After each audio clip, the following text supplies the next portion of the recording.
Hello Macchiato. Hello Locat. Hello Subsistence Farmer. King Leonidas. Hello Zach.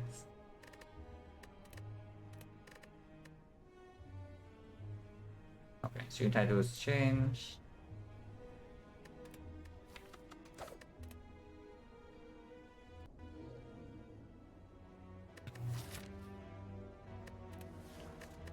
Most likely 100 gold if you can use it. Thought it did. Okay, definitely 100 gold then.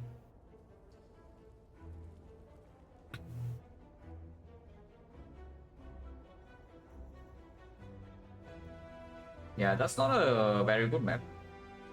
Because it's like a force early elite, but it's also low value into hexagons. Now, of course, ideally we can take this elite floor 6, and sometimes we can take this. Otherwise, it takes floor 6 elite into fire second elite.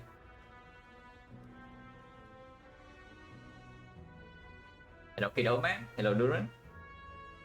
How do I feel about 56-19? Well, I mean, the first 50 is bad, so second 50 has been going okay. I'm playing decent recently. It's like fine. You know, great. Sometimes text for 7 burning is not even high value though, but yes. I think it's always 100 go into taking 2 fights, shop here, and we go to this node. It's like basically the first 5 floors is always like this. And then we decide. And then we decide whether we go here into potentially here, or we just take fire into this, or you can of course take the safest path is fire into here. But I really don't want to go here because afterwards like this portion is terrible. So from here I want to go here or go here. But we'll see.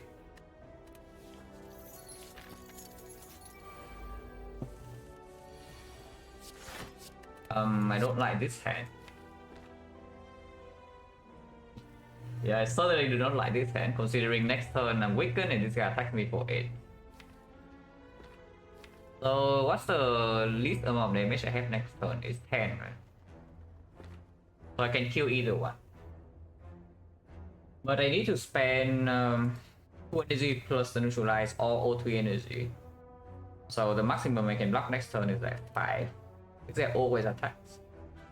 This guy expected value of damage is 6. Because 75% of the time he attacks 8. No VM. So I guess it's better to attack this guy. Just for turn 2. Like if you are talking about the whole fight, then maybe it's different. But just for turn 2, it's better to attack here.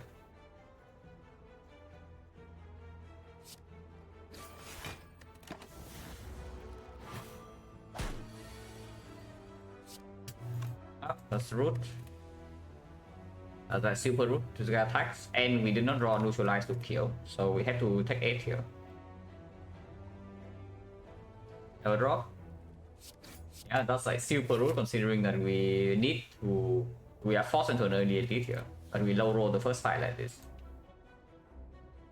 And it's not even the fight that you usually low roll in. You low roll in like cultists and draw more often, and double slam is just nasty. So this is on average the easiest fight, and we are taking force minus 8. I mean not force minus 8, you can also take minus 7 if you have if you play the worst EV line. Yeah, if you attack here, you play the worst EV line here, you take 7 only. You 100 go, I mean we are on floor 1, we have 199, so you can figure this out. I believe in you, you can figure this out.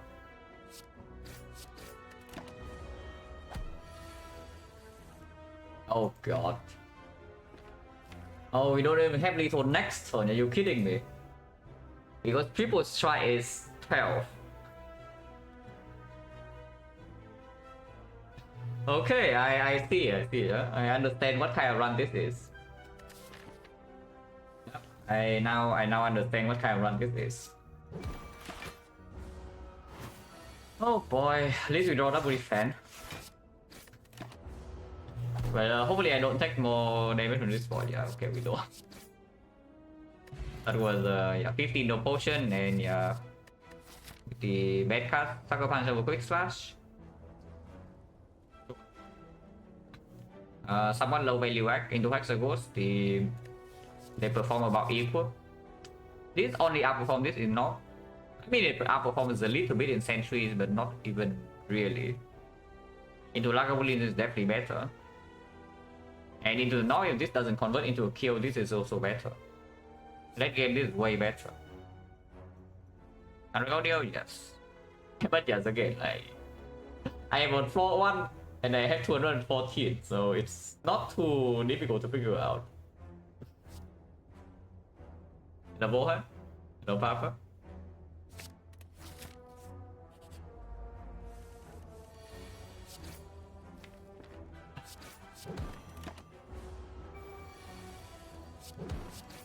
I mean, at least we have the Sucker Punch. This guy does not roll very high HP, so floating energy on turn 1 maybe can still kill. But yes, I have to take this one. Okay, we are fine. But man.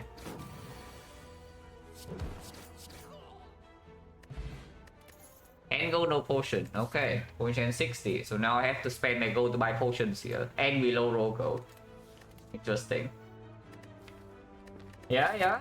Low roll in first 4 wave fight. I mean, count this was fine. I only took 1. But we took like 9 damage in total in these 2 fights, which is not good. We get gold 25 gold in 2 fights, which is a low roll. We get no potion, which is absolutely a low roll. And our card reward is terrible. Huh. And Elite is coming in a few floors there. Is that a special? I mean, I don't know. Probably yes, because skipping this boss seems pretty suicidal with the short breaks you, but realistically speaking, even if the Choke performs Hexa, I mean, not really. Choke performs Hexa with potion support. Without support, Choke does not perform Hexagons. It's at 2 energy, deal 17. Upgraded. That is absolutely terrible. But yeah, with potion support, it can do something. I mean, it's used with Cunning Potion, it's used with Memories, it's used with the Energy Pot, we use with the Loop Pot sometimes. And sure, it can deal some damage. Otherwise, it's terrible. If I get Blood Dance, yeah, and then you draw them together in this fight, right? When you draw burns. No, absolutely. This is not quite as bad as Slime Boss, yeah, but it still stops your combo most of the time.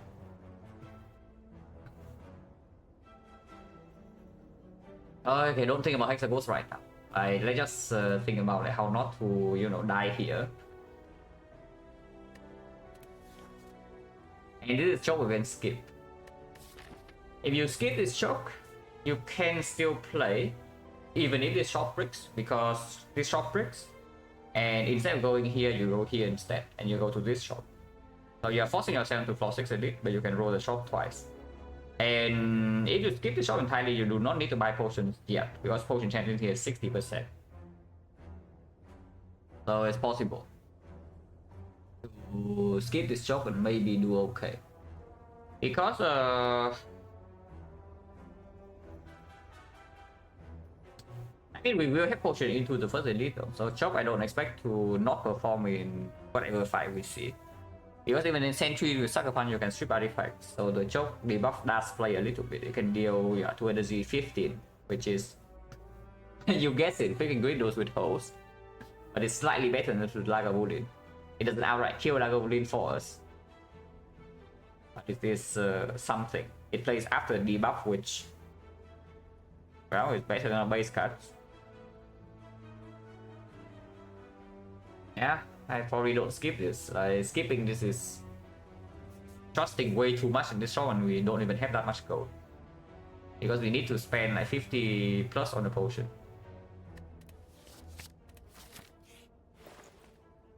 Oh. Okay. Oh, Chop owns. I'm not thinking Chop owns. Violet Flame just Adrenaline. Now, Violet Flame plays with Choke, Adrenaline also plays with Choke. Into Hexaghost is definitely better. Into Holy Fight, this is better. Into late game, this is better, but it takes quite a while. Okay, this is terrible into the Hexaghost, but it's amazing in everywhere else, so I should probably take it. Footwork, if we take our footwork in here, protect passive will stop a little bit sometimes. Plays okay in Sentries, plays okay in Hexa, plays better against Snob, but we have a 5 potion. Yes, we will buy the 5 potion in the shop. There is one. Hello, E-Man, thank you for the good luck. This pick, skill it's okay, especially if we pick up the Adrenaline, and I think it is Adrenaline over Violet Flames in this spot.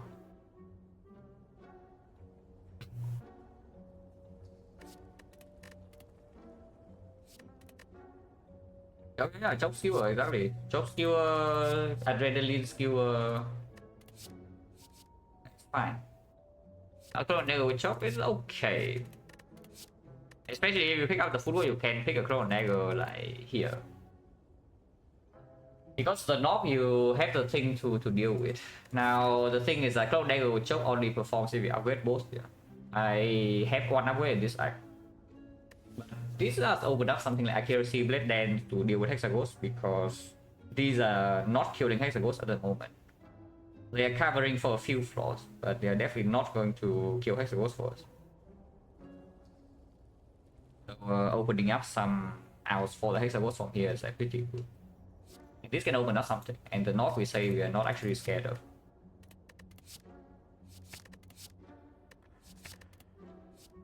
Our deck is a lot of cards. Also, by the way, this is not going to be green. I mean, maybe it's going to be green before the Clone Dagger, but we upgrade this, like basically these two come first. And then maybe this can come. And then maybe Clone Dagger can come after.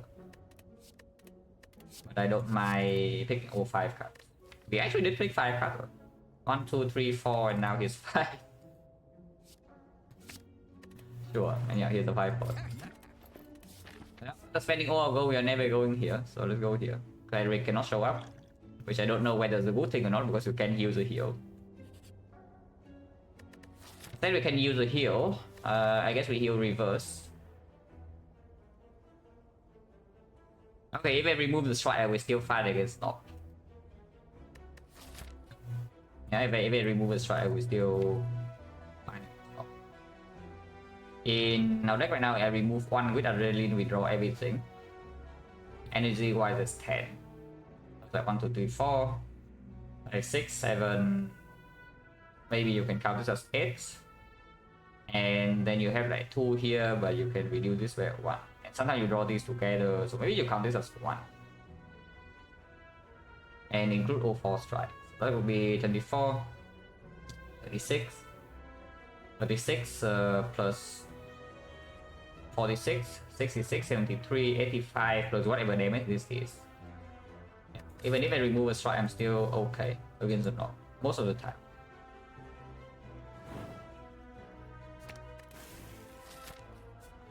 And yeah, if I can remove strike, I will remove strike. We also added the footwork.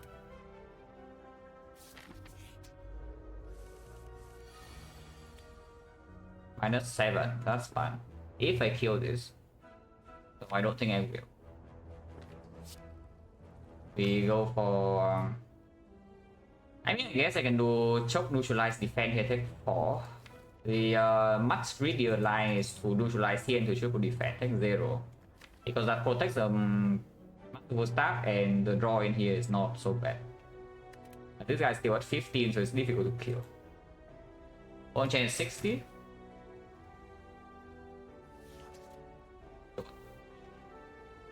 I don't take this 4.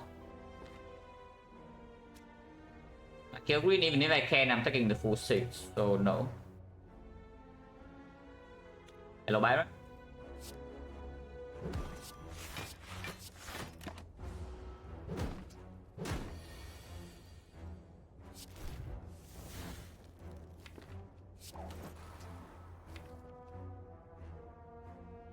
Then we are taking 2, this is attack 12, so can I kill him or not?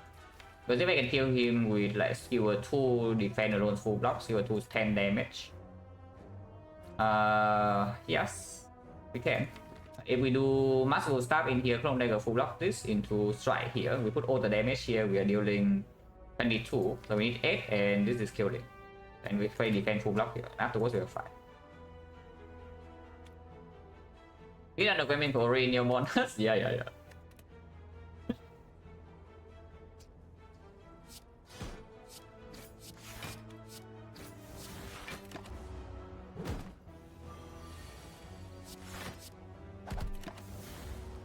I think 0 on this side is good. Okay, chance 50, which tells me we definitely run to this or this elite, because this far is already worse, and now we have 50% of throwing away a pot. Here's your Blade Dance for the chop, and Blade Dance Clone Dagger opens up accuracy to kill Hexaghost. And we still pick the Blade Dance over the Acro in this spot, because Hexaghost is not dead yet. Yeah, Hexaghost is still not dead. I would like to take a lot of fights if I can. But you can take this Burning Elite, but like, why? You get skill upgrade, maybe, or maybe even upgrade this now, but probably not. Let's say you upgrade skill first. That is potentially a +2 on here, otherwise maybe it's +6. Sometimes a +9, not very often. Maybe you can say average out, maybe a +7. Which does not cover the difference between normal elite and burning elite, and it shuts down the most aggressive card. Oh yeah, nice choke by the way. Wait, nice choke. Yeah, I saw too soon, guys. Oh, I saw too soon, guys. Choke actually plays here. Okay, how much damage do we have? Right, this choke is a ton of damage this turn. We do neutralize, shock, adrenaline, clone dagger, defend, for example. That full blocks, and we play 1, 2, 3, 4 cards. So that's 24, 24, 27, 27, 28. No, 27, 31. So we are 10 damage at the moment. I would like to preserve this 5 pot, and block pot we can use turn 2. I think I can also just not full block this turn. Instead of playing defend, I play strike and it deals +6, but that still doesn't kill. Yeah, even if I go for all damage, it still doesn't kill, right? It's like 1, 2, 3, 4 cards. So yeah, 24, 24, 30, 30, 33, 33, 37. So we have 4 damage off. I think I can always just do neutralize here first, into choke, into the adrenaline, and we re-evaluate, because maybe I draw into like this, maybe I draw into this. Things can be different. And often of Zulu, thank you for the good luck. Point chance 50. So the chance at 50, 40, 20% of the time we, even after using 1, we throw away a potion here, but it's only 20%. So I use 1 potion but not 2.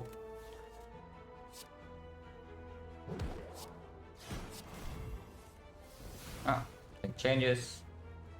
This is deadly player, it's like the most efficient card now, hand also block for 6.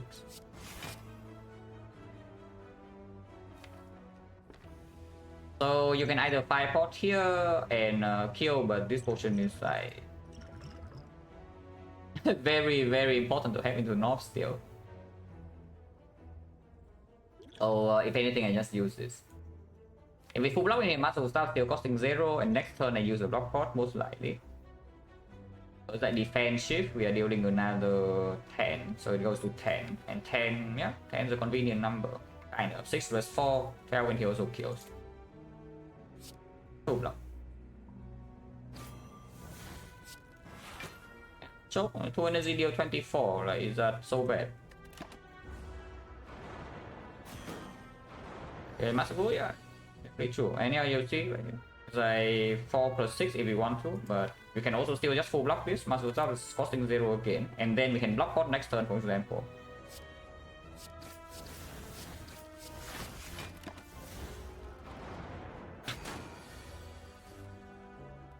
And it's plus minus, yeah, kind of.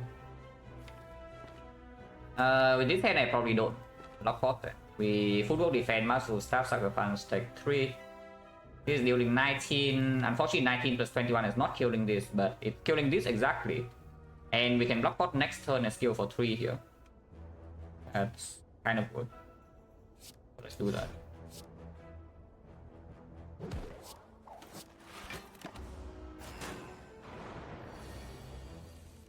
Ah, block pot skill for 3. Perfect.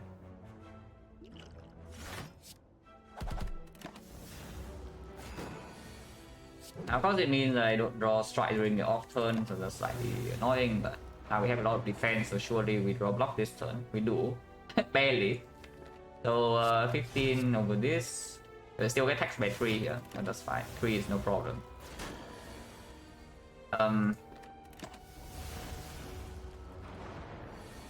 Okay. If I actually take more damage in this fight, I would be slightly upset. But we took what? 6 damage? Yeah, 6 damage in total block potion use. That's a good outcome. Panic. Oh, panic. Panic skewer. Panic with ships. I'll get more card. On chance 40.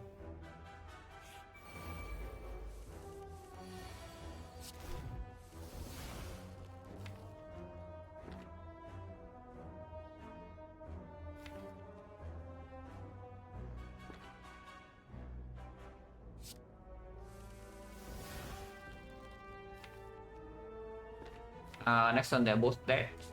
So we want to advance Panic to 9. Which means, yeah, skill for 2 here instantly kills, yeah. Next turn, our line is just choke one into muscle stuff, the other, they both die.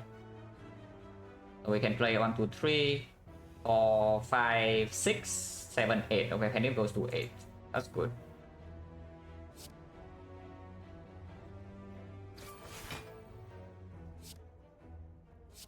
$14. Quite convenient.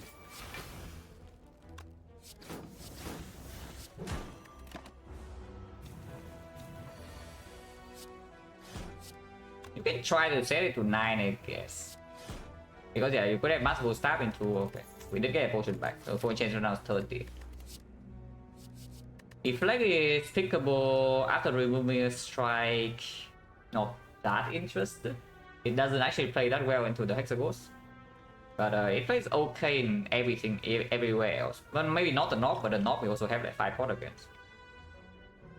Because it's good with choke, it's good with skewer, it's good with footwork, it's good with card draw that eventually one want to pick. It's not even bad with this. And it's up against skip. And yeah, we are fighting this elite over upgrading. Also, keeping Fairy over taking block pot seems like nonsense. So I toss away my Fairy.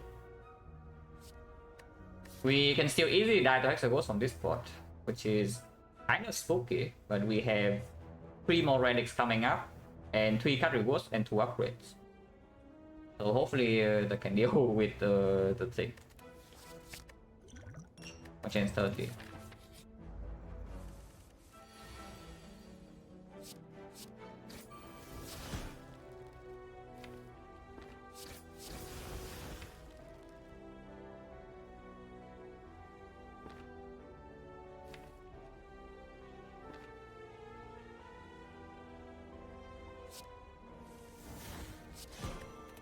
It would be nice if Joe does start the turn, but that's fine.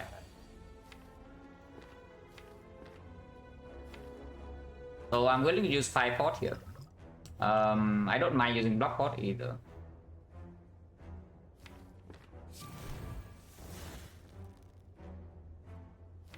Well, if I don't skewer this turn, then we are 5 potting then. Because block pot in here, yeah, just look at this next turn. No tax. Yeah, just look at this next turn. If there is a skewer in here, then we can block pot this turn into skewer next turn guarantee lethal. But with this, no. We are absolutely 5 potting right now and killing it. So I just play maximum attacks, right? Because we need to do 19 only, so this is already 19. We can put it to 1, 2, 3, 4, 5, or 8 again.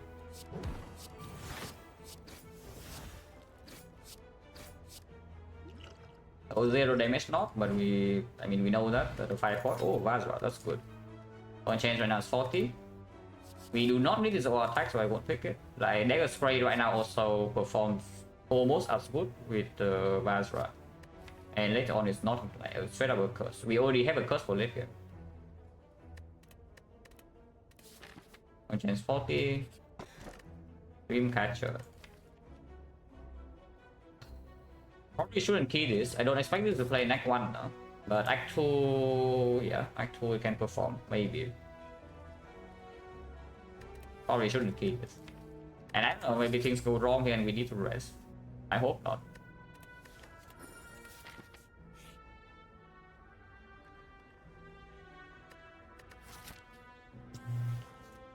Hmm. 58 go for a block spot. Because we are not tossing away the football on this spot. And yeah, tossing the goal away 58, so we go to 38. 38 is 45, 60, 90, 118 to early act 2. So even if I toss away this 58, we still have enough goal for early act 2 shot, if we need it. Because these relics are also like mostly early game. So we might be able to afford a later act 2 shot.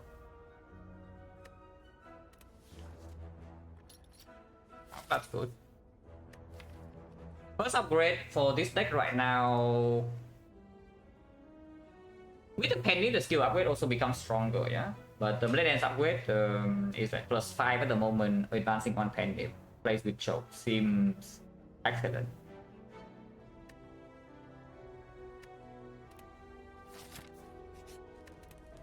Upgrade Blade Dance. But if I make the upgrade Blade Dance, I think my next upgrade would not be damage unless we are actually still desperate for the Hexagons. So my next upgrade can be something like weakness, but probably not. And maybe it can be like footwork, maybe it can be adrenaline. Maybe it can be gamble, probably not gamble this early. Game choke.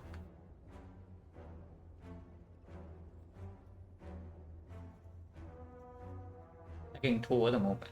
Actually no, we are taking 0. Yeah, we're taking 0. Choke is unfortunately not redeemed because we are not playing it.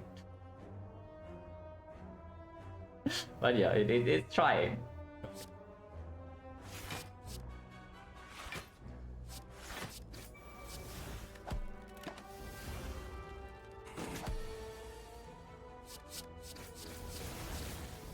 Why not? I really take damage here, so I won't.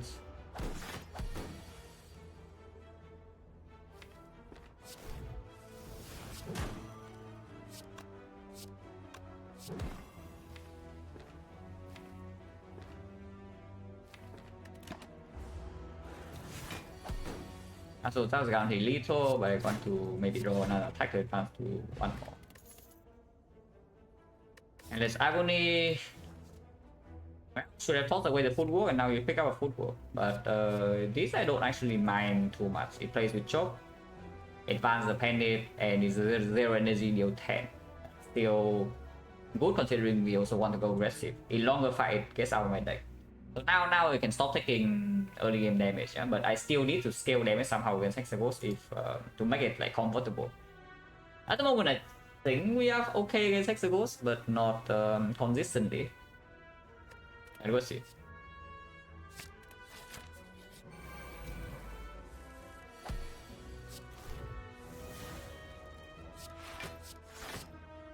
So it's 48, it's just 1 shot. But more realistically, 16 times 232. Just like here.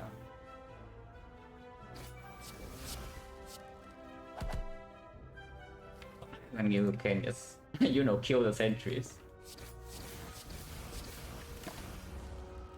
So we did take the highest value card in this act and we did not rest. That's excellent.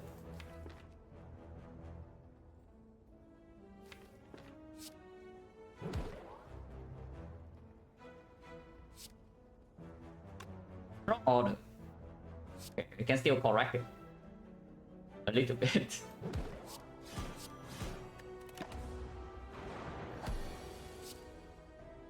Oh, that actually cost me a bit of HP here. All my pendants. All my pendants. Okay, school pendants. Because next floor is also a 5, so 37 is at 5. Accuracy, I picked that.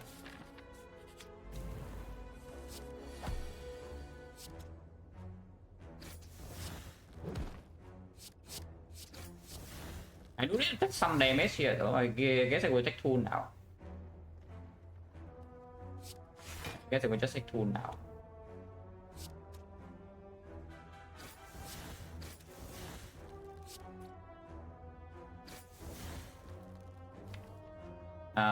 So on 8, yeah, it's fine.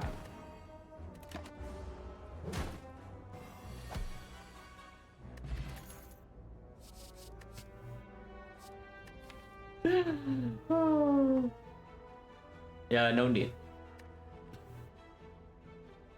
Yeah, no need. Lost Spy never like Silent today. Won my first A20H Silent one. Congratulations. Very nice. Yeah, the yes. Yeah, this 1000 cuts actually deals a ton of damage in this deck. But it's probably damage and we don't actually need. And then tell me, yeah, Act 2 we have serious AoE problems in the boss fights, which can happen, for example, Collector. But yeah, maybe CE can be picked up or and such, and I really don't want to spend an upgrade on this 1000 cut stuff. Also, we want to play fast and hallway fights in Act 2, and 1000 cut is the opposite of that. It plays a lot though. Just look at our freaking deck and the 1000 cuts. No, really, just look at our freaking deck and the 1000 cuts. It plays like so well. What's my upgrade, by the way? This upgrade is plus 10, but it's only damage, which right now I don't think we need. I think I upgrade. I make a late game upgrade at the moment, so probably football. Yeah, probably football. You can upgrade weakness instead, but there's always a chance we see like leg sweep or malaise. Or later on you can maybe have some upgrades for these after knowing that you don't need more weakness, and they should be sufficient. Yeah, the best late game upgrade what you have right now is probably football. Yeah. We can make that.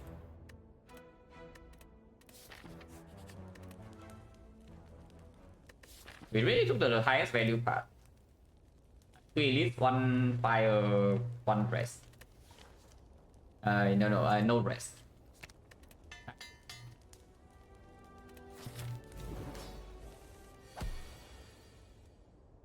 That is not kind of good, but let's see.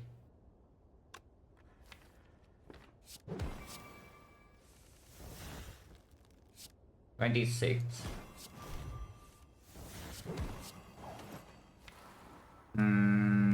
We take some damage next turn. I don't want the potion. The potion chance right now is fairly low, right?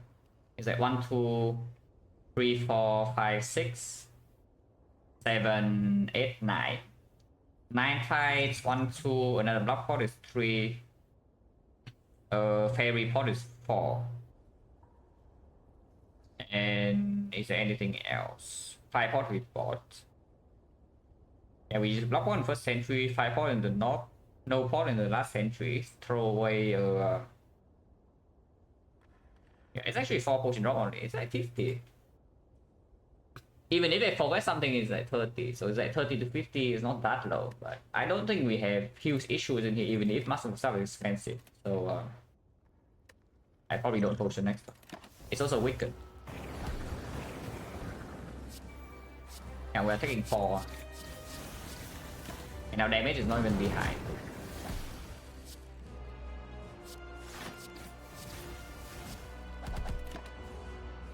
Damage is at the moment quite ahead. Not way ahead, but quite ahead. 16 or 16. Yeah. We take another 4. Redeem choke.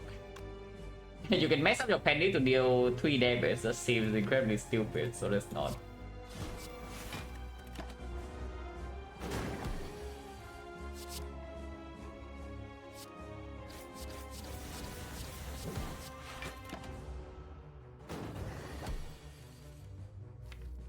Oh. That's actually a bit scary.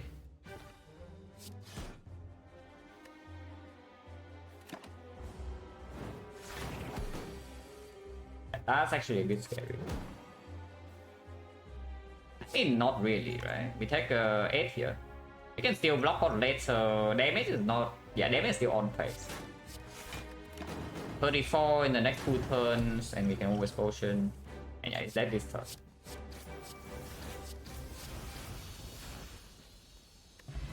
Potion back, but this potion is worse than these two. So it's fine, then we keep a potion after image cut. There's also Nightmare, but AI is just better. Later on, it doesn't necessarily play worse, and it's way stronger into early act 2. If we end up dealing damage with ships, which right now is looking likely, AI is more important to have in the deck than the Nightmare.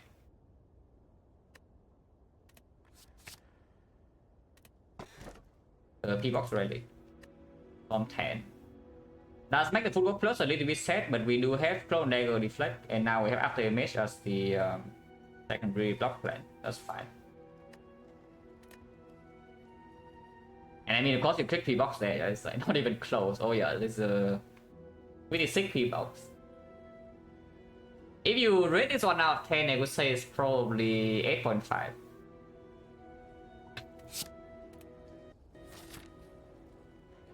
Not like immediately run winning, but it's there's barely any bad cards, so I hope that I can convert this. We still don't have a basically no wallet plans, no basic wheel yet, so our ultra late game can have some issues. We have a lot of time, and we can go aggressive in Act 2 even after the P-Box. So that's great. We don't actually need that many cards to add from here, like 1 wallet plans, maybe 2 fishing wheels, some card draw like acrobat clips, and we are already almost there. Up with the Scout Gamble, War Plus is still playing after the P-Box, which is great. Double up the image to set up faster.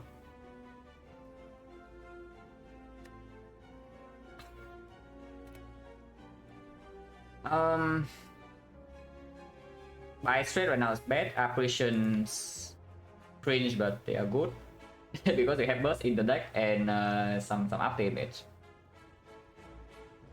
What was the worst P-Box I have seen on stream? I have already posted it a few times. I can find it right now. This is back in I think this is in the one of the first 20 runs I play on stream. The wait, no. Okay, I missed it, sorry. I missed it.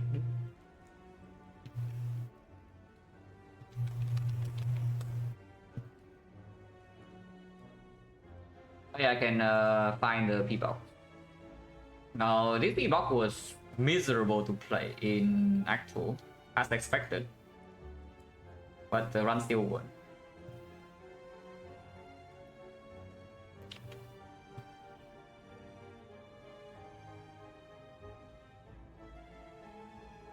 It's, something...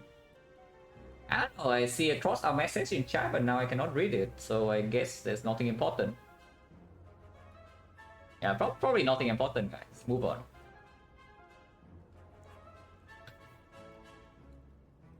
But yeah, my at the time I was playing, if you know how I play back in the days, you know that these flashes are complete curses because I don't have a single skill added to my deck.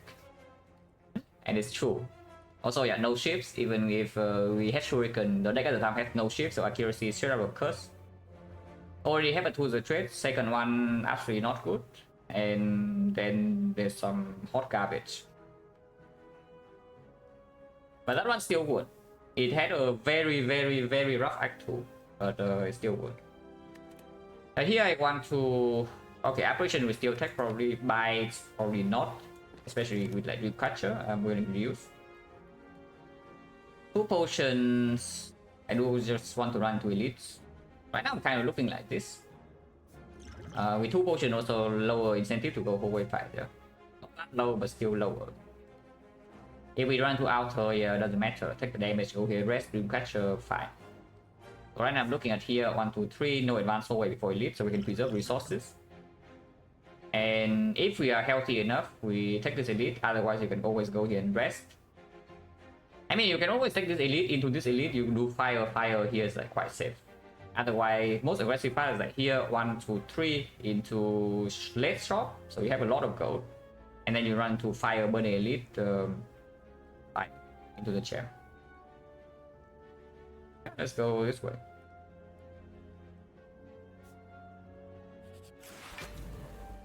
Reality check, guys. That's why we have the block pot. Yeah, that's why we have the block pot, and we are using it here. I mean, you can also block for 6, but you don't play accuracy, and afterwards this is more expensive. Yeah, not too interested, right? Just play my accuracy, block pot, and move on.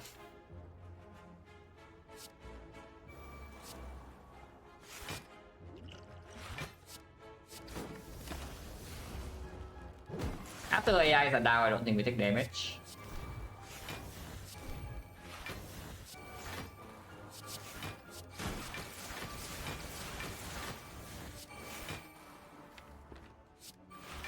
Perfect block.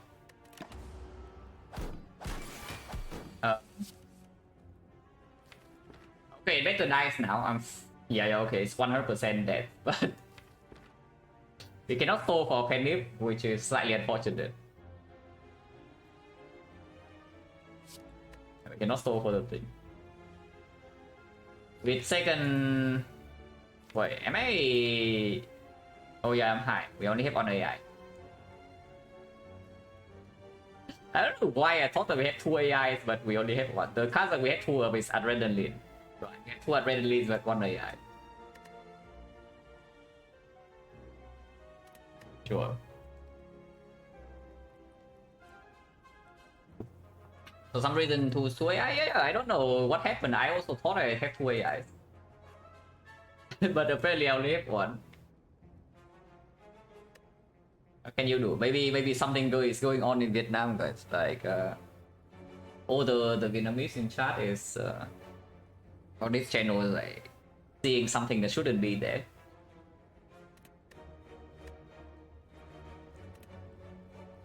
So how do I advance Pandit here? I just Pandit for Agony and it works, right?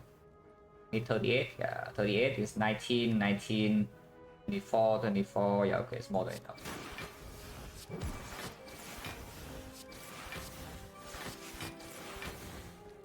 Honestly, go ahead, block with full gold plus maybe. To make that much of a difference. Because we still need to play all attacks to block with AI and then it dies in the way.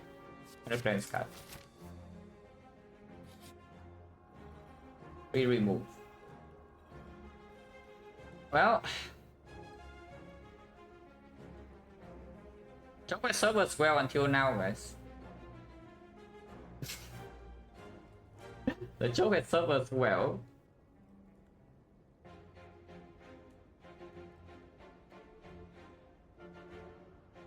But it's probably gone. Yeah, go goes. You can still stay.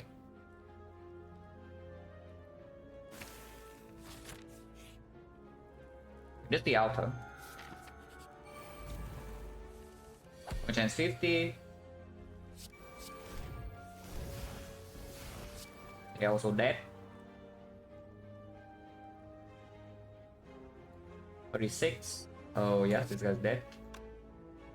We can pen this though, so it's like 26 in here, 21, so 3 ships would do. Survivor, can I kill both? Because I can full block this turn by doing Survivor, Sacrifice here into Penny Masterful Staff into Blood Dance here, and then it almost kills both. But straight up killing both right now is 1, 2, 3, 4. So this will be 26. 26 and these are 9 each, so we need 26 plus full ship plus 1 sucker punch, and then I have 5 ships to also kill this. Yeah, we have it. We have a kill right now if I want to.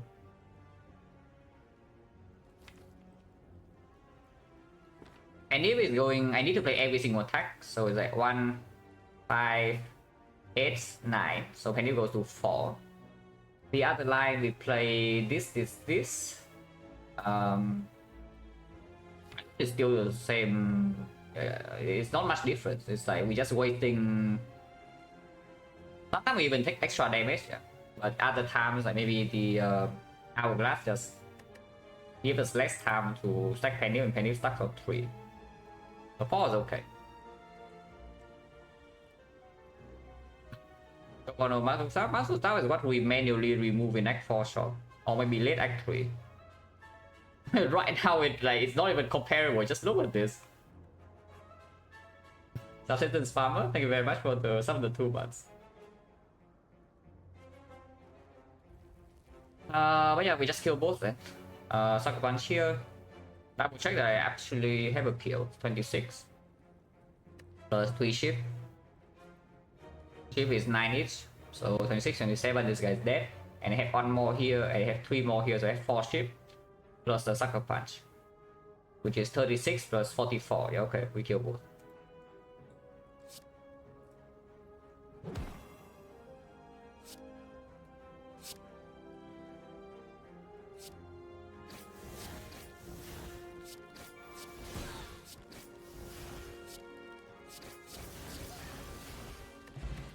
Change 40. Third Blade Dance, no need in this type of deck at least. Tactician. If I start with 3 energy, I would like to have the Tactician at some point. Don't know about now. Back here, yeah, this one is good though. We have 2 the trade, so we never need to actually hold it. And this is the P box with the card gamble as well. P box, so we don't need to add so many cards from here, and it also has the card gamble.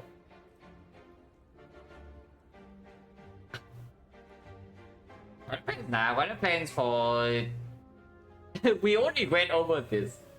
Well, that plans is not a synergy with this here, because if you actually are forced to hold this, in order to prop it, you are basically burning your Violet Plan's effect on 1 energy conditional. That is absolutely not worth it. You can see how badly it played the last time this happened, that we are held hostage by this statistician.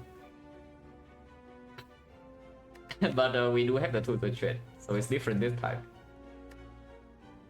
And we do have front load. The problem of course is that we are on 36, but I don't even mind going here and resting.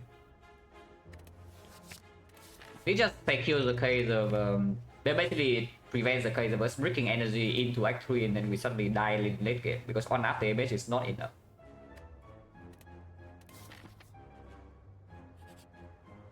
Oh. Well, I guess we are full HP. I want to X5 over it, yeah, especially now, right? We just upgrade picking up precision, we upgrade the Gauntlet plans, and then suddenly we have burst upgrade Gauntlet plans with after damage. Outer to after again, yeah, the same strategy, like, what can you do? You just play the same strategy over and over and over and over and over and over.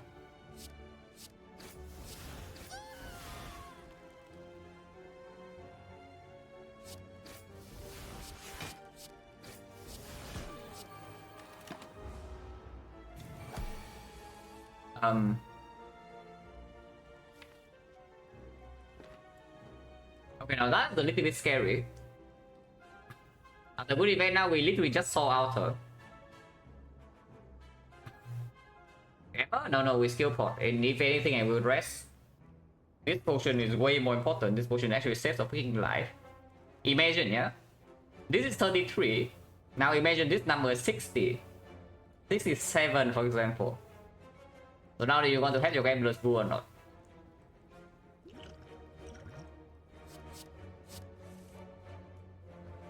Holy. Okay, that is scary as hell. That is actually scary as hell. If we continue to draw like this, we will die.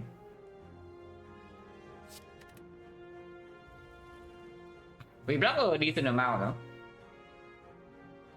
21, do we have a kill? Do we have a kill here? That is what I want to know. Probably not, right? Yeah, not really.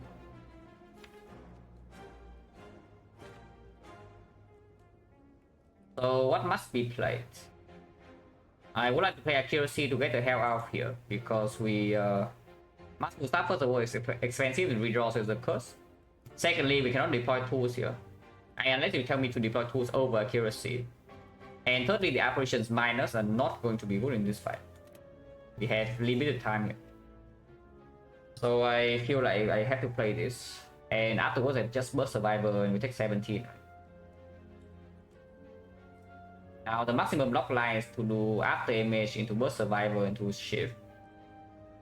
That deals no damage to her and accuracy is not down. Yeah, I don't play that line. I just take the extra 3 and play accuracy.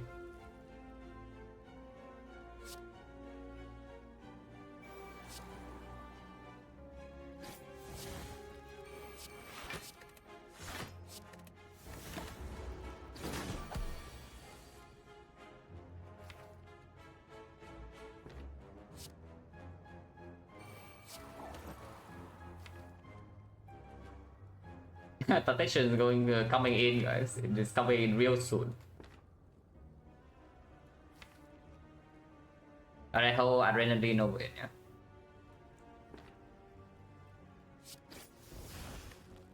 And we can continue this turn on seizing Tom as such, but playing triple operation next turn is like fine too.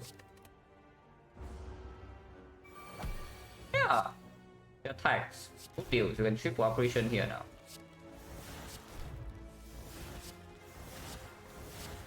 Maybe the second one is unnecessary, but I don't mind it too much. Good thing I have accuracy in play by the way, because I still kill fast. So now we hold our tradition. Because the trade not in play, but we do have an acro from the skill pot. Ignore the wizard because 2 turns from now we are still intangible. Seems good.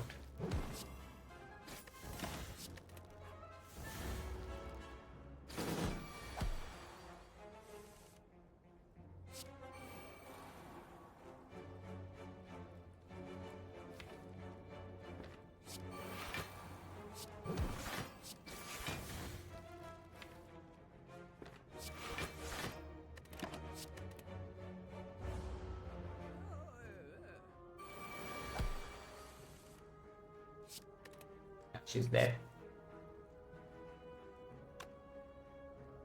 I guess I can do this instead. Oh, advance penny a little bit further. Next turn is guaranteed lethal, so there's no risk.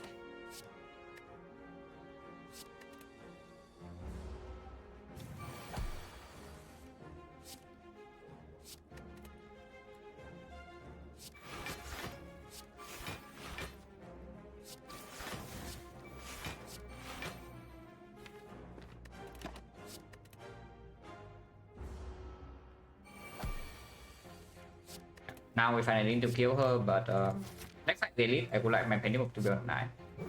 Or as close as 9 as possible.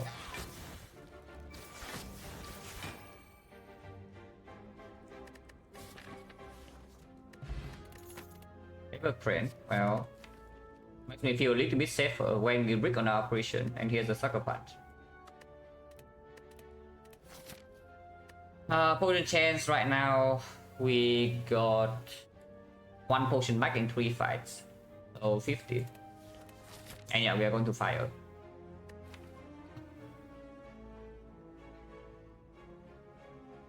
No, we need actually so many upgrades. We need this, we need this, we need this, at least 1. And then afterwards, these are also good upgrades. Cardware will eventually going to be green. So what's the most important one? Yeah, what is the most important upgrade? I don't think we are resting yet, because there's always a chance we see sustain here and I still have Endless Rule. But yeah, we are never going this way. It's not worth taking. Unless you want another Black Dance with Shadow.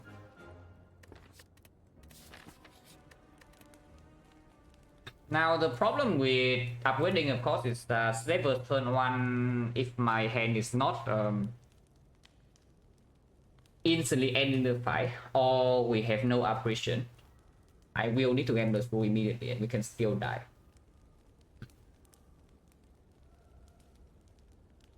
So that's the small issue. The plan is no apps are wooden.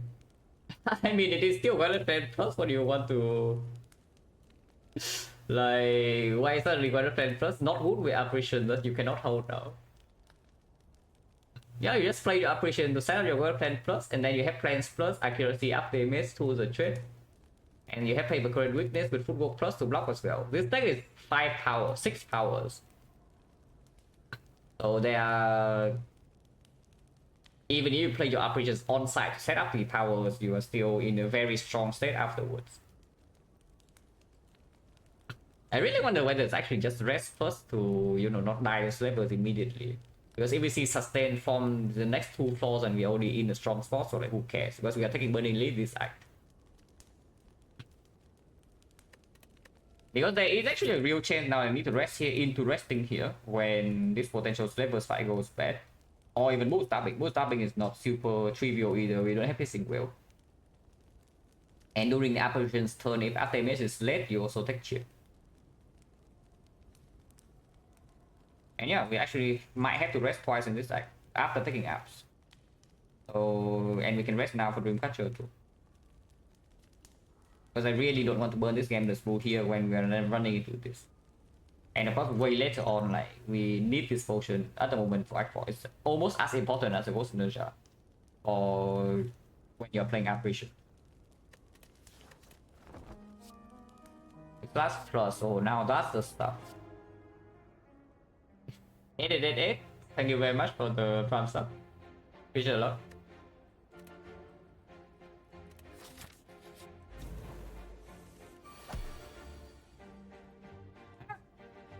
Okay, with this draw, I probably don't need to rest. Yeah, with this draw, I probably don't need to rest. So I said. But it's most likely true.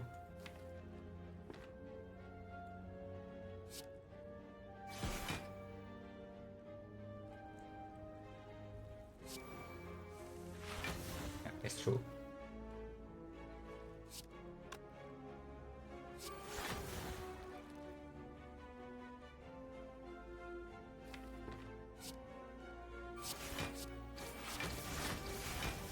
Do not play another attack, otherwise it dies hourglass and there's no CE target. And now we hold CE.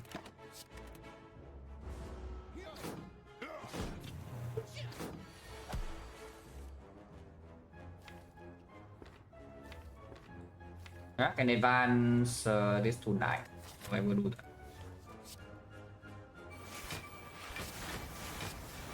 It is still not ready to the hourglass. Hello Zile, thank you for the good luck.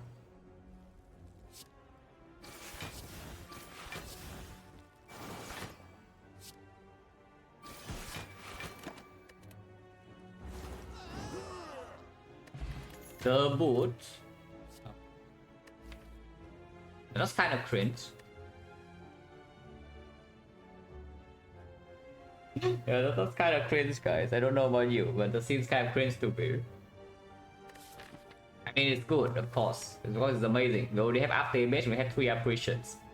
So we can slam this red from on side for almost a whole run. They are like, I would assume 3 fights where we don't want to play red from on side. Which is the Awakened one, the Time Eater, and the Heart. There are 3 fights in total where you don't just slam this red form. But Nightmare red form, I don't even know whether I could pick a Nightmare here. Which sounds absurd because we have apparitions red form, footwork, after image, adrenaline and such, but and well plans. But I don't even know whether Nightmare is a good card yet in this deck before I see 4 energy.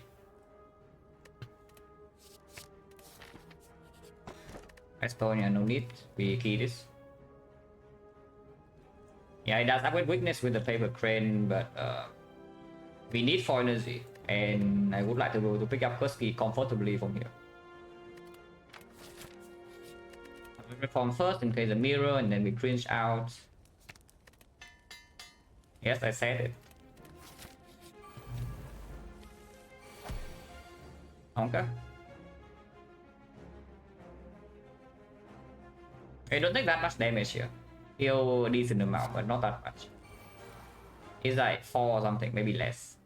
But yeah, it attacks first for only 12, and we block a decent amount.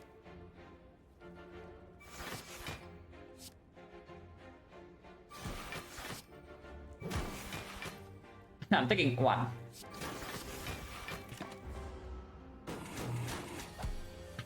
Checo. Yeah. Take the train. Coming in hot. The boot. The boot again. Oh, the boot again. And I'm full blocking.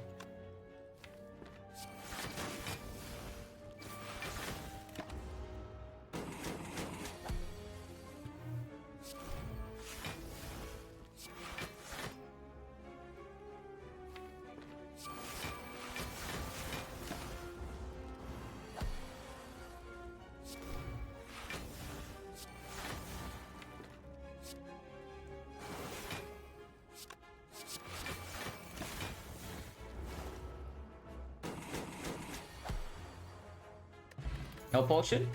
Potion is very high right now. It's like 1, 2, 3 for 5 fights on potion drop. So it's currently at 70. That's not a mirror, so we don't cringe out at this. But here's the anchor. Remove the absolute tech, and I do think we take this anchor. What kind of this deck?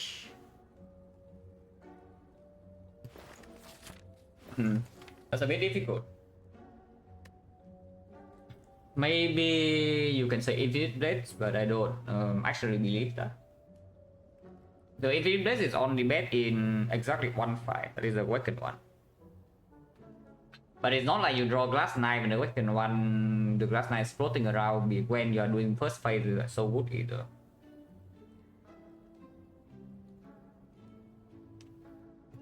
In time you can play this, it's fine. In the hard fight you can play this, it's fine. Yeah, what is the worst card in this deck? Will this still plays? We just remove this in maybe Act 4. Removing Glass Knife minus right now is a little bit weird because Act 3 this maybe can be our front load for Retromancer deckers. But I actually want this card to still be in my deck. You can remove Skewer. Skewer blocks on sometimes, so everyone spend it for free. I save on HP in Snake Plan, for example. You see? No, she stays for now. He still stays for now. Maybe later on it goes, but I don't even know whether it actually goes or not. If it can be tangible for the whole fight in the heart, then sure, it can go. But otherwise, you strip artifact and then you deploy your weakness with Paper Crane and it still performs. Yeah, exactly. Skill is useful. Block 1 in advanced step, exactly. Removing Glass Knife in this spot is kind of weird, but I think that is what I do. If we see Bonfire Spirit later, I guess we just toss it away, or you toss away maybe CE by that time if you get plus 81 plus 10. I think Glass Knife right before Burning Elite is yeah, definitely not very cool. Maybe you say we have too much setup already and this can go, but this thing actually says exhaust. Yeah, this thing actually exhausts. So if we end up upgrading Count Gamble somehow, and we can do some acro tactician cycling, then this is way worse than this. Later on, this is way worse. So the question is just, do I need this now? And honestly, the answer is not even. I think the answer is no.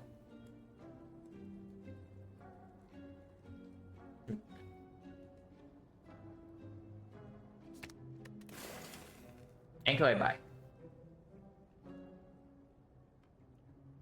Our real cards, not many. It's like 1, 2, 3, 4, 5, 6, 7, 8, 9, 10, 11, 12, 13, 14, 15.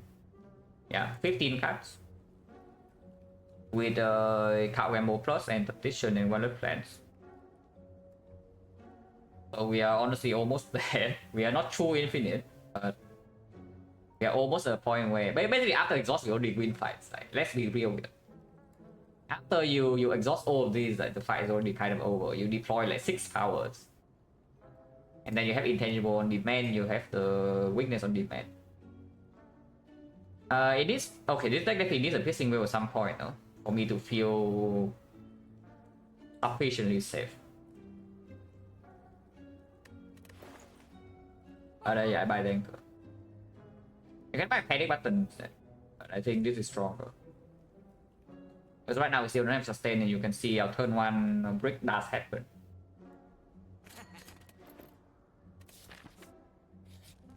With plans. Because if I need to rest here, I would actually like my plans to be the green card. Yeah.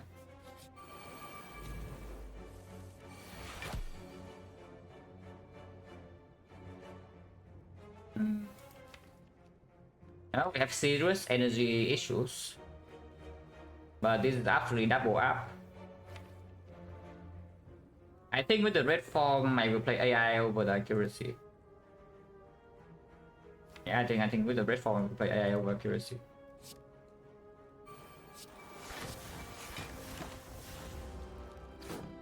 Okay, hand deck, yeah, certainly one. Certainly is one.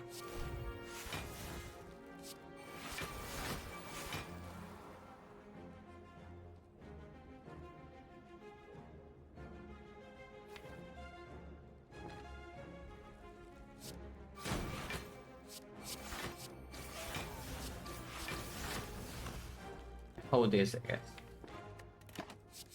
But our damage is a little bit low without the accuracy. We do cycle. We do draw back into it, like not to. It doesn't take that long, and 2 is in play. It's fairly safe.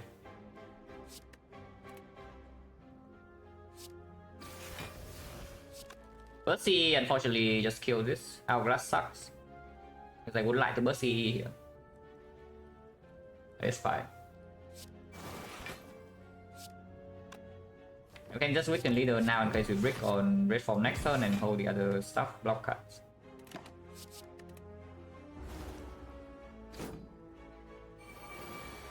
No, Bussy is 12 poison, so it dies immediately. So regen doesn't matter.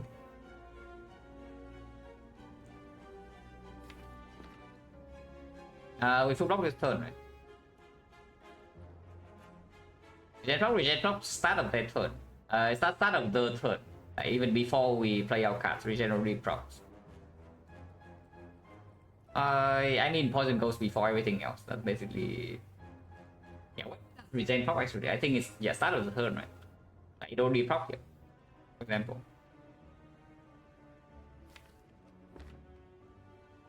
So red form we can play it right now, but I think we have full block this turn. We do. Yeah, we do. So I need 3 energy to play this. I hold like out rebel red form maybe. Strong dagger, infinite blades, deflect. And this is why we play double weakness on leader last turn. Yeah? And one ship goes here, and then the other ones can go here, and they will die.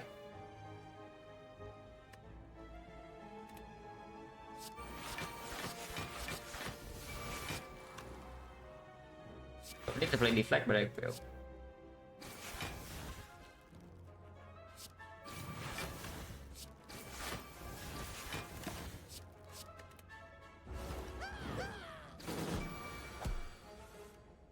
This fight has 0 damage, but that's not unexpected.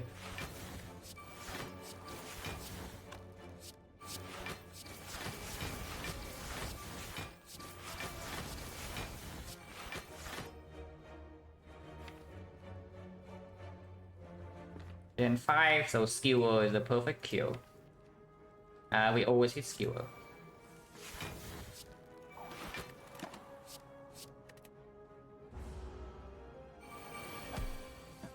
Kill 21. Okay, we have Vazra, so it's not perfect, but one attack, 22 9. Not painting to 9 meter, it's the champ fight. Garbage. Unless you want dodge and roll, I don't. No potion. So we actually went through this whole. I can see one natural potion drops in 1, 2, 3, 4, 5, 6 fights. Interesting. Yeah, for chance when I was 80. Upgrade an apparition. I don't need to upgrade an apparition.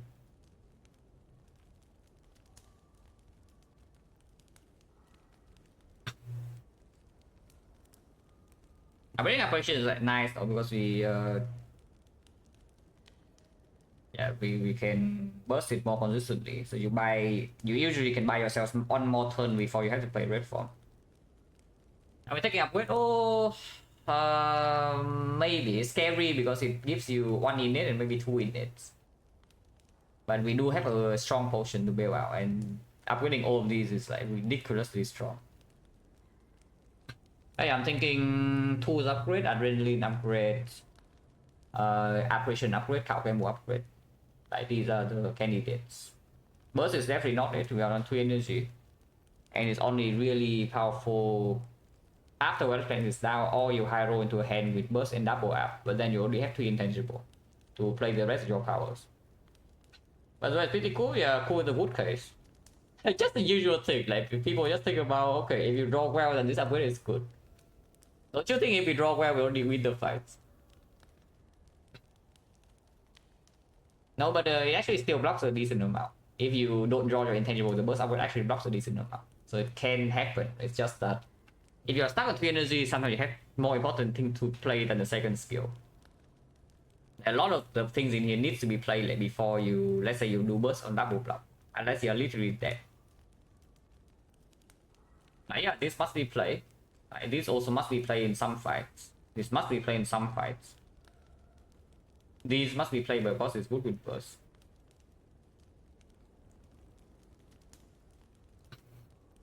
We are never picking Snake on this spot.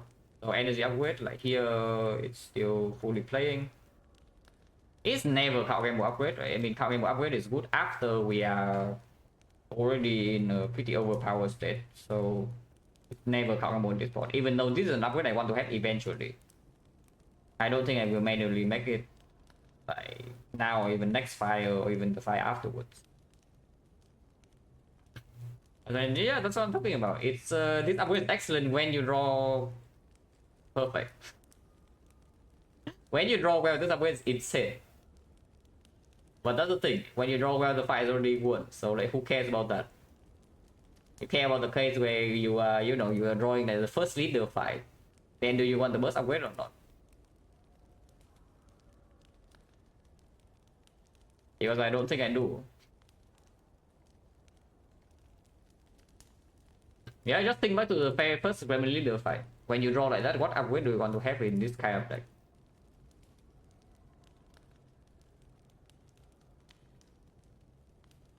And I think it's to the threat.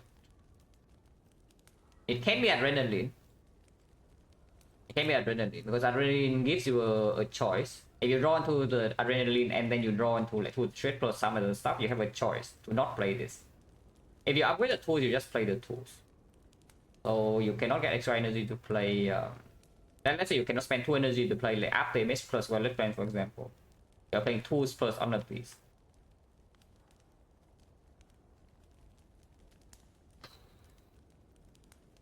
So yeah, this upgrade is consistently performing. This upgrade is more flexibility, I would assume.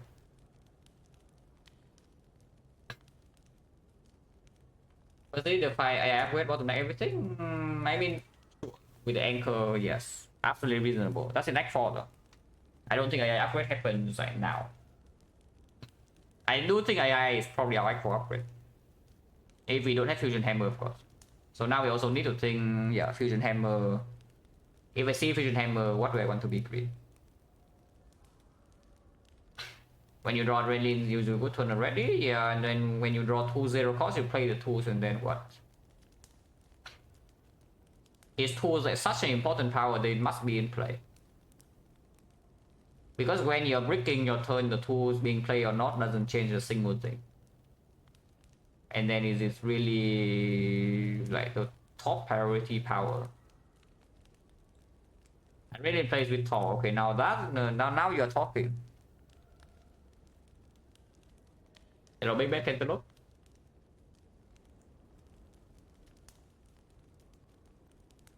If we see a mirror, we only have mirror target, yeah, reform plus. So operation upgrade for that doesn't actually matter too much. It's good for the champ fight. But it's good after we're set up. And after we're set up with paper crane, I think we already can block the champ. Like, not a massive problem. Honestly, with this much setup in the deck, I just want to upgrade adrenaline. Upgrading this also makes the burst slightly better too. Like, with this much setup in the deck, like, that costs so much energy and we are on 3 here. I just want to make this upgrade fun load. Fun energy just happens. Yeah, let's upgrade adrenaline because after we are set up, I'm fairly confident in the ability of this deck.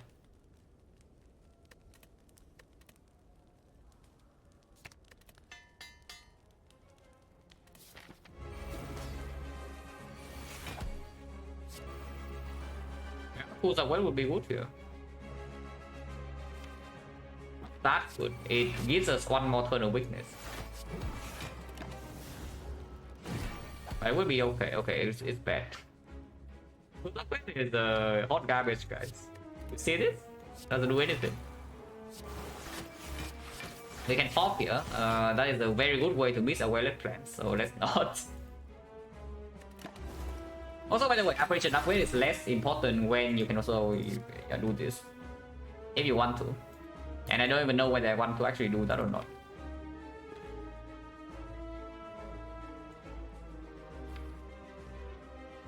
We can, honestly, we can even preserve this for later because we have already played most of our powers.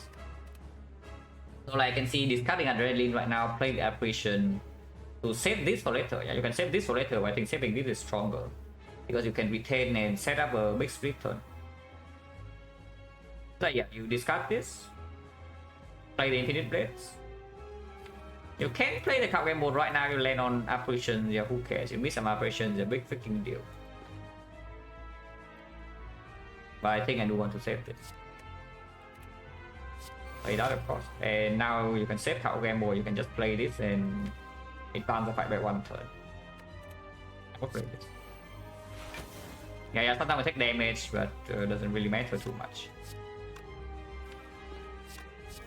I don't mind taking damage here. Like, masterful start cost doesn't matter. We are set up fast enough, we will not take damage afterwards. But there are no talk here. So next time we probably play one apparition and we get attacked. Okay, of course he doesn't.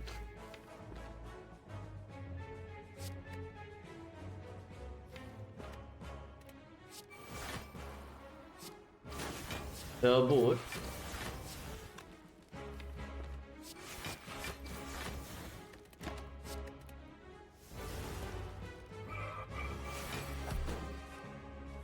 Something to take note of in this run is that our damage is not that high. We have okay damage. Our ships are dealing 9, so Blade Dance is dealing like 36 and we have hand nip. But it's not that high that we are winning every fight in like 6 turns. So definitely need to play a little bit careful still. And I would like more damage for Time Eater in particular. With our strength reset in the deck, with 3 base energy, with super heavy setup deck, Time Eater can be a massive issue. Because damage is also not fast. How big is this hit? It's 18 or 16. 16, yeah, we don't need this to block.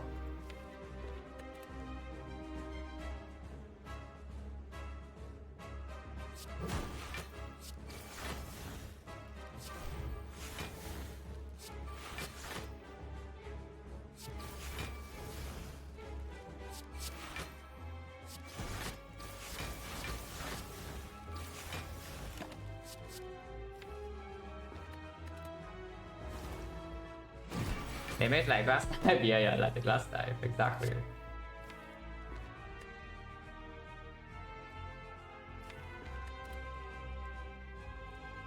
We split next turn probably.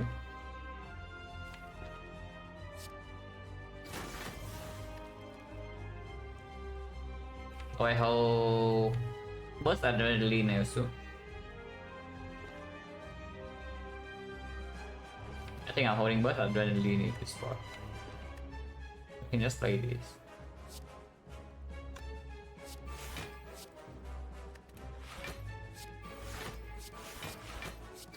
I can also hold adrenaline skewer, but I don't want to actually play the skewer because I want to save my penny as well.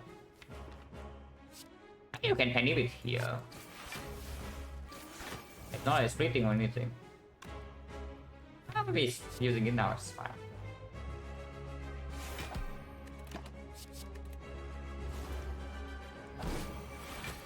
E7, no problem. We have weakness. You do not burst this right here. Yeah, the boot.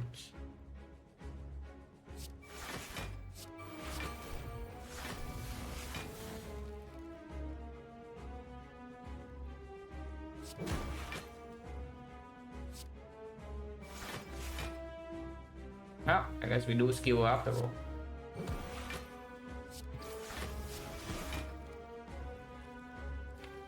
Saving this operation doesn't matter what the red forms retain, so I just deal damage.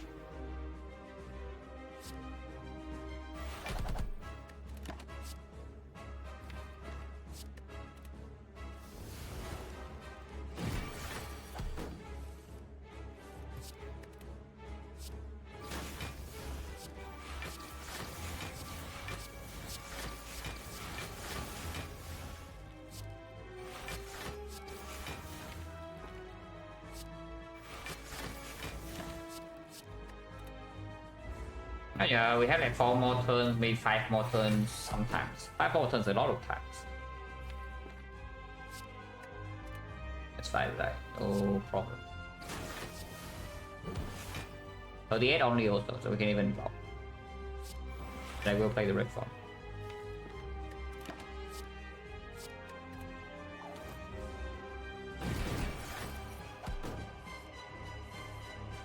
I think do burst this after.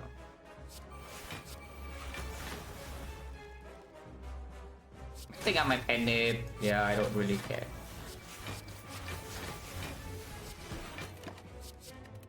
Not that bad, it's still on like 6 or something.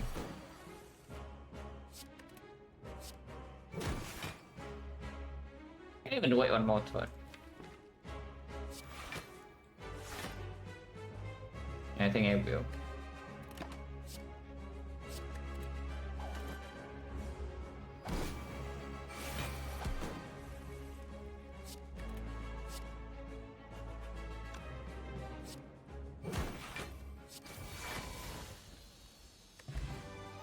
Potion.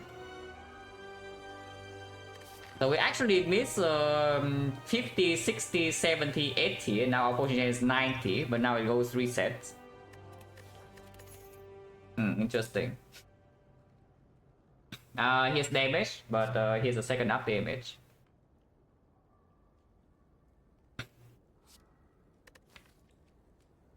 I think I just like second AI. Second AI makes the hard fight like a lot better. Is that we don't need apparitions on the off turn in order to block me the best when playing ships.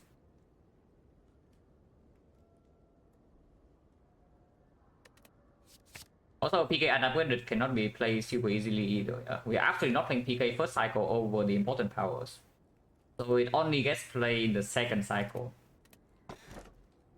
Now we need energy. This is not energy in hallway fight, but we don't care. We need energy. Your shielding, I mean, we are playing 35 HP, so it's like never fully shielding, but we are strong. Time Eater, no malaise, no piercing bell still, yeah, so that fight is not super easy at the moment. I want fires, like upgrades are super duper important. I don't care about elites. I care about fires. We don't have enough gold to go to early shop either, which is kind of annoying. We have nothing that tells us to go to question mark besides maybe my bloom you take upgrade, or which I don't know whether we do or not. Does it upgrade? No, absolutely not. Yeah, absolutely not. Now we upgrade our operations. Because we have 4 energy in the important fights already. And we also make a Phản energy upgrade. Still want to go to fights. Like 3 energy hallway fight is actually pretty scary when you don't really want to use this potion ever. But we do have an anchor now. There is no path for 2 elites. Path for 2 elites on the left is 1 fire only, that's unacceptable. Path for 2 elites on the right is forcing me into the shop, which is not amazing. We don't have that much gold. But we can do like fire here, 2 elites. So 3 fire, 2 elites, that's the highest value in this side. And that's really the highest value path in this side. We can do here like 1, 2, 3 and then decide whether we like go here or go here.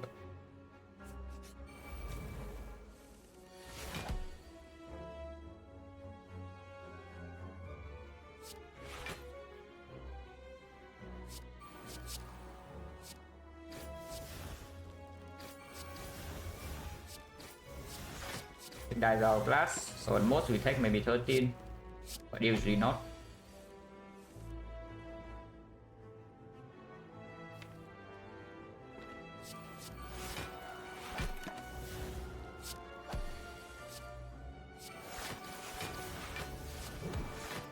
Dead to our blast. But this deck right now you see it has obvious problems. Yeah. Number one is that it has a ton of towers, so it takes a while for all of these to be in play. Number two is that it doesn't actually have card draw. It's like it has front load card draw plus 2 here, plus 2 here, plus 2 here, plus 2 here, and a card gamble. But recurring card draw this deck right now has none. Right. This is also slow draw. And number 3, of course, potion bailout is only 1 time, no sustain. If you have sustain, then I feel a lot safer with this run, because you can preserve this until we actually need to use it or we die. But right now we have no sustain. So right here, yeah, unlucky. Maybe I go next floor.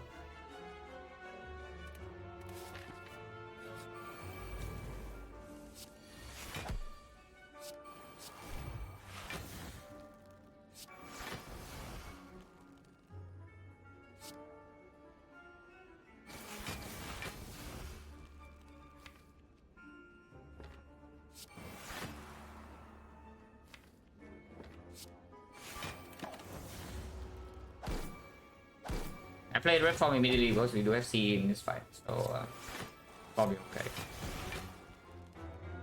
As long as I do not let this thing die to like taunts. Or Hourglass. Before I draw to my CE, that is. But it looks like we're going to be fine.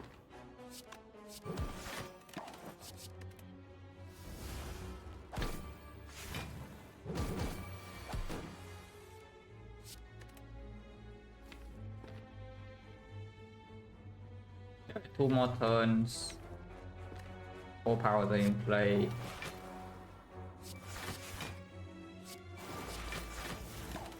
We'll see the higher HP one.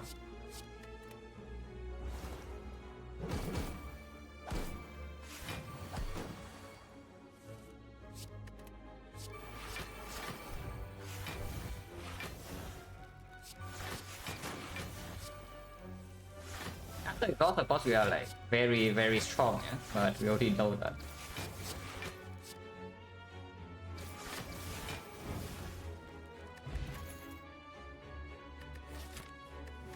Again, like this freaking Mr. Silent the draw character, I just see that I have not seen a single acro and backflip in this run again.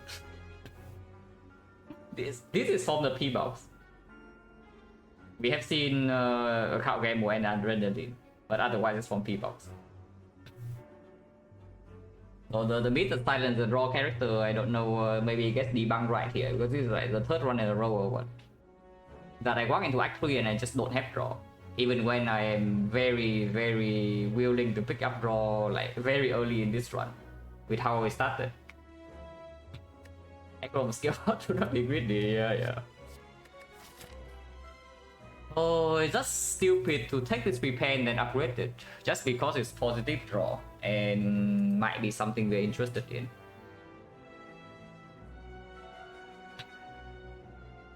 We double AI right now. I don't think the AI upgrade will happen yet.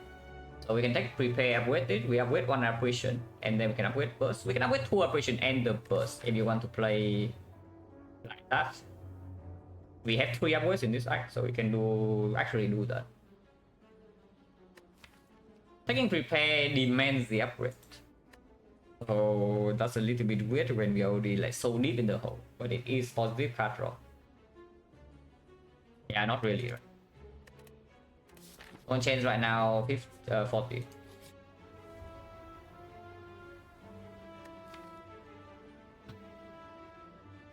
Now this is a free remove first, but on what? Yeah, Cloud Dagger versus Endless Agony Exhaust. In the first deck cycle, I assume Cloud Dagger is a better draw if we are bricking because it blocks.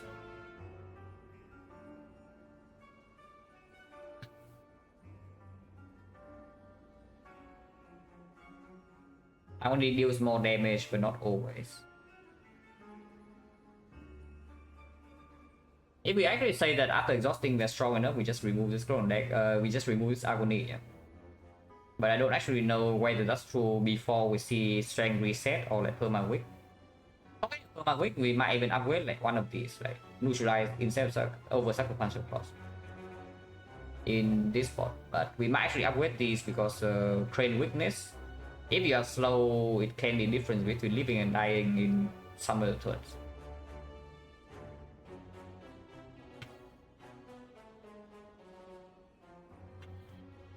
We count the real cards before is like 15, and we can count again 1, 2, 3, 4, 5, 6, 7.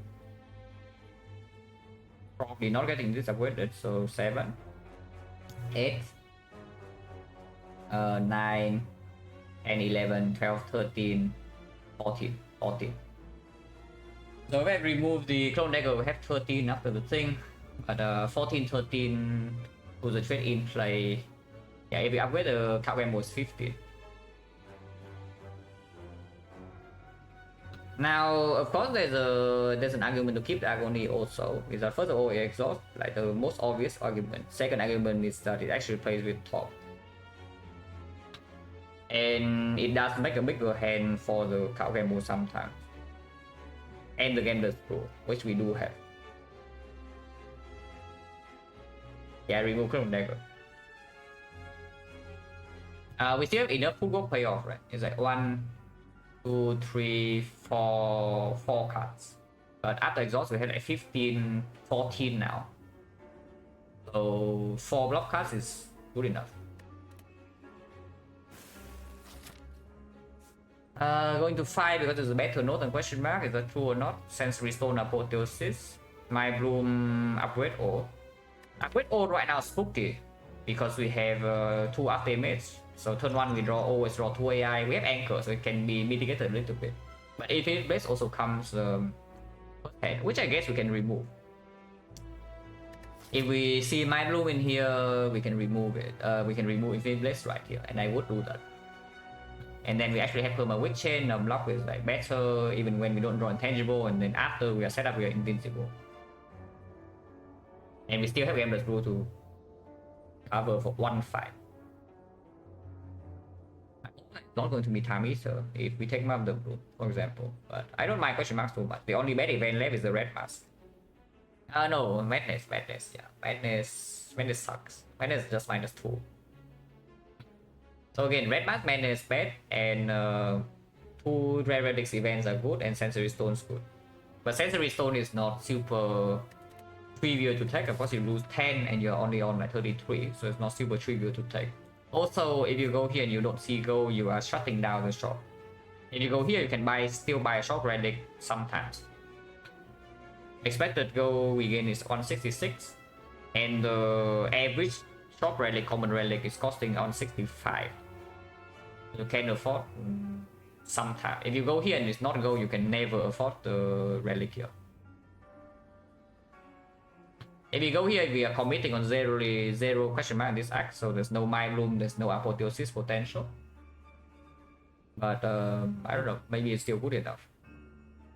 Because yeah, seeing more natural potion drops is good too.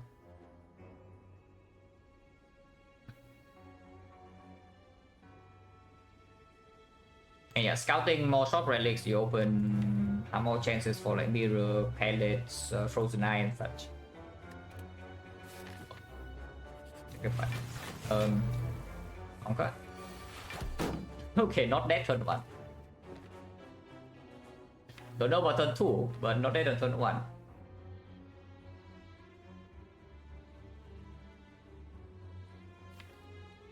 Double AI apparition, probably. And tell me the footwork is stronger than second AI, but I don't really trust you. Oh, I sure hope that I don't need to use Gambler's Rule in this fight, yeah? Because that would be very nasty.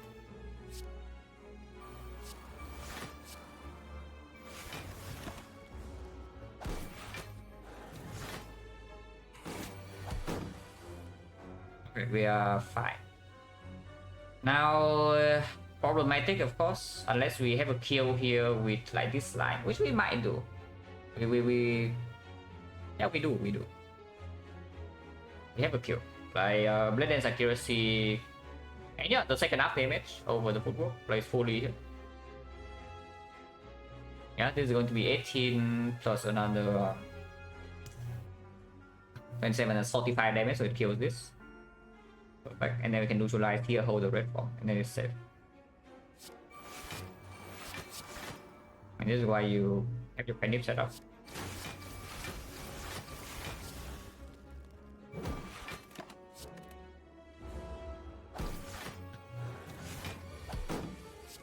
But the 4-way fights are freaking scary on 2 energy, and we are going to steal a bunch of them.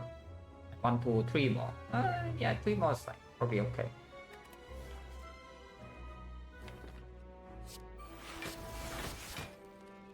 A boot.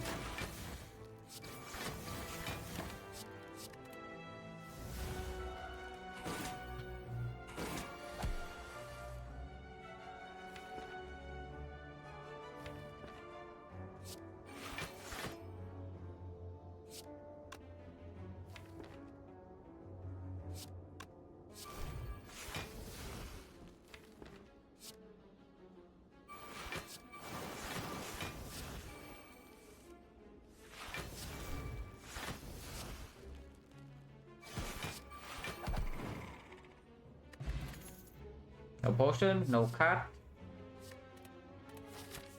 The opponent chance right now is 50.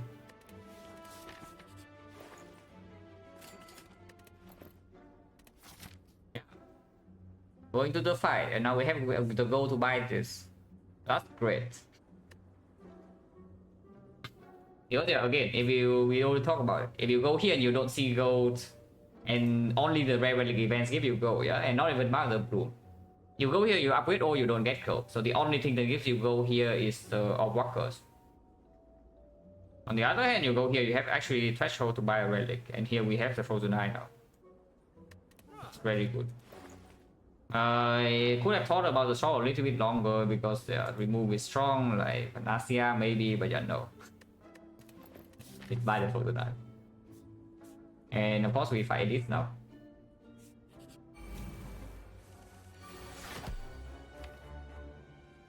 Next turn we know we have the apparition, so there's no problem. Turn 2 we have relic plan, so there's no problem. Get this fight over.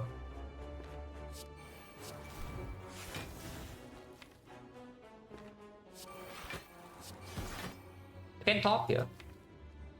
Yeah, I don't mind topping.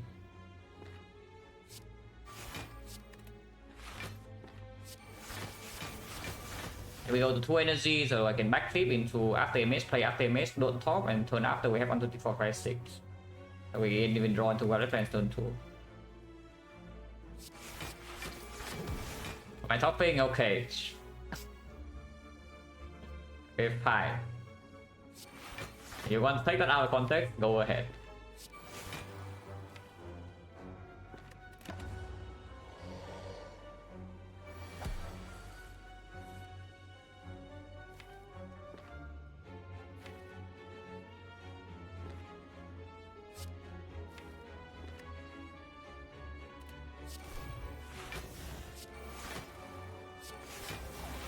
Discarded up, I guess, because we already blocked here.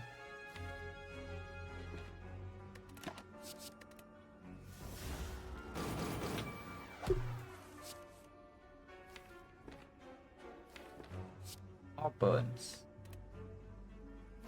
I know the thing yet, but we have the boot. Probably okay.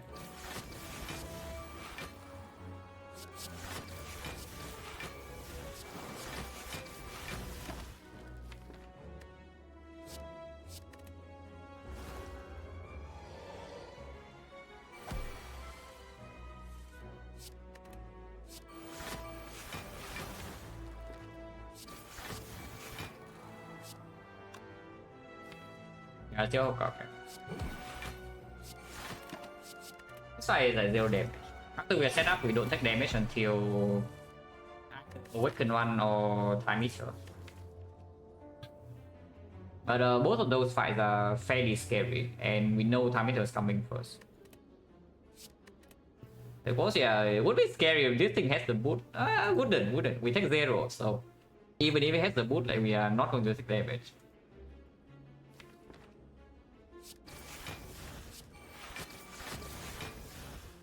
Setting Panic here is hard though because of the boot.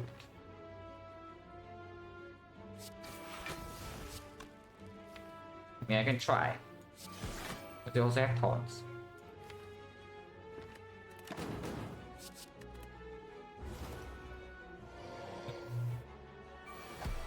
Yeah, taunts and poison.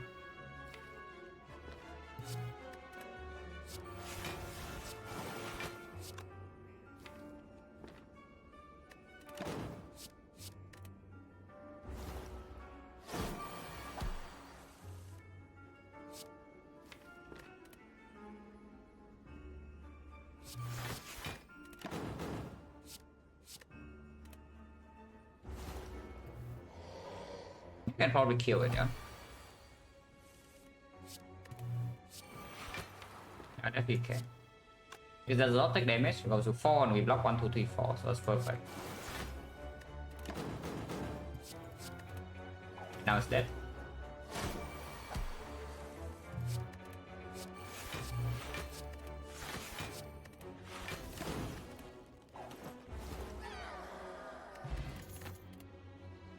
Back sweep. Yeah, I take that. Guarantees weak chains and we do not need these to be green. We have 4 energy in the important fights.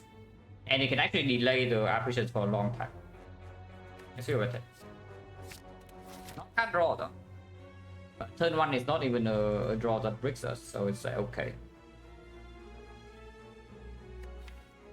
I think now we upgrade on apparition at least. Afterwards I don't know, but one apparition can go first.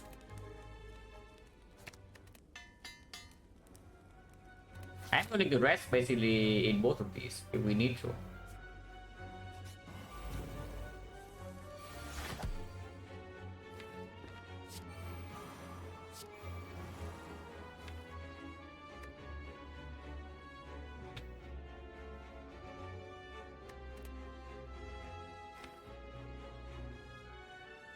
Holding condition doesn't make sense, so I guess we just hold. Let's say we do what, up damage. Adrenaline immediately. Then I should just play this.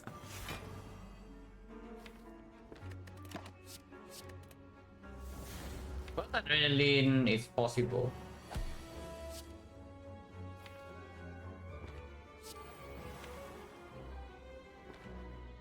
Still doesn't draw into this to the trade, but that's fine. Because yeah, turn 3 is like this, but it attacks turn 3 1 up damage and no quick. It does have quick. So turn 4 we can play this apparition, and afterwards we still have like the apparition plus in hand. But adrenaline is like fine.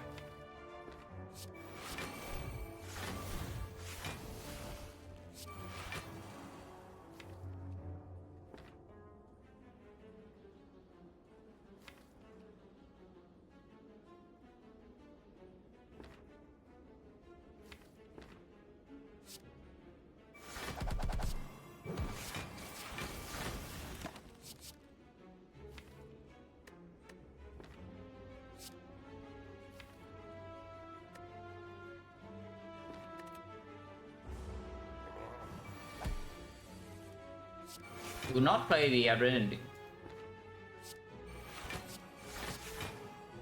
And we hold operation adrenaline also. Or you can hold red form. Yeah, holding red form maybe it's better because you can play card game more soon. We can delay this for a while until we have to play this. It's still crane and we have defensive scaling with perma weak.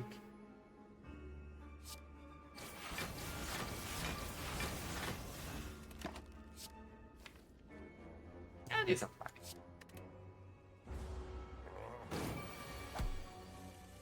I mean, I don't even need to play this now. I think I won't. I'll put this in.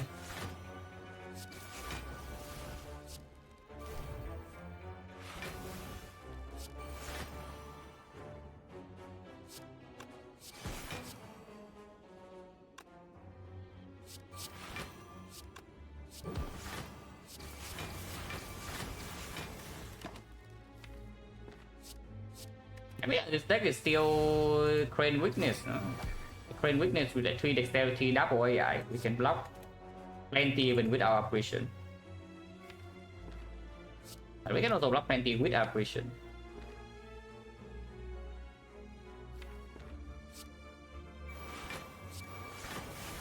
Or just play operation and deal some damage. Know what I mean?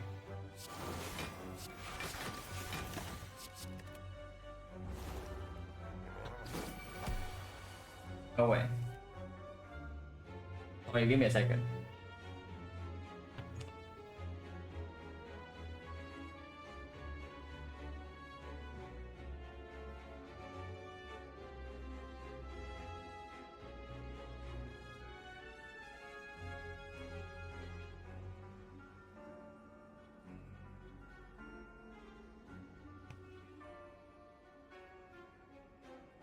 Yeah, I didn't notice my cat was actually hiding under my bed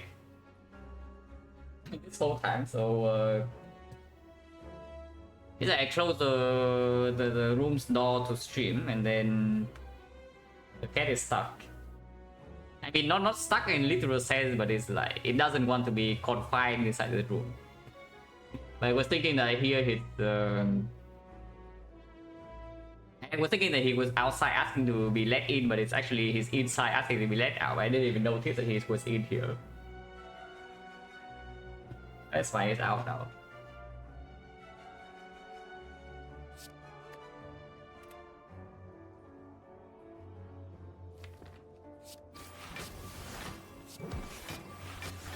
Itu aja.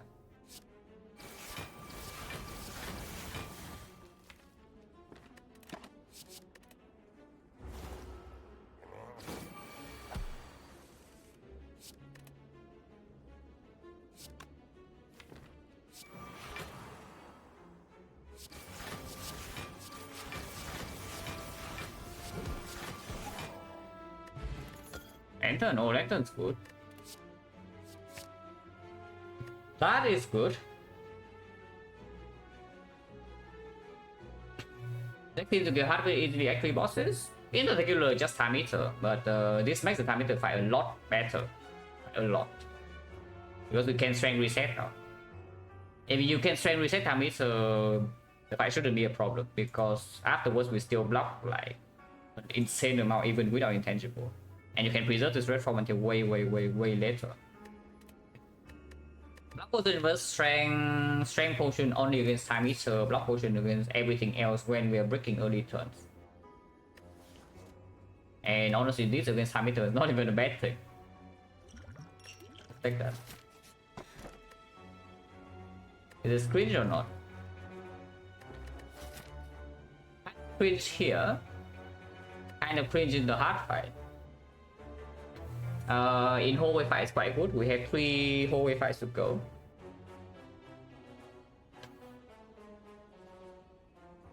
Potion chance, no, not potion chance, but gold wise we cannot buy a rally Act 4, so backup prep is not possible unless it drop exactly from the Act 4 elites. After image will be upgraded in Act 4 when we have the and we have the anchor, so in the hard fight it doesn't cost me anything actually. And turn 1 it can be gameless rule, can be count game mode with Frozen Eye. So the only fight where this is bad in is Time Eater. Yeah, the only fight where this is bad in is Time Eater. I take this Ninja Scroll.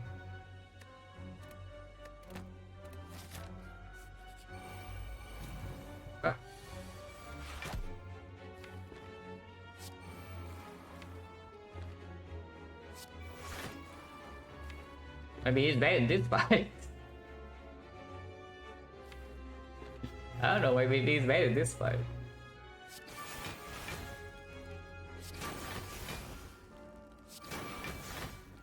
$16 I can take.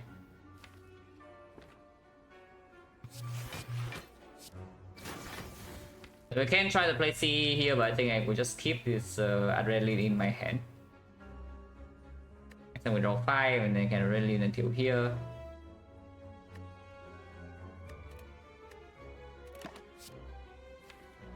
And then count game mode, draw what? They have 5, hand has 7, hand has 8, hand has 9, so we can game for 8. We can game for 7 after playing this, can game for 6, can game for 5. You can also just not gamble, which probably is what I do. Yeah, I can just not really until leg sweep, play the leg sweep, play the powers, exhaust these cards, and then play apparition turn after.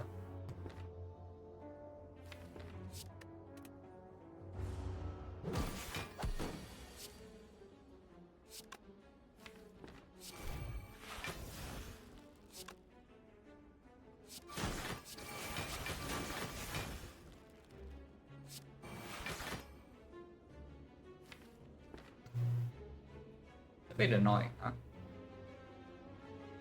It rolls the only attack where Train Witness doesn't fully block.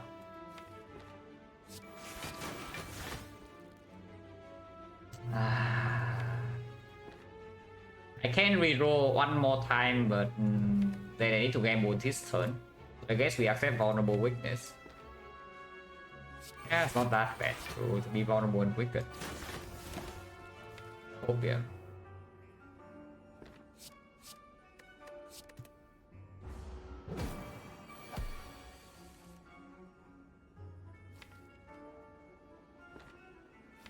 This.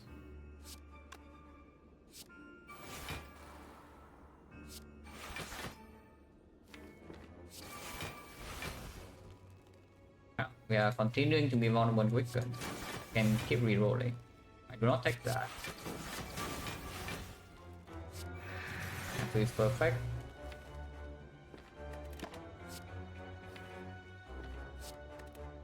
That should be fine. As I don't expect to take damage here, but it's going to be annoying. So that's just the usual writing bust stuff. You take 0 damage, it's annoying as hell. That's the usual writing mask business.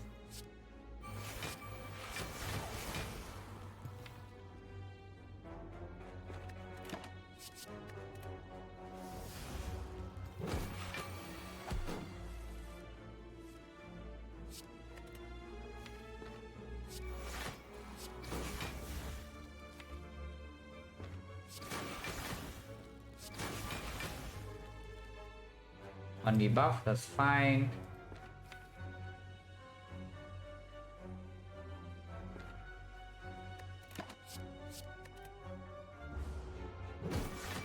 Why do I like the big dome here? You just play your damage and then whatever happens, happens. Very liberating.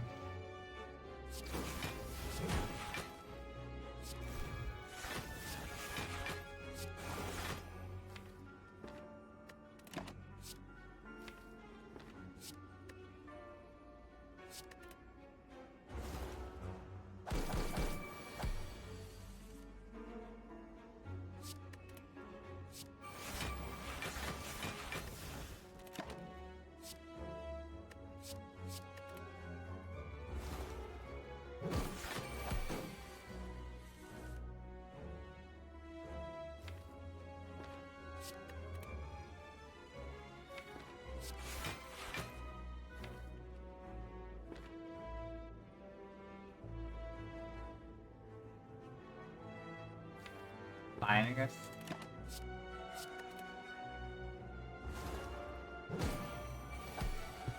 Random question, how do you feel about market death rush in general, depend character? I mean, yeah, it just depends on how many things the market actually exhausts. If it exhausts a lot, then it's just a branch generator, then it's good.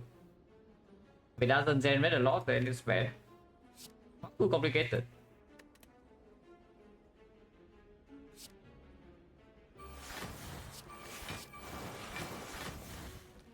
Poison deck.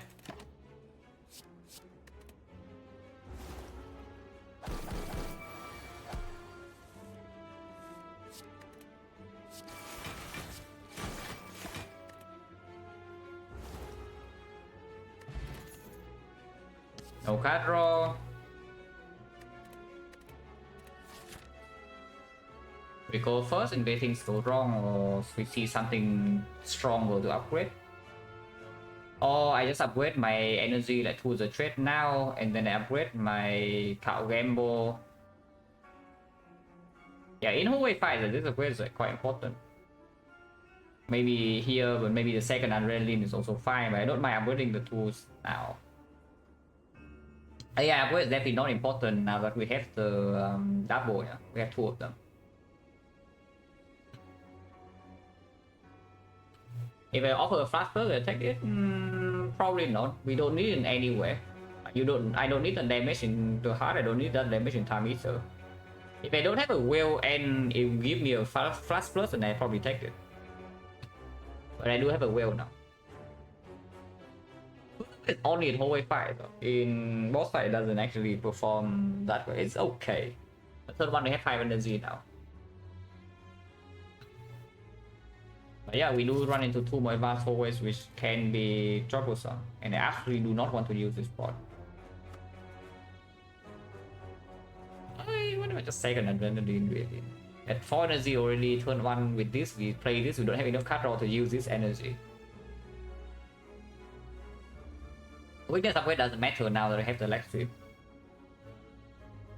Maybe now it's time for burst. Maybe now it's actually time for burst upgrade. Yeah, top, yeah, can play sometimes, but again, on turn 1 you draw like 9 cards and then you have 7 energies. Is 7 energy really enough to top with 9 cards?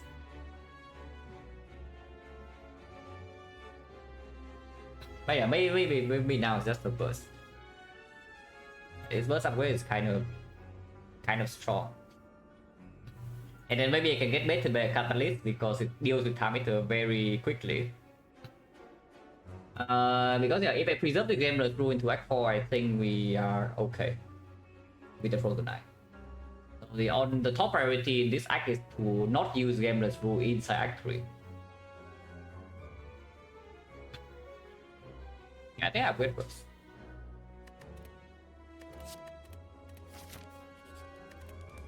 Next saw I will recall though, in case you need to rest last fire. Yeah, we're choosing the good luck. Oh, first thing.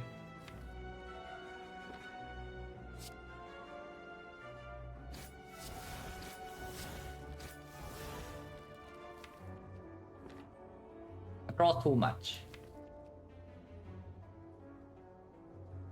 But I guess it's fine. I mean, you don't need to burst a second adrenaline.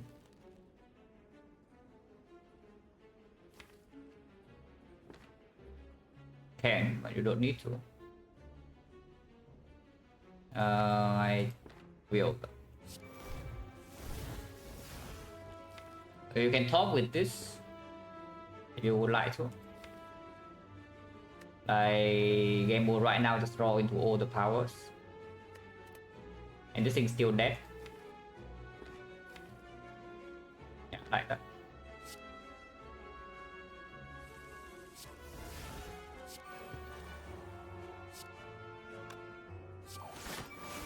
So we can continue talking.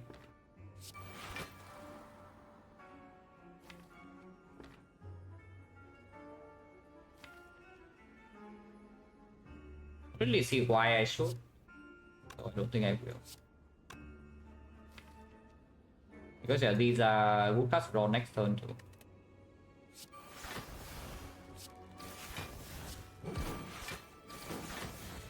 And this girl in the deck is not so bad either.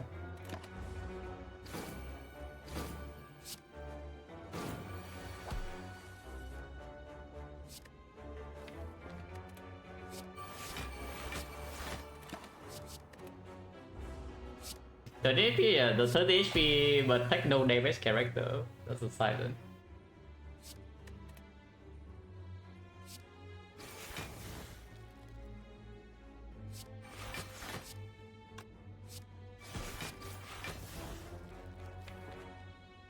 It does not kill with Hourglass, so we can just shift next turn and go to 9.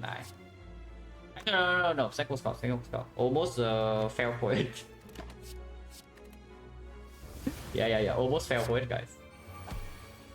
But I saw the second scout trick.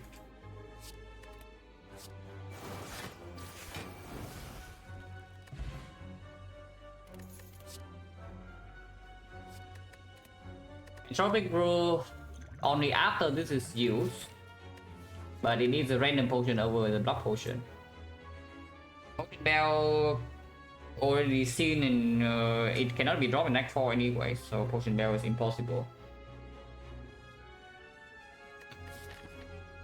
Tropic open it over the block pot. What chance right now still decent, right? Like 1, 2, 3, 4, 5, 6, 7. 7, and we have dropped I think 2 potions only in this act. So it's currently still at 70. At worst it's 50 if I forget 1 potion. It's either 50 or 70, so I don't mind taking the Entropic and opening it right away.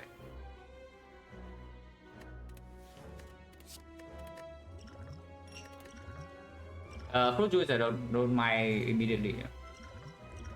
Oh, it's okay, that's not very good. Course in case I need to rest. Oh.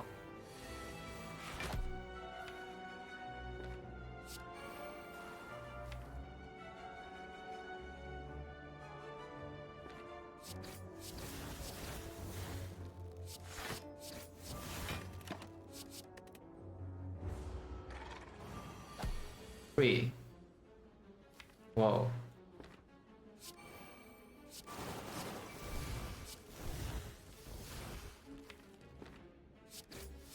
Oh, that's some scary stuff right there.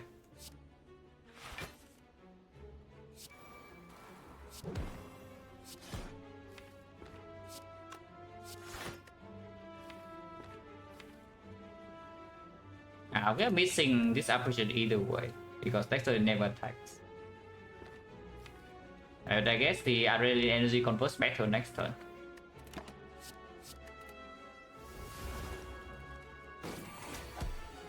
Yeah, trade reduced by like 90%. How can this happen? But what is this balancing really?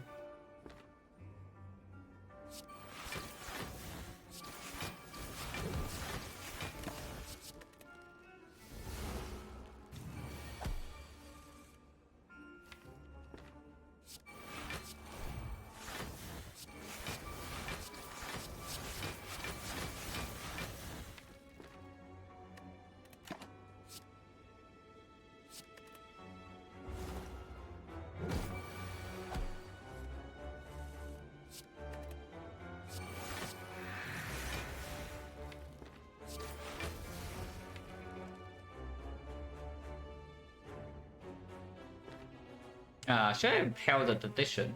Actually no. I hold these and next turn I just burst the sea.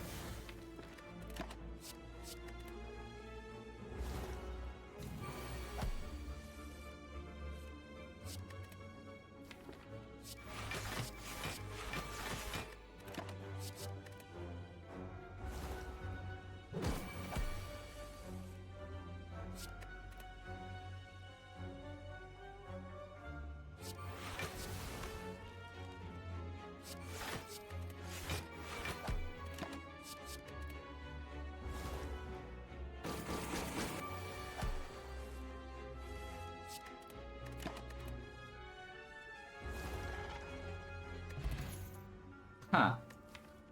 I actually get no backflip and echoes in this run. Again, this one T-box. I don't even know how many fights we took in total in this run. It's quite a lot. But no draw. Which actually makes this endgame a bit scary. Because if we have to use this potion in the time meter, it's actually get very dangerous. I think we make the second up upgrade here. Instead of taking prepare to upgrading it.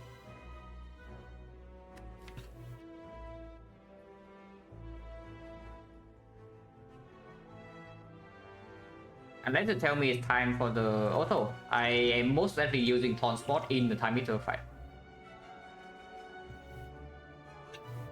Yeah, I'm most likely using Taunt Spot in the time meter fight. I don't care about this in the heart at all, but I care a lot about splitting him before I need to use my intangibles. So I can strike reset cleanly and play the second half.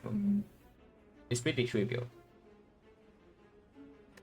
If it's kind of like upgrade, I don't know about that one, but prepare into prepare plus is reasonable. And right now we do have an upgrade for Act 4, but maybe we can upgrade Cow Gamble also. Maybe I upgrade Cow Gamble time meter, it's a little bit weird because you can also see from the whole way fights how often do we even actually play this. But if you are drawing to like the powers, Frozen Eye cannot be that bad. It's just that burning these early is not good in time meter either. If you're breaking, doesn't matter if this upgrade or this upgrade happens. That's the same. Turn 1 have anchor. I think I would second up. But I don't take this. I think upgrade in Act 4 is going to be this Cow Gamble.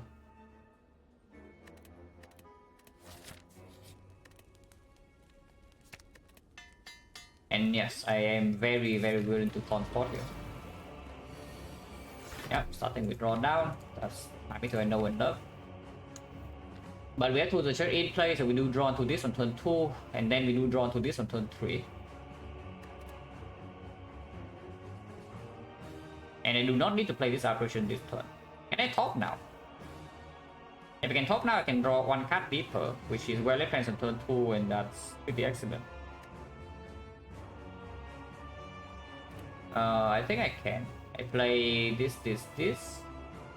No, then I have to play up. Okay, doesn't make sense then.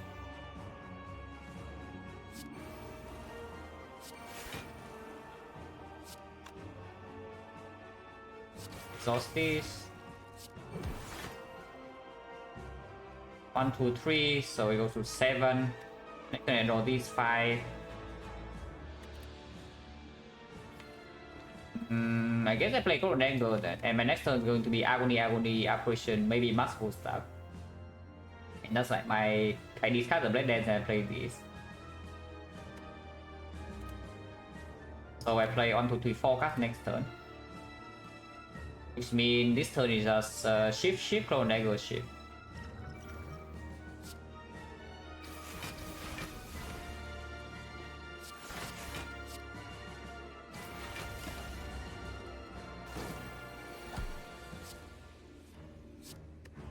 Yeah, if he debuffs me this turn, I can also just discard the apparition and then play some cards, or play no cards.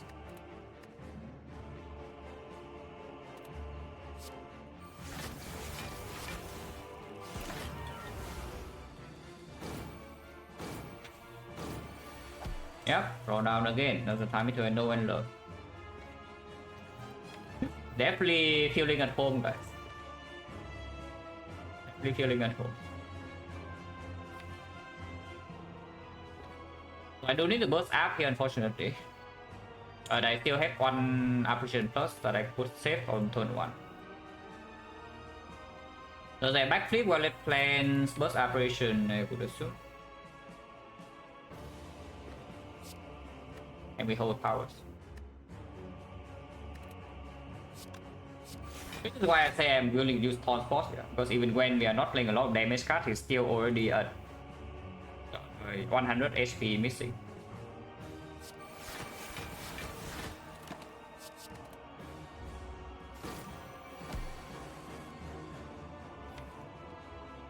platforms not play, but maybe it should be held.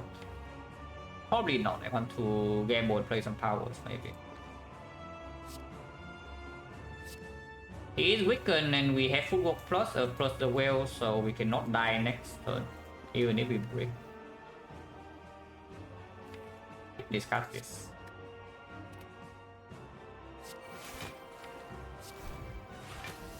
I will play this.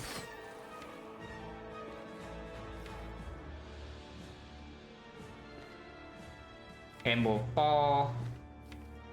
Gamble 4 is bad. Gamble 3 doesn't make sense either. I can also just end turn here. End turn here means that if he big hits me next turn, it's annoying, no? You can always do after image, footwork, leg sweep. For example, I play Sucker Punch here and then next turn I do these 3. So I block for 16 and he attacks me for maybe 36. That is going to be 21. I take 5. Or I can really lean right now and prop the clock. We do footwork, Sucker Punch, heal, and a whole leg sweep reform. It is better.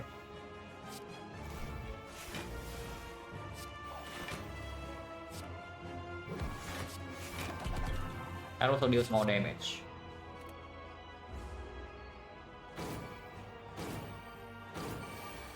Okay, debuff.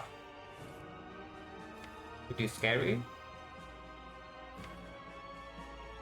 We do draw to Operation Plus next turn. He is Crane weakened.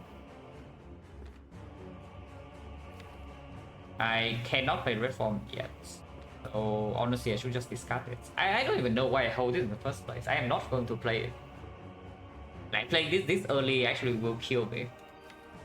So I don't know why on earth I am even holding this. I should just discard.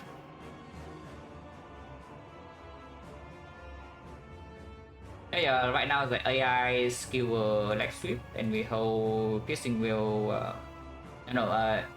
AI skill shift and we hold piercing wheel leg sweep, for example. But that means the next turn I don't draw a block though.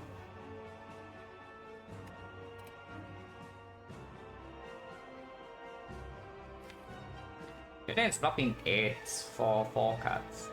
Pro Dagger is blocking 10 for 2 cards. So this is a better hold if we say we never piercing wheel next turn. Which is probably true. If I don't strength reset, this fight is not actually trivial. I can even see holding these 2. Because even when I'm vulnerable, his attack is not that big. The multi-hit is going to be 10 going to 0.9, so 9 times 3, 27. The big hit is 36, it's 32. So it's either 27 or 32 next turn. This blocking 12, this blocking 10. So that's 22 already in 2 cards.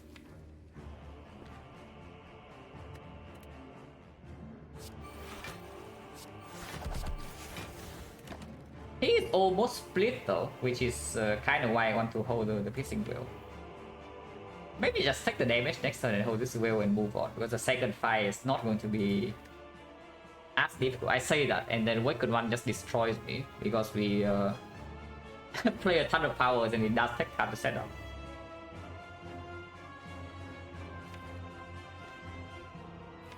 I mean, the block is not that bad, it's just not good enough.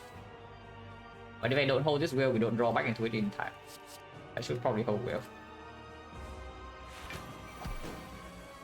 Oh, 1 card off on Defect. Fortunate. That's fine.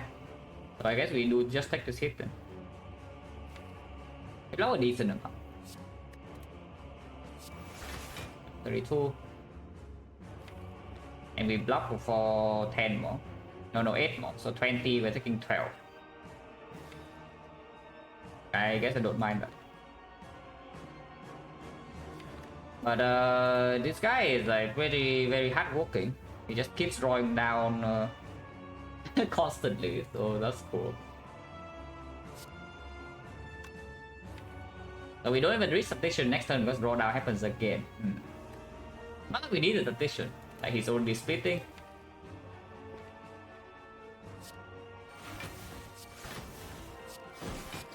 Oh yeah, take 12.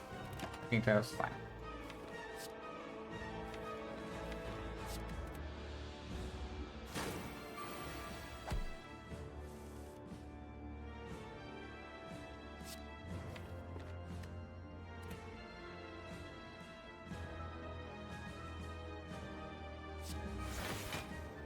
He goes to what? 10. So he goes to 12, and 12 is no, he's currently at 12, so he goes to 14. 14 is 8.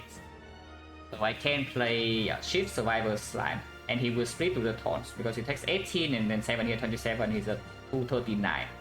So he splits next turn and then I can play Maywell.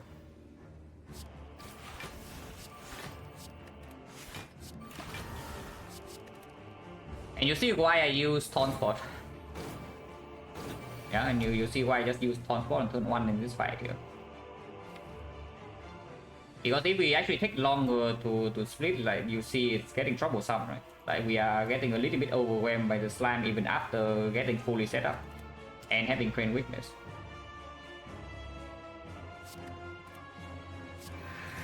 I don't want to redraw shit, so I'll just play it. We hold I don't need to hold burst up. I think I will hold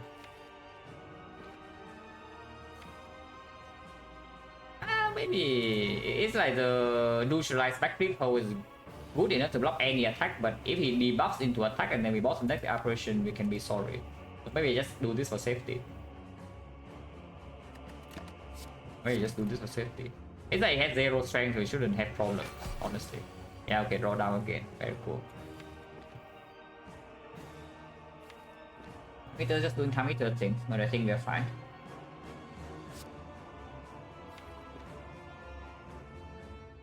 I want to burst CE, burst up this turn, and I think that is what I would do.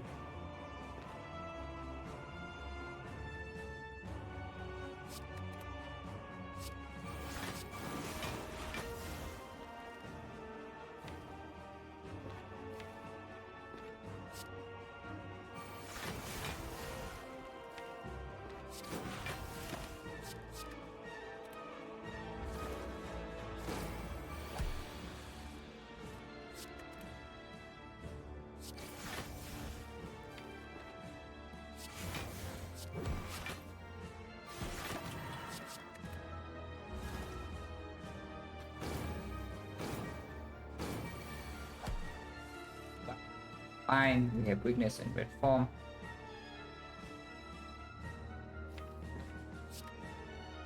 In fact, we need to hold red form. Like, let's shift deflect survivors full blocking whatever is coming next turn.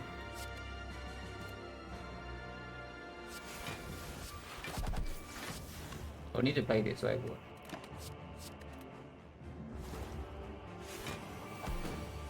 Yeah, go down again. That's fine.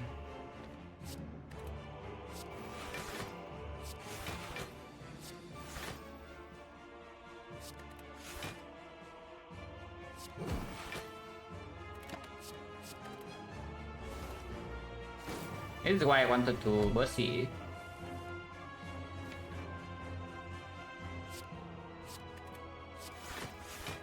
And we kill him like on pace, yeah. He goes to what? Currently at 10, so he goes to 12, yeah, it's 7 times 3 only. So it's full block.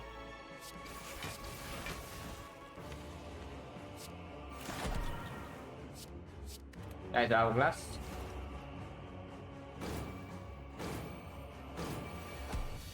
So I took 12 damage in here, and 1 taunt spot used, but not super heavy, not a awakened one, which is good.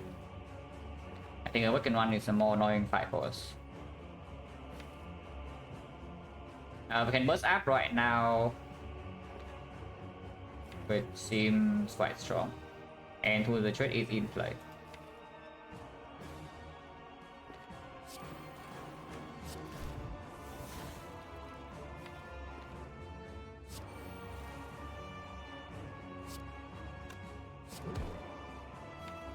The boot.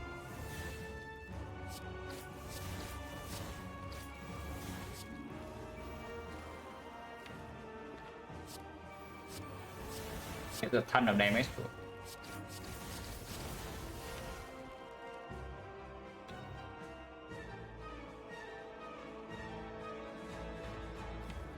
Whether should I be done that? I think it's okay to do it like this. We just play red form next turn. We legit just play red form this fight instantly. Because accuracy, if it is down to 1. Wrong target by the way. Hitting this guy is just better. Because he takes damage from taunt, this guy doesn't.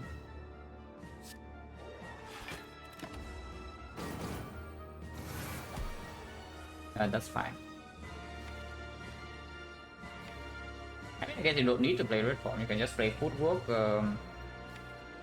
You do play apparition here, I would assume now. And next time you play apparition again, so you have intangible still on this turn. To play your left hand stuff and turn after you have up damage and such. Playing red form right now, honestly, it's just safer, right?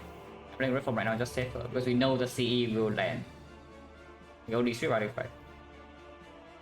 Playing red form right now is just straight up just safer. But we can keep this around to burst it after we have time to cycle back into it. And I can exhaust football instead.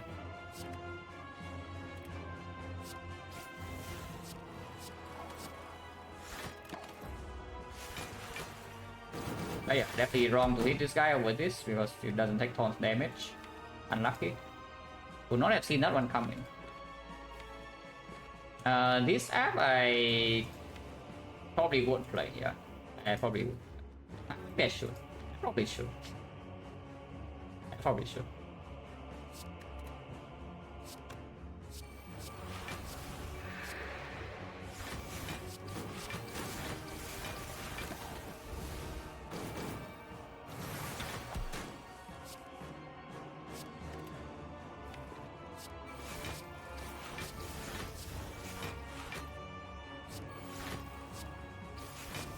Oh yeah, like plenty of time. Oh, we are in no risk. Kill, definitely kill in time, and we don't even run out intangible before that. Even if we do run out intangible, we can still block with the crane. Because like the zero issue. The wood.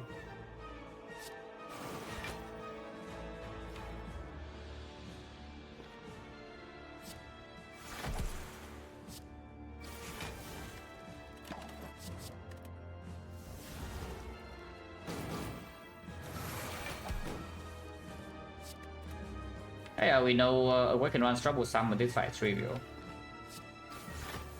So we already win.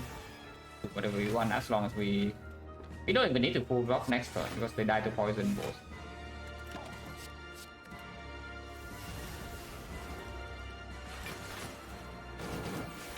So good, we got to preserve our promise potion here.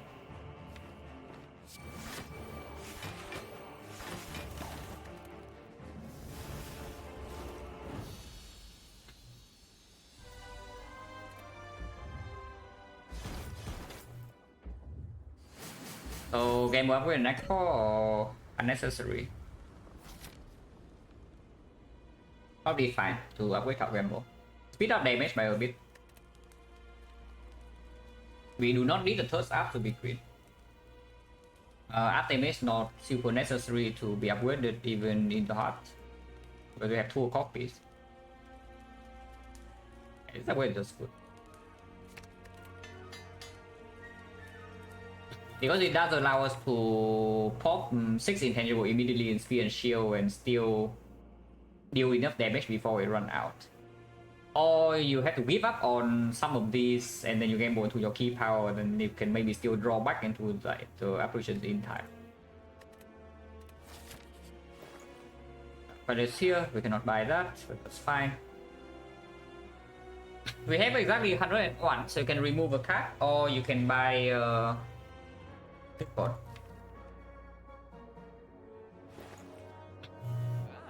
Defect is pretty sick.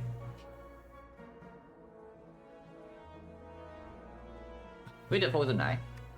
Remove is not too bad either though. And remove on Muscle Staff for example, the card is going to be a straight up curse in the heart. But I think Defect is just stronger. Of course, not really. I mean, it's okay to take. But multi-hit, if we are intangible, we don't take damage either way. Big hit, we don't need to be intangible. So here's the thing. When do we need to play apparition or red form in the hard fight? First cycle big hit, absolutely. And first cycle multi maybe sometimes not even true, because if you paper crate is stupid. Paper crate is very stupid. You have weaken on the first multi hit even when you're vulnerable at 1 times 15.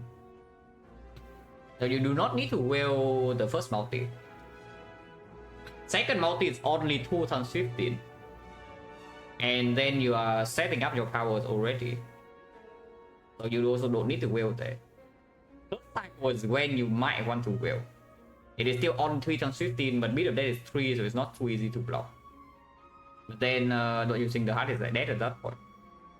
So even if you are forced to waste a pissing them beforehand, you can still preserve your intangible, yeah. Because the big hit you never need to go intangible against after first cycle, after plans is down, if it's weakened.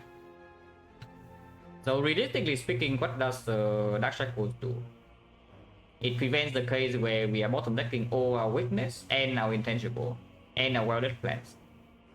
But it needs to be drawn at the right time. Yeah, draw pot with Frozen Eye is just way better, no? Because it can be used in combination with the Gameless Rule as well to draw basically a whole deck in 2 turns. And after setup, I think we will deal with. And without the Frozen Eye, it's maybe more debatable, but with Frozen Eye, I don't think it's actually close. Now, this is funny. And it might actually be good, because otherwise I need to hold C to ship artifact.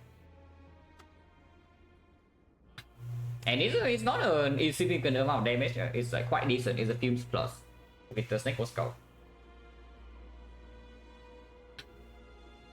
And I do not want to have to hold C to ship artifact in the hard fight to reapply weakness. I might actually take it because we have double setup potion, the double potion and reverse like setup speed as well. With the 5 energy on turn 1, double adrenaline. Yeah, I think I take this Fumes.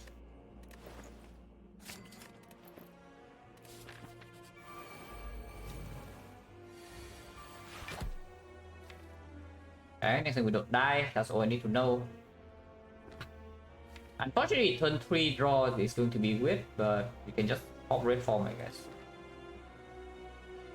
I do not want the potion here. If we potion here, we have a very easy fight.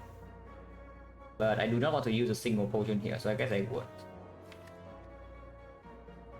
So we just play AI all the attacks. No need to operation. Next turn we have like 1, 2, 3, so we play AI infinite race after match. That blocks for 5 and we are taking 2.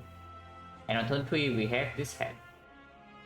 Which is slightly annoying because we have to choose between tools and accuracy. But we probably choose tools. But after we are facing Burn Strike, we draw until here, but we can always still play CE, and then the CE effect is down. The intangible goes for like 5, and we have 1 more intangible to draw into. If we are not running Burn Strike, then we draw 6. We can draw until here and play everything. Then after we would have 4, and then we can adrenaline until here, and then Trout Gamble set this up. We have another adrenaline potion can still be used. That wins the fight, take 2 damage. And I do not use any of these spots for 2. And using this for 2 is just completely stupid, so let's not.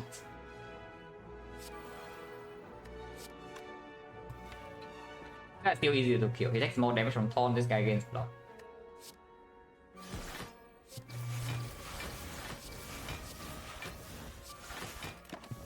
Sander's been stopping on top though, that's quite sad. Yeah, taking 2, we already know this. And next time we just red form. So it is Burn Strike on turn 3, which is slightly unfortunate, but it's fine. And yeah, I play 2s over accuracy. Yeah.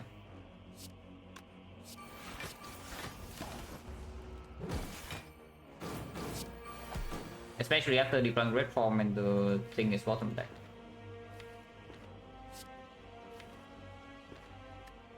Now I play this. Yeah, I play this operation.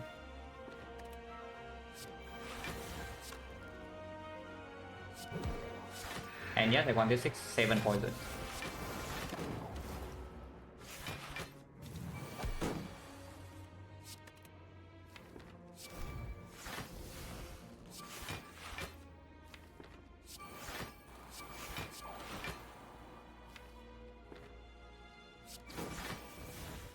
Don't care about Penny in the heart, so I just do whatever.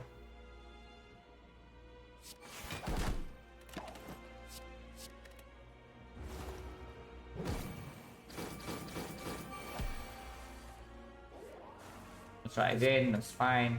Fight is already over, they are dead. But we also still have one more intangible.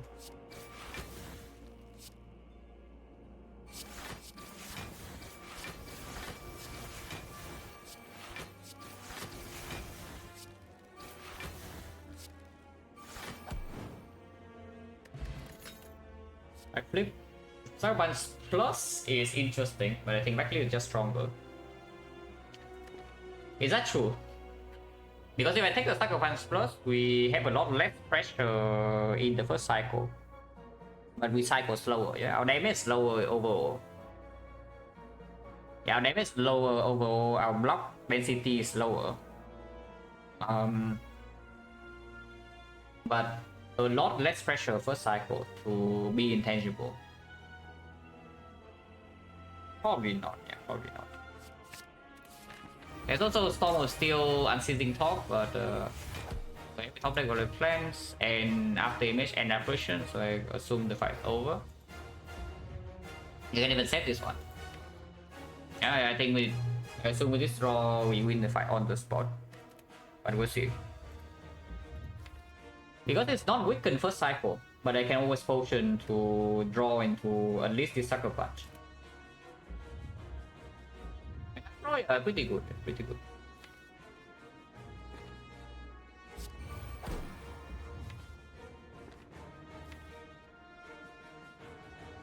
Robot now is a thought. If I drop pot now, I can do a lot of things.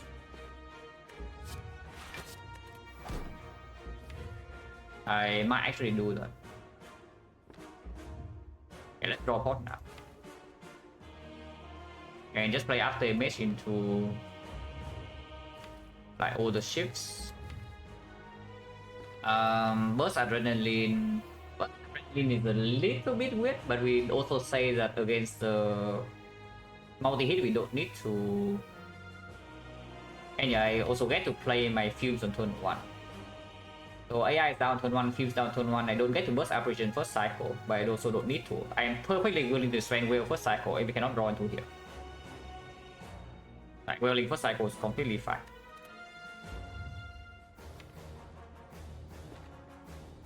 Let's draw pot now.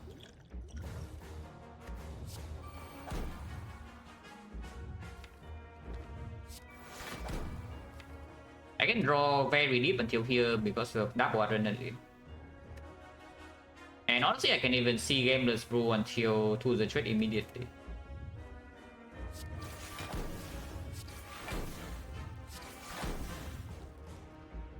Seven and draw 10, so my hand is full with this line. But I will play that. Yeah, like digging through your entire deck on turn 1 is kind of good, no?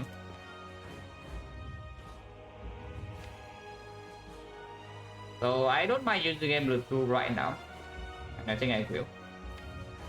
Or we can just stop our turn here and say we do infinite deaths, backflip, play these to exhaust them, to exhaust Agony, and then play the skewer, and we just hold double operation. Then after, if it's a multi-hit, I can always land a Sucker Punch. If it's a big hit, then I just apparition with X0. And afterwards we draw into these things, and to the theory is in play. Root now is faster, but it does turn off the bailout ability later on, of course. But it's definitely faster to Gameless Root now.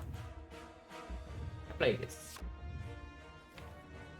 If I Gameless Brew for then I Gameless Brew how many? I want to gamble maybe Seven is like all of these, so it's a bit too much.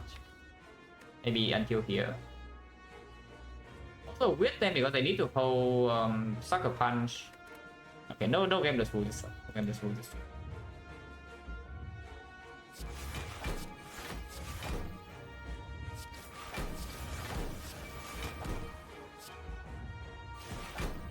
He is more damage than 16, so we just CE into skill, and we hold double operation over operation piercing well.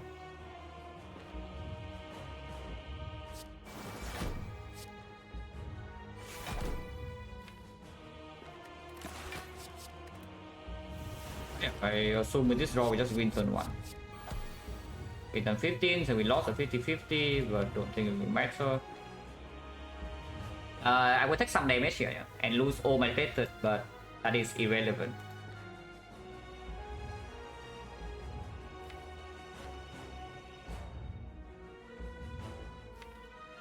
I hold Operation AI for next turn. Okay, so unfortunately we drawn to Void because I was planning on playing like AI to the trade, backflip, Sucker Punch. But with this hand, of course, you cannot do that. I guess you can do backflip AI Sucker Punch shift and hold the 2 the trade instead, and operation you don't need to hold the second up. Because you can just play red form. I swear we can just play red form in second cycle if you're breaking. You probably don't break.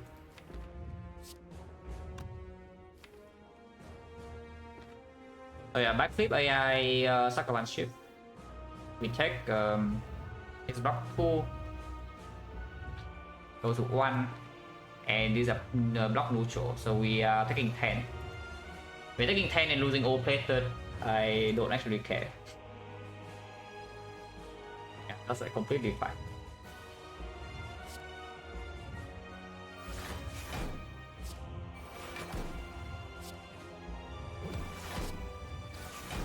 And hold 2's operation. Then we just up.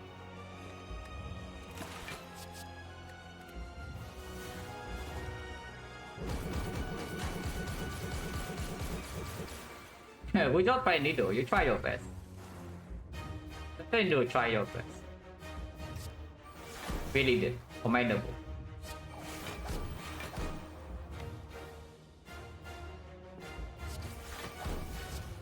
We do not need to wheel second cycle.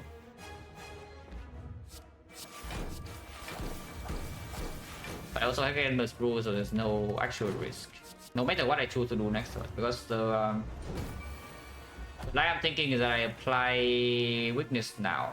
I just do neutralize stack sweep right now, guarantee weakness second cycle entirely. Exhaust these things. But I can also gamble through immediately. Yeah, I toss away this substitution, gamble through right now, shuffle out the wound. I play leg sweep and then gamble through, for example. Very possible. I don't know why I would do that. Just to get information from the Frozen Eye when there's no need. You can never die next turn. In order to make sure that happens, I need to hold red form. Looks like we'll hold red form. Yeah, exhaust slam, play this 3 energy, this 4 energy, so I can hold the position as well with the red form. Holding Cloud Dagger might be better though, just have a card that says block. I don't care about the energy, honestly. The boot. Yeah, all these put on 15 is extremely easy to block, even without intangible. We are intangible though, and I think I don't mind using this. We still have one more operation in the deck. Using this right now is just convenient to deal damage, basically. 1, 2, 3, 4, 11, that's full block, and the whole leg sweep for next turn.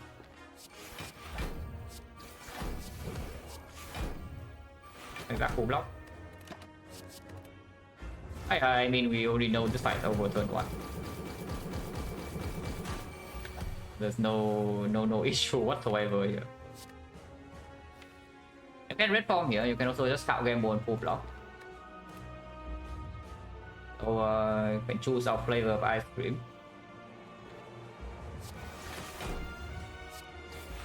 I think I choose Scout Gamble.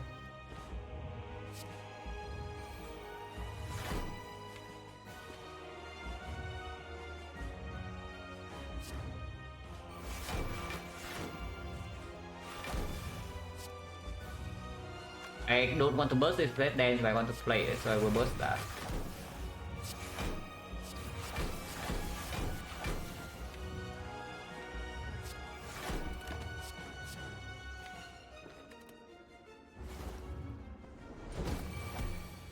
Pretty solid. I mean, of course, it's just P-Box Icon and then we are like super strong. But Icon was fine. And honestly, after this, it's not even super trivial yet. Because if this deck, if you give me like an Echo and one more card gamble, then the run is actually trivial. We have no risk. But even until end of Act 3, we still need to play fights properly. Which is good. Which is good. Having to play fights properly is good. Is a good thing.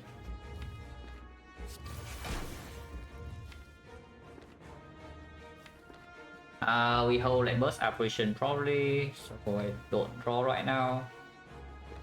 I mean, I can just draw and then do some stuff. I just cannot backflip into card gamble. Honestly, even if I do that, I don't really die. And that's piece out of damage, so maybe I do that. Or maybe I actually do that.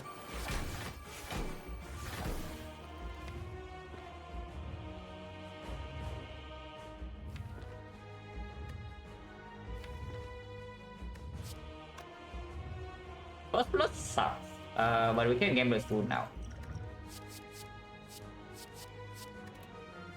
And a double C.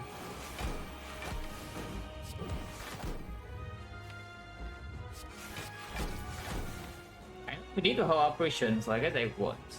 I just hold well plus a block card and we block back hit easily. Yeah, 29.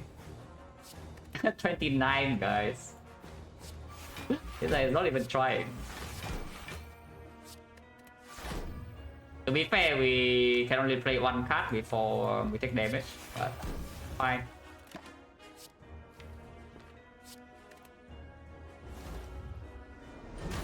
We done 15. We can probably still block this even without will, but I just will right now because yeah, it's simpler.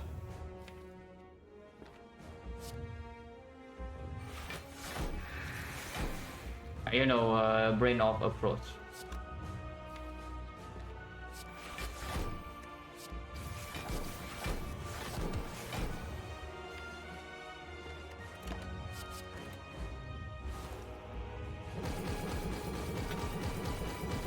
Overrated, we probably don't need that much intangible to win this fight, honestly. You give me max HP in here. Yeah, you give me my full HP. Which is, what? 70, right? Yeah, 70. We don't see any modifiers after the outer. 71. And you give me 71 HP in this fight, I think we do just fine without red form and 3 apparition. No actual problem.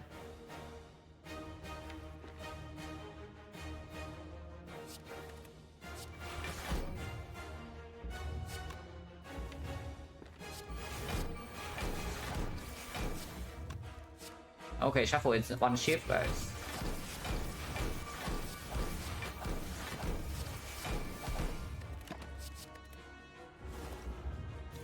Are we the problem? Really? We still strike reset, you know? If you toss away the Piercing Wheel as well, then yes, we have big problems there. But if you still give me this, I don't think Time Eater is an issue. Like, we may lose some HP here and there, but we will not die. Because even at the end of that fight, we never even played red form. Yeah, we never even played red form in that fight. It still create weakness with well-led plans and Frozen Eye.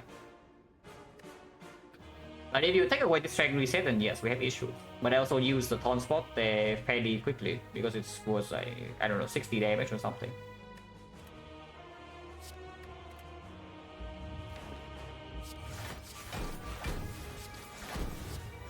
I need for next run.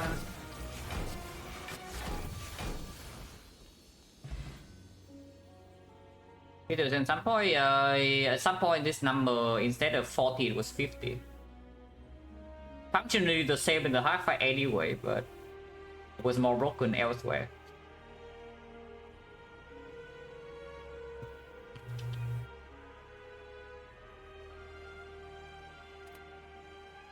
It's a strong P-box, but it's not busted broken because we do not actually get card draw and no sustain. You get this kind of P-box, you get any form sustain at all, or you get any reasonable card draw. The run is like over on the spot. We are basically in a winning position, like almost the whole run after the P-box, but still very throwable run. Also, like Act 1 was nice. Act 1 was nice as usual. Like we run into max value path and ended up with like still very high HP. But yeah, that's how we buy the Aurelian. We just pick 5 cards. Even though some of the cards were not that good, we pick all 5, and then suddenly we are strong enough to run into the things. If we pen fortunately, if you want to be even in this one, you can be. You don't have that much draw though, so it's difficult. Like you don't see a single echo in this one, but still you have 2 backflips. Yeah, 2 backflips, count gamble, a lot of exhaust, and a transition, so you can do something. Prepare is not block positive, like backflip draw +1. Count gamble is draw -1. And prepare is draw -1. And not draw hand size. So at some point you will break. Unless you have like all the removes. At some point you will break. Also there's like literally no reason to even go into that direction because it can die in the middle of Act 2 when you are playing with an insane amount of powers. Yeah, you P-box into this, your deck is like extremely setup heavy. And now you want to upgrade some other stuff to lean towards infinite, which never is necessary. Even the moment being choke floor 2 go from there, not even kidding. I mean, as usual, we know choke performs like 1. Afterwards, it's removed. After 3 box, it was the first on to go, so unlucky, but it performs like 1. Mainly because after the choke, like the cast in Aurelian also got a lot stronger. Like Skewer got stronger, Cloud Dagger got stronger, Adrenaline got stronger, and suddenly the choke deals a lot of damage inside Act 1. And we just snowball from there. Choke was needed. Yeah, I mean probably you don't really pick sacrifice floor 1, skipping floor 2 and run into Force Edit. Sometimes way too often if the choke breaks. The drop didn't really break though. Yeah, we just bought a rare 5 port and suddenly we are like super strong. And yeah, 6 damage on sentries, 0 damage knob, 0 damage sentries. And no more. Yeah, we took damage in the first 2 hallway fights. After Aurelian, we never take damage. So is Aurelian good or not? No, really guys, Aurelian 1, you just pick 5 cards here, like, is it good or not? Because you just see that we take 0 after this floor. Yeah, I just never take damage.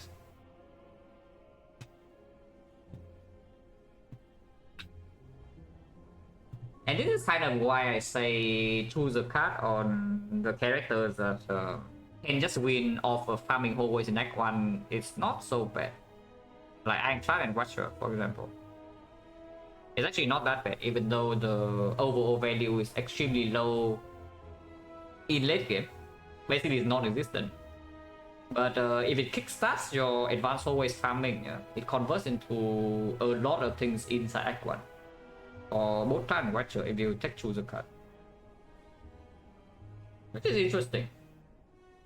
Because instead of taking like basically 1 or 2 damage in advanced hallways, you take 8 or 9 and suddenly you are down by 1 upgrade. You're down by maybe 2 card rewards and you're down by like 30 gold.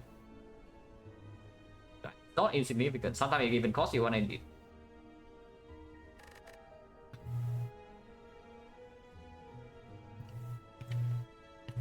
Oh yeah, Defect. Something might have happened to cause this. If you were here, you know.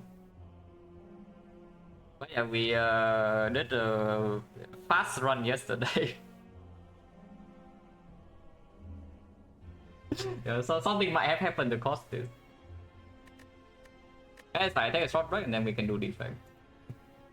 Hopefully today I don't really get into this crap. Oh yeah, 3 minutes. Here.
Okay.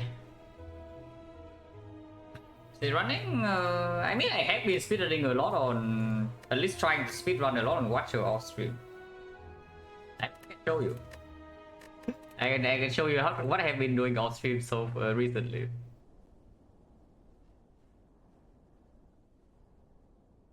But it was asking that very good, yeah. I'll take a look at it like soon.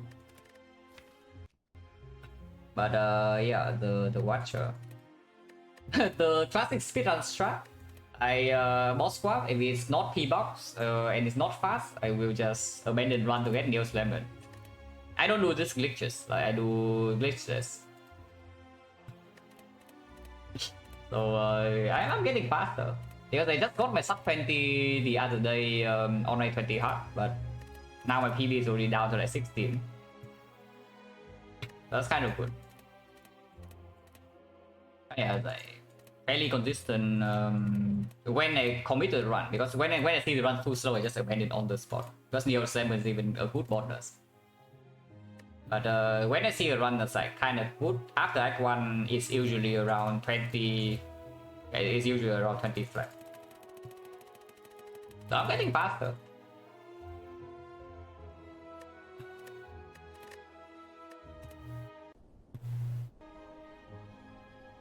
KTO, I played Water properly for a while when the challenge was like going on. And when Mer and Post was streaming, both streaming daily, I also played Watcher a little bit off stream. But I already got bored, so now I am just speedrunning.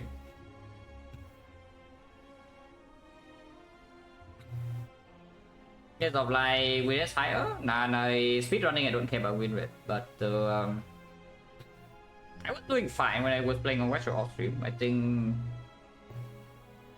my last 20 in Watcher is like 19-1 or something, which is quite good. And don't think I have lost more than one run ever since I started to play Watcher again. Yeah, like doesn't matter, I would do a sample. Wait, what? This post might contain a dot imagery. Okay. That's fine. Dead range market, Fusion Hammer. No real, yeah, no overclock or anything.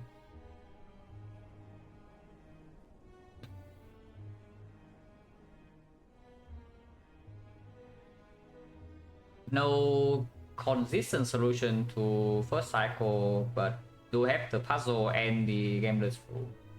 I don't think you spend gold on this. Yeah, I don't think you spend gold on this one at all. Yeah, you're not so rich. Only have some decent answers for turn 2 speed and shield.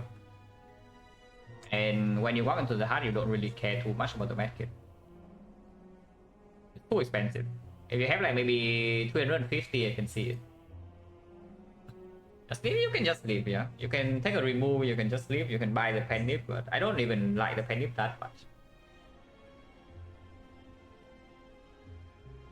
In China, since there's a lot of sets coming, must make win rate, thoughts on that? I mean, it's a different game, so it's like speedrunning has different categories as well, right? So if they want to play, if it's basically agree upon within the community that yeah, you just save and quit, then they do that.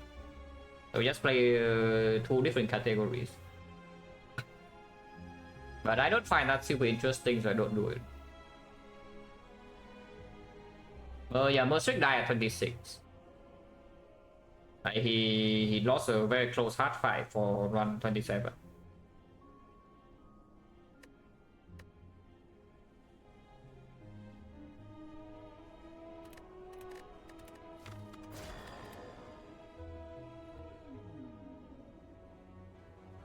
Lusogo remove 2, uncommon colorless. Lusogo remove 2 is like playable here because we have no shop. And we can go farm like me for always and upgrade. So it's a 3 elite act. Maybe you can do 4 elites if you're OP. Remove 2 and do 3 upgrades and 3 elites. That's quite strong. And there's no early shop either way to buy potions for the elites. So lose over penalty does not matter. This does mean that we have to run into a very early elite that's forced. So how strong is Defect? Yeah, how much do you believe in the Defect?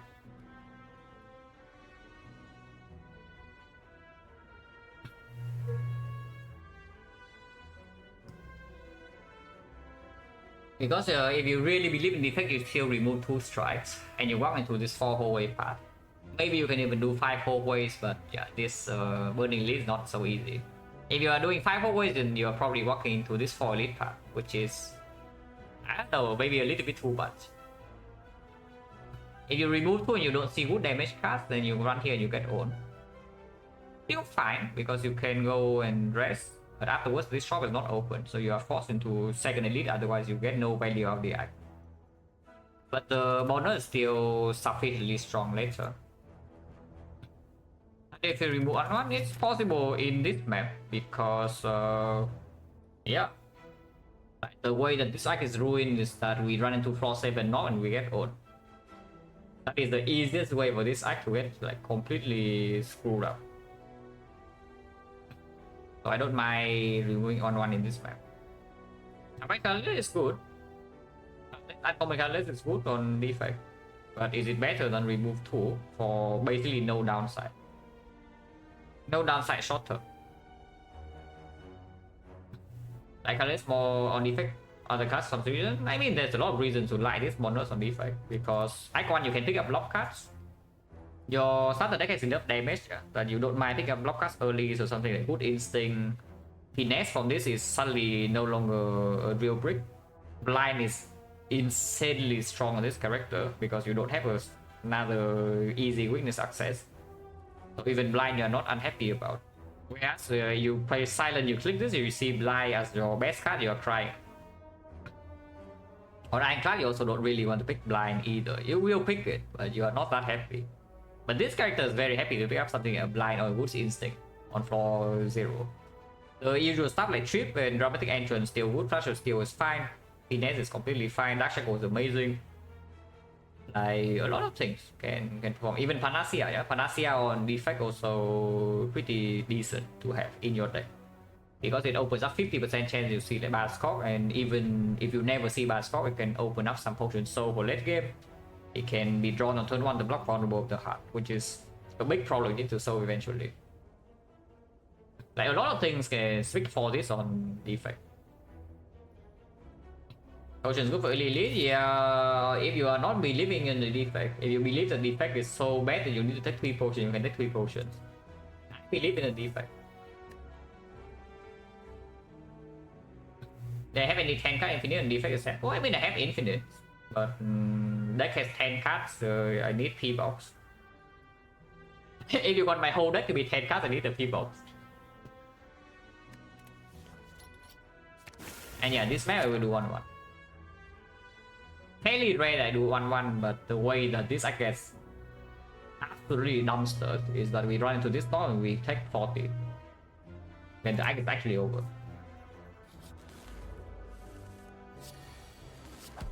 It is 6 HP cultist, but we did remove 1-1 here, so I think we can full block this turn. Next turn guarantee lethal, so yeah, so we can full block.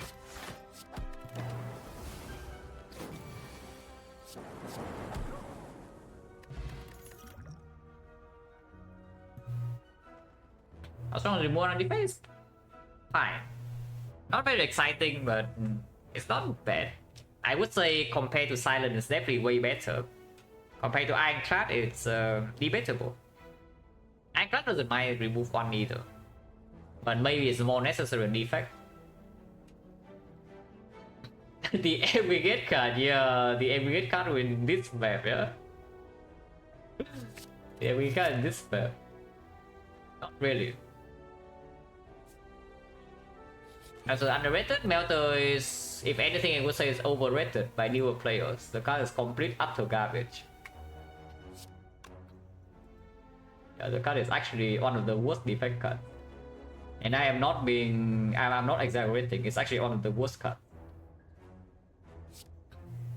If it's worst card, nah, it's definitely better than Claw. I am desperate for damage, I will pick Melter. I will not pick a Claw when I'm desperate for damage, because it doesn't even improve my starter deck's damage. You add a troll to your starter deck, your damage is lower. Which is very sad, but it's true.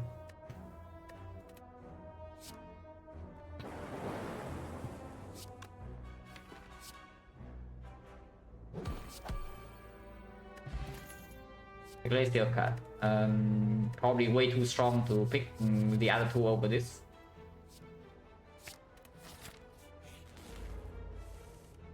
That's my Glacier.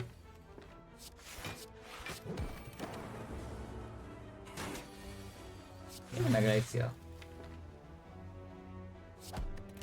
It's stronger because if I play Zap next turn, it will be better than playing the other line.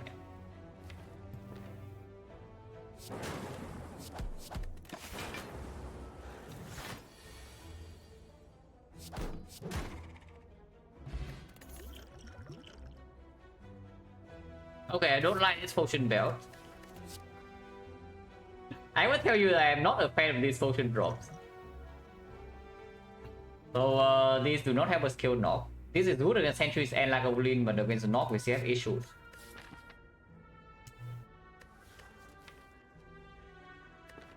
And right now I have no upgrade.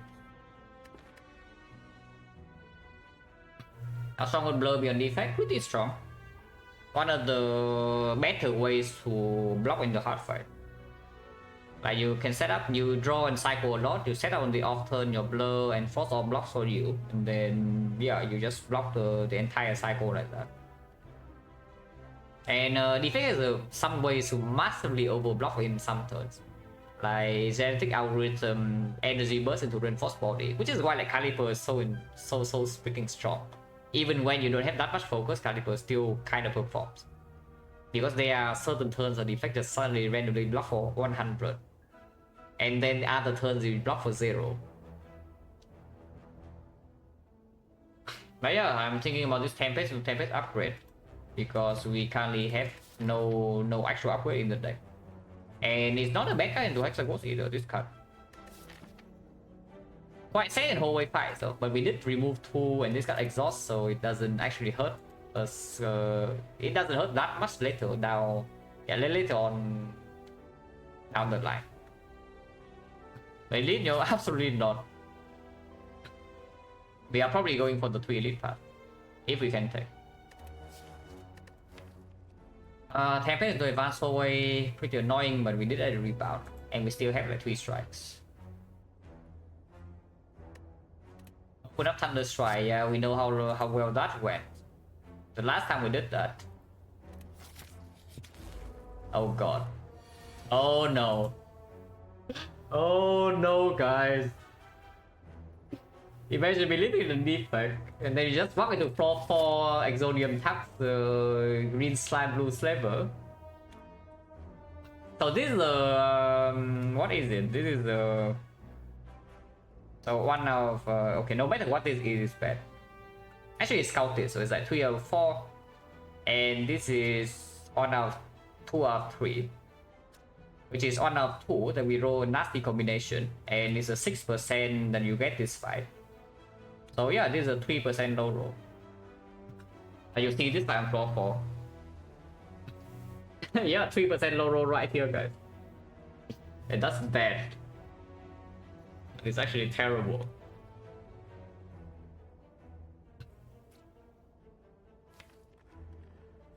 We do have Glacier though. Glacier can mitigate a lot here, but this guy does not scale. Has it been happening often? I mean, I play a run every day, so if it happens maybe once every 3 days, you can start to think like it happens often. Because there are more things you run into in floor 4. You can run into this crap, you can run into like Zodium Wildlife, and it's also like pretty bad. You can run into Rebelling Gang, and it's also pretty bad. You run into like big green slime, and it's also pretty bad. Sometimes you run into this second fight as well, not the first fight. So it happens. You run into this fight maybe like once every 2 or 3 days. If you just farm every hallway in Act 1, and we do farm every hallway in Act 1. Psycho Cell, thank you very much for the red. Red Saber goes on blue, yes. Red Saber green slime is the worst possible combination here. So at least we have some saving breaks, and I am willing to use a potion.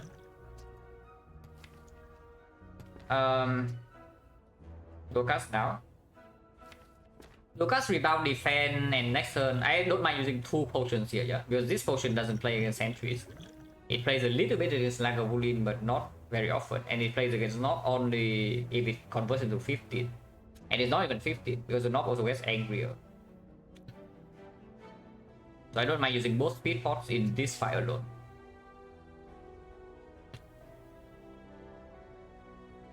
And if I was saying Nikron, yeah, which is why I'm saying we do Lucas first, because rebound Lucas never happens. And after I see where Lucas hit, I can do rebound defense. Yeah, just go have been just Sweeper. This guy alone. Okay, no snipe. So rebound one speed pot defense. Next turn I'm willing to use second one depending on what we draw and what the pattern is. Taskmaster is not as bad as Slaver. Taskmaster here and there shuffle in 3 wounds. Oh, that's a little bit weird, yeah. Defect maybe can handle it. But Silent, you run into floor 4, Taskmaster plus a slam, you probably are dead. You actually just straight up die. Not like this fight doesn't kill you sometimes, but if you walk into Taskmaster plus a slam on floor 4 with Silent, you probably can just die. But since people are drawing more than one defense, yeah, then it will overblocks and then what? Because if you don't the Glacier, you already have almost enough block. This guy might not attack, this guy might not attack, this guy is dead soon.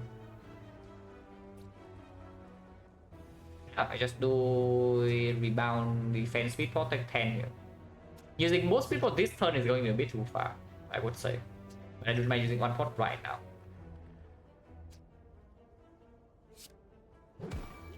Because I might actually use a second speed pot next turn depending on the pattern. Because I can face 25 next turn. And this guy will not die. Yeah. Now I die with speed pot for 10.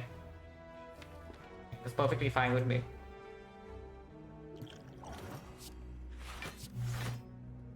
Zap versus Strike.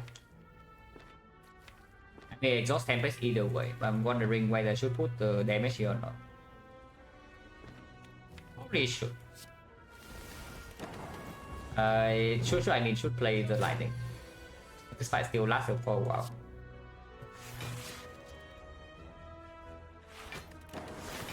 Yeah, Silent right now will convert into 5. But now no longer converts into anything.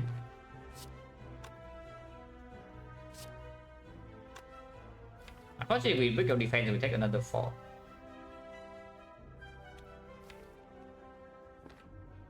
don't want to rebound anything.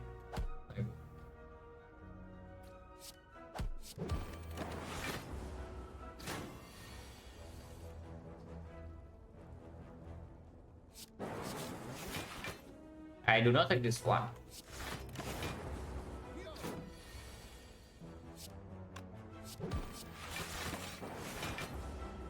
So how much did we take? We used 2 pots and we took 10 on turn 1.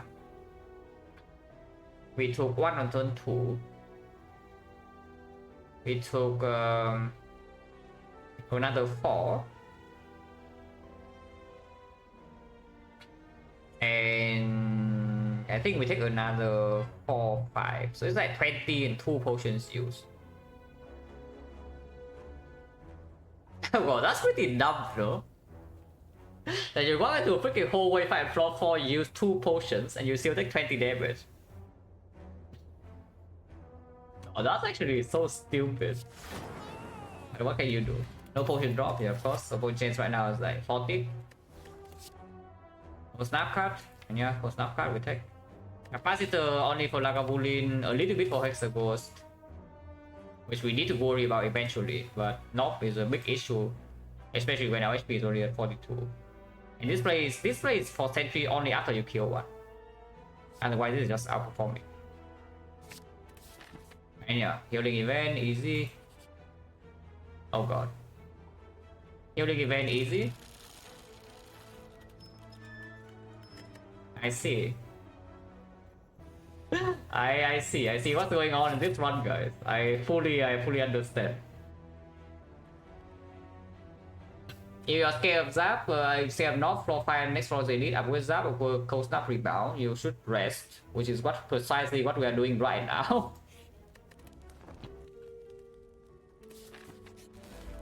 And it is the door, you're kidding me? Oh my god, man.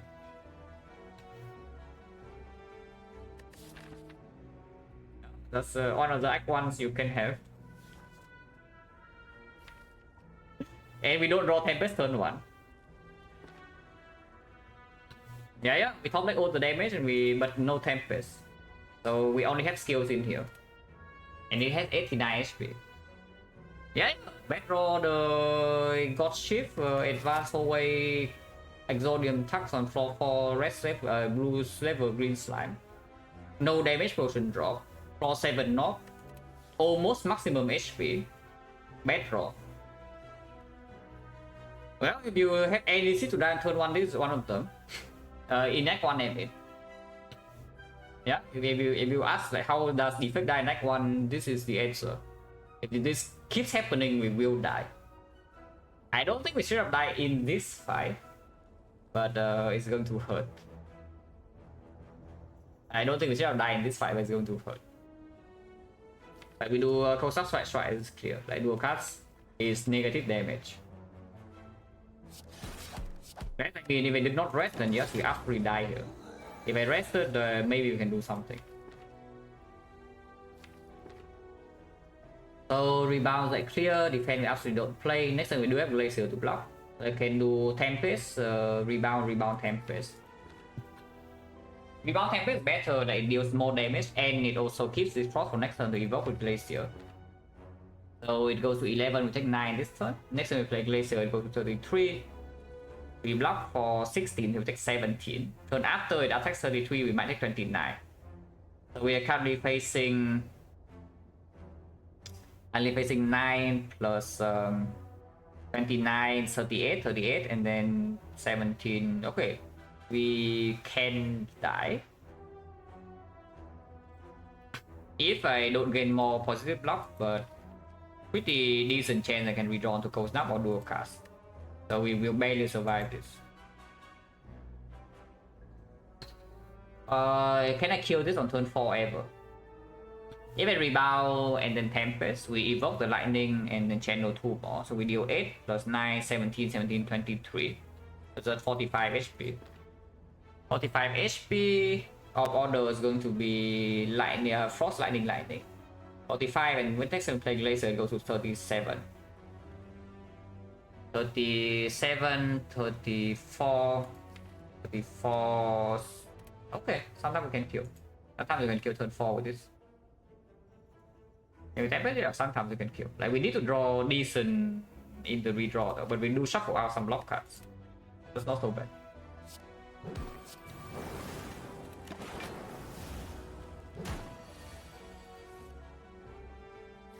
Yeah, you rebound Glacier here, you never die in this fight. It lowers your chance to kill. Because right now if I do Glacier rebound, we deal 20 damage, so it's a 25, it's a 22. Wait, 25 and I do I always have lethal, because I worst case bottom deck this and I have 26. Oh yeah, it's guaranteed lethal. Okay, no problem. Oh, by the way, yeah, if you somehow is a Tempest skipper, if somehow in this run you skip the Tempest, yeah, good luck to you. Yeah, good luck to you. But we double check that I have lethal next turn. Glacier rebound, we deal 8, 7, 20, so 25. 25 and worst possible draws at bottom deck dual cast, then play Cold Snap Strike. Lightning is in front. We deal 26. We overkill at 1 HP. Glacier skipper, yeah, those don't exist. That's not even that bad. It's like it's better than the previous fight, you know. No potion. We lost like what, 26 HP. But no potion use compared to the other one where potion saved 15. Yeah, Exodium Tux with potion saved 15 HP and it still took like 20 plus.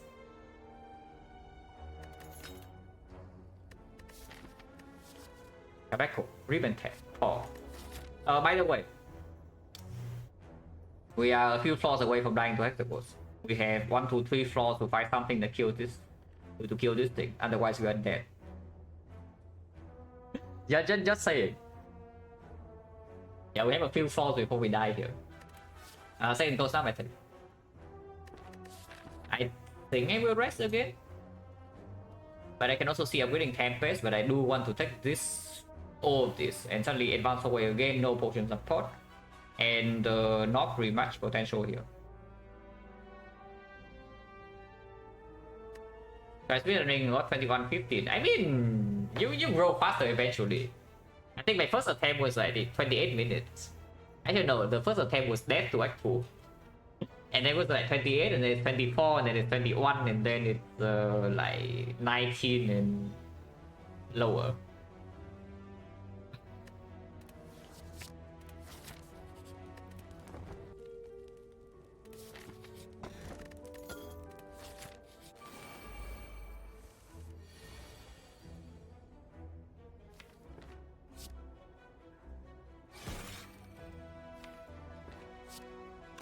Definitely strike over that.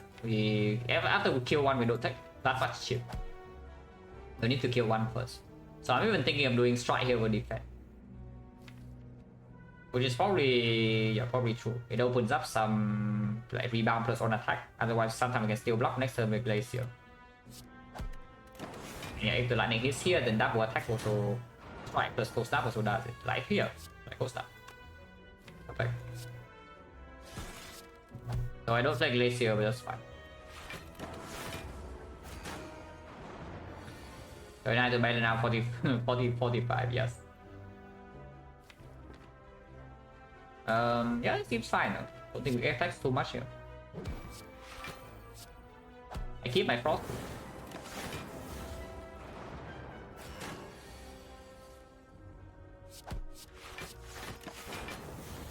So I took what? 8 damage, 1 damage, 1 damage. We entered this fight with like 49, right? So yeah, so far 11. Okay.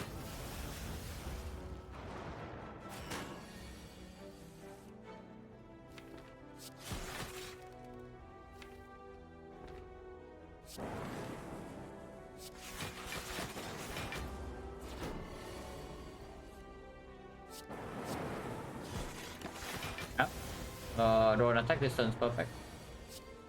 Yeah, fail damage, no potion use. Yeah, very funny. At least we get some potion refills now. 1, 2, 3, 4, so 40% by this point, and we do 2 more fights. So it's yeah, 40% again. Fusion. Tempest Fusion combo the gods. Not amazing in the potential knock fight here. Not amazing in Lagavulin either. Maybe it's doing something against Hexagons because it's potentially a 24 damage upgrade.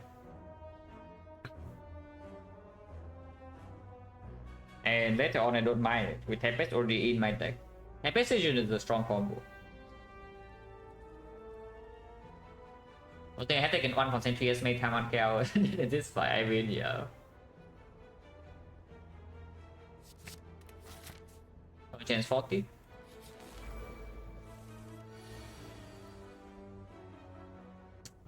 I was saying this fight is not that bad, but I attack turn 1. You can do Glacial Tempest and block 14. And I split right now. If I do Strike Dual Cast, Strike Tempest. Strike Dual Cast, Strike Tempest is dealing 20, 36, 39. So yes, I do split, but I split on 30. And I know I have no frost. Seems fairly stupid. But the win right now is Vision, because Vision is a strong output upgrade, and right now we need output. So yeah, this upgrade potentially is like 16 damage, which is pretty big right now. If we are dying to Hexagons, can also sometimes block the Inferno for us. Oh, yeah, place your... Just place your Tempest. Not 14.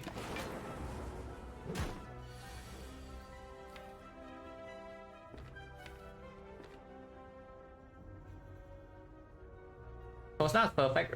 If he Cold Snap right now, he goes to 35. So next turn we split.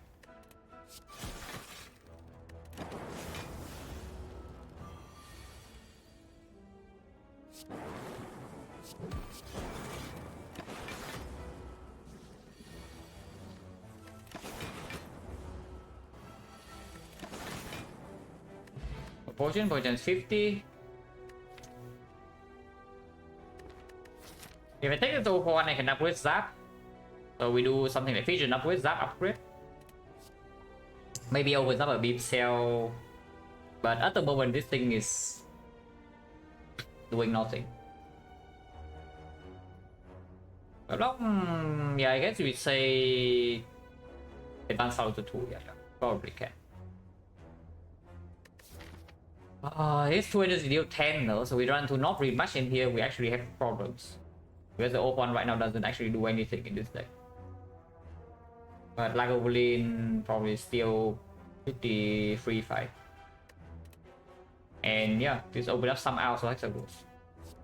Or you can take this, but this doesn't actually do... Taking this into a good example is like not the worst thing you can do either to the ghost, but and it's certainly better for the North fight if we run to it right now. One can also open up some stuff with this. Okay, Nakabulin.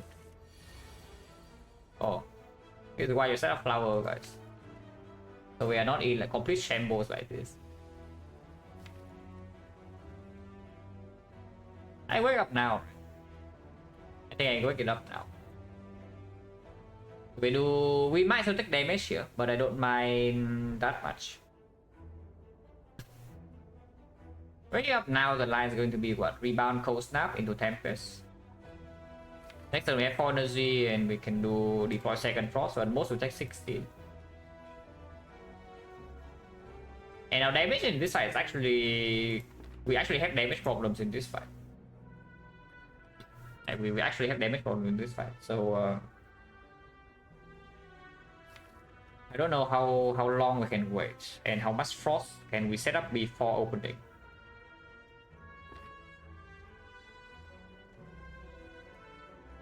Yeah, let's rebound Cold Snap Tempest.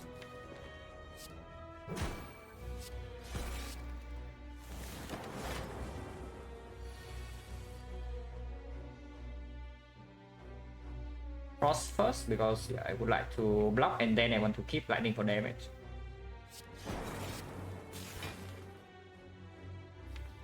Damage is not so dire, I trade for damage for 5 HP, yeah. So just play strike defense here.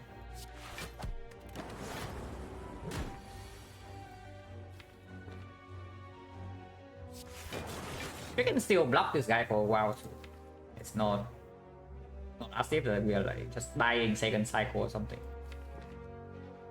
For example, yeah, I don't mind defending here. So snapping deals more damage. Next time we can kill all 3 frost. It takes 2 damage immediately, but it deals... If I play the defense, I'm dealing 3, next time I fusion, so it only deals 3. This is dealing 14, so I deal 11 HP in trading for 2 HP. And Hexa, yeah, unlucky, but it's a fight. Sometimes is it a shot? It can be a shot, yeah, it can be a shot. But honestly, trading this is just worse. Because I think I will fusion next turn.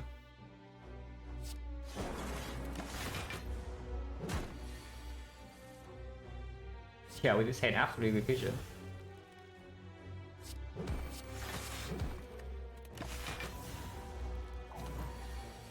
I just block him.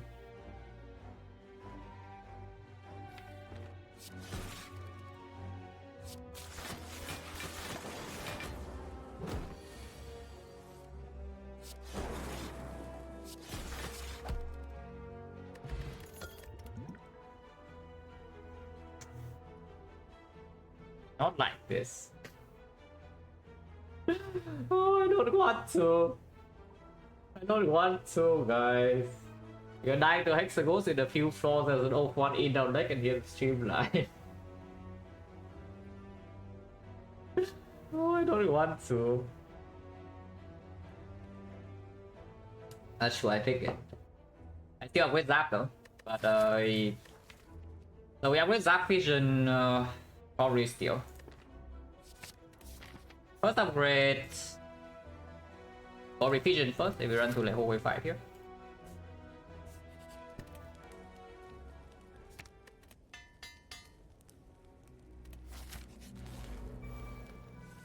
Okay.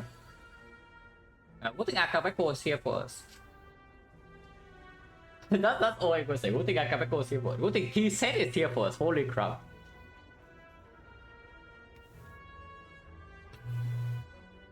The white noise, if we're dying very often and the only out from white noise is like exactly echo form, then no. It can maybe be creative AI and it can deal with it sometimes. But still, I mean, it's not that bad, we're still alive. For now. And all things considered, we did farm 2 elites, no? It's like, if you have to fight 1 elite only in this arc and you still run this crap, then you can say that this one's terrible. But if you survive Act 1, this one's not even that bad. Okay, we probably get old Act 2, because our deck doesn't really block besides Glacier. And it doesn't have Fun damage either, but that's the problem for the Act 2 defect. Yeah, what's the order here? I probably want to Cold Snap, Strike, and then Tempest for 2. Fairly likely to kill here, but doesn't always. If it doesn't kill, then I take 13. Actually, no, that's not true. It's like Zap, Cold Snap, Tempest. Yeah, it's better chance. Yeah, Zap, Cold Snap, Tempest. We evoke 2 lightning, and if it hit once, it's dead. No, we need to hit it twice. Where's Little Strike? So Zap, Cold Snap, Strike, Tempest 2, evoke both of these. So the chance to miss on both would be 2 of 3 to the power of 2. So 4 of 9. 5 of 9 hits here. And sometimes it hit double hits the fan and the passive lightning can also kill. I like that. So yeah, Zap, Cold Snap, Strike, Tempest.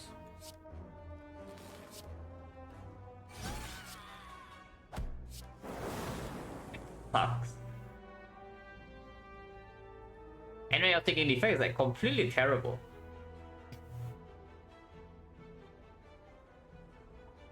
It's fine, we take 13. Ow.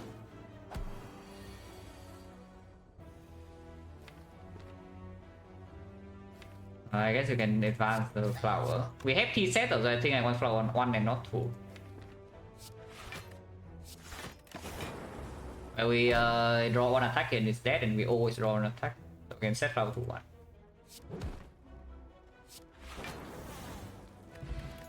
Oh, Hexa is dead.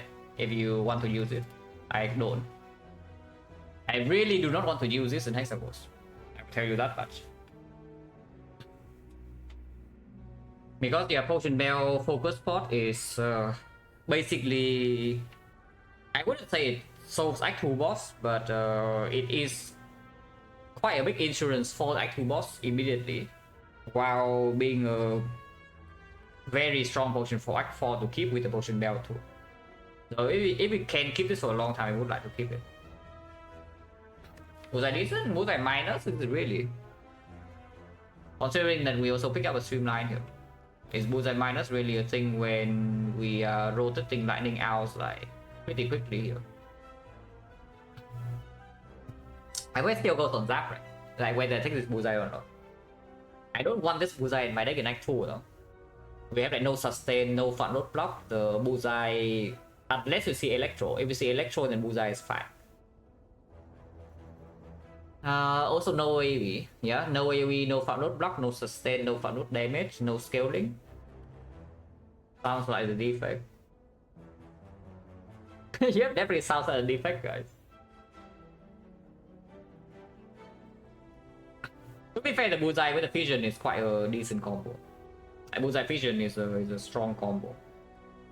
And yeah, if we run one to farm any actual release at all, we also need to solve bull stabbing at some point. Levels maybe can be solved with attack pod plus Akabeko. Leader does not exist. And bull stabbing bulls I can deal with, maybe.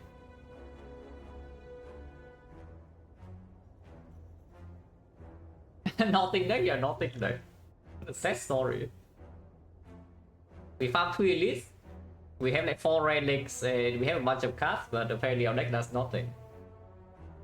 That's pretty sad.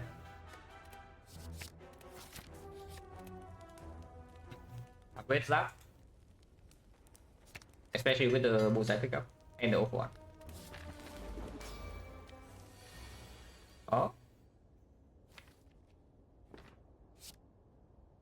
Yeah, just Tempest. Next turn is on time 6, so we can never die.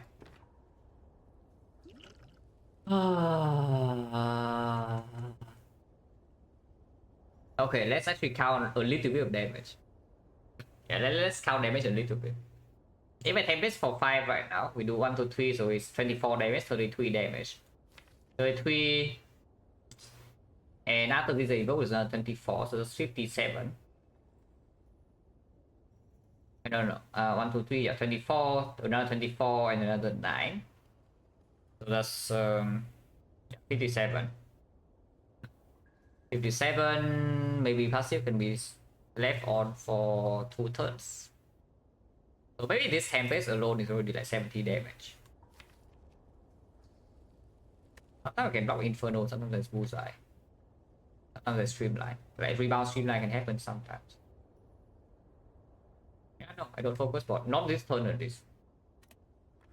And Nighttime 2, yeah, Nighttime 2 can be scary, but we can always skill port instead. I want to keep this. I really want to keep this pot. But if we actually have to dodge all Act 2 elites, then I would like to have this in my potion bell when going into Act 4.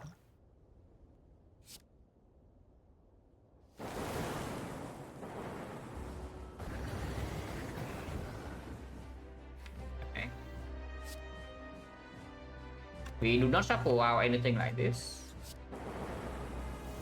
Nice. Nice. Nice. Very nice. Because now my op1 is pulling back the streamline here, which is super sick.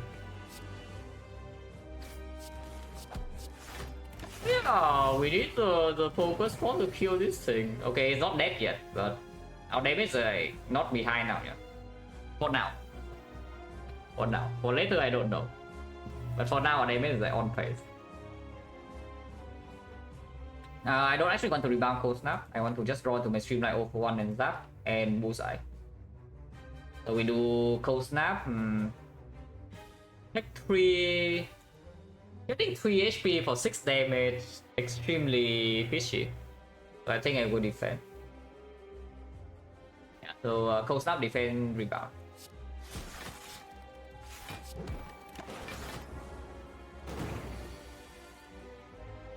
And no Streamline pull back, but we can pull back to that at least.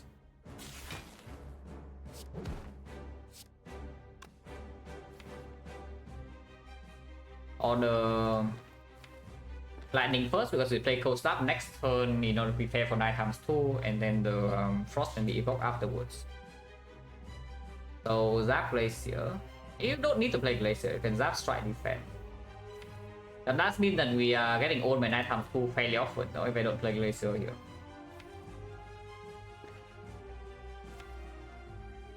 I don't want to get owned by Night Times 2. You can always, if we have 3 Frost here, so here, if I do Zap Glacier, and my order is like Lightning Frost. If I draw Cold Snap next turn, I have triple Frost, then it's fine. But basically, no matter what, I had triple Frost in the Night Times 2 turn, so I can always use this potion at the minimum to block 6. So passive block is 22, so I will not die most of the time. I can sometimes still die because I bought the deck 2 burns, draw no block, and this potion also bricks, but very unlikely. Yeah, let's Zap Glacier, put the lightning in front.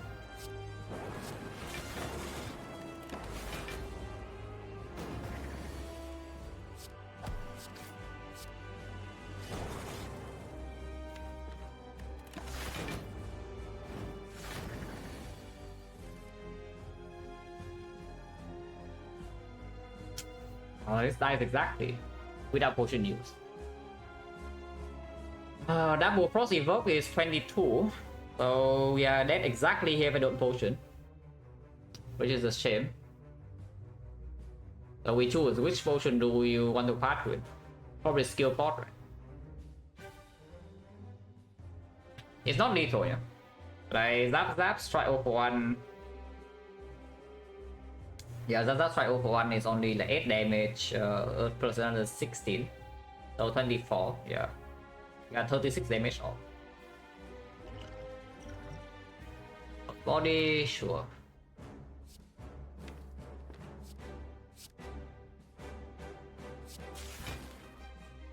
I still want to over 1 and then reinforce body, so I don't play strike, but I want to deploy second zap because this thing also needs to die soon.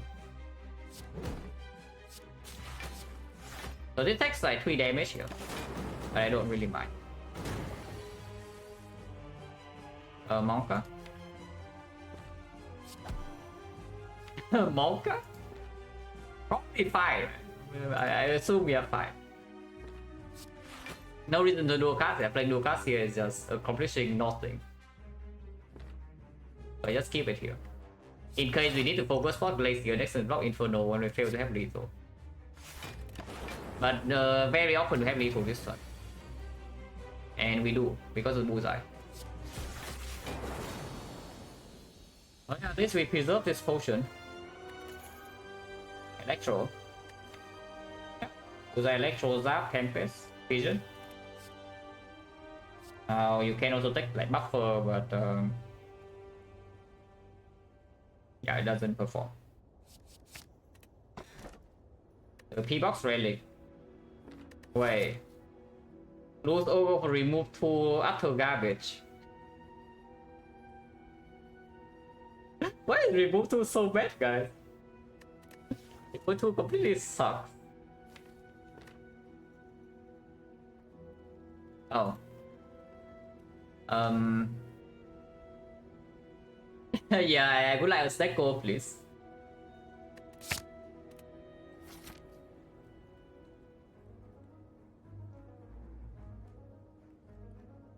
Level, yeah, don't take collar. Collar is terrible. If you know what's good for you, do not take the collar. Not that this female is much better, but maybe you can do something. So, Enlightenment, Madness. These are the things that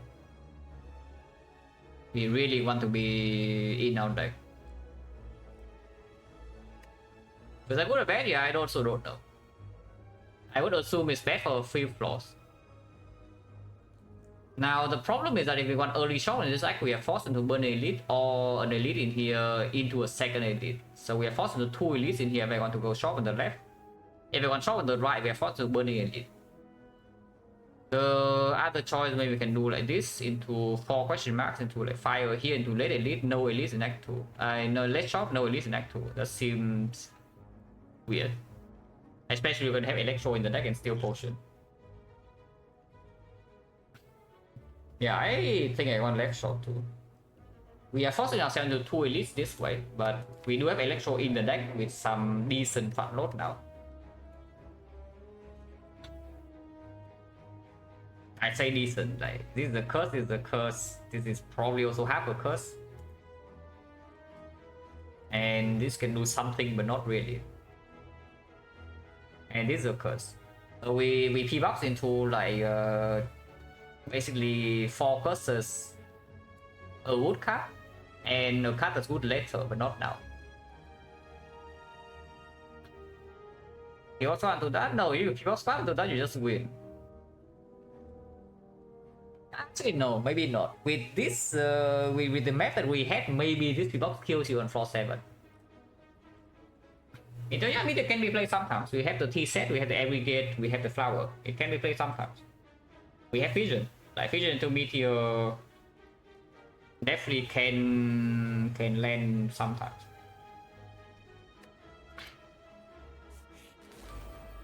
Okay, this guy doesn't do anything turn 1. Oh. Oh. Stupid. What an idiot.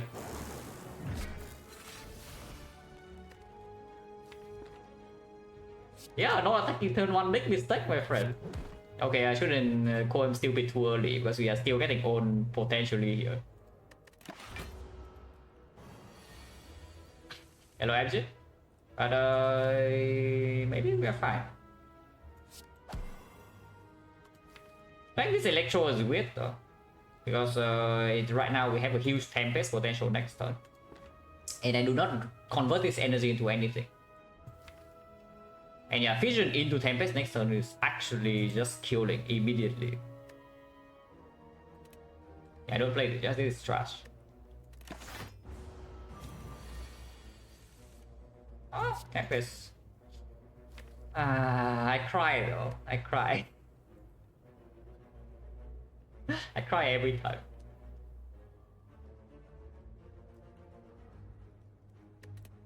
Oh yeah, it's dead. Is there any way I can block this? I can take 9 and block this. Seems incredibly stupid.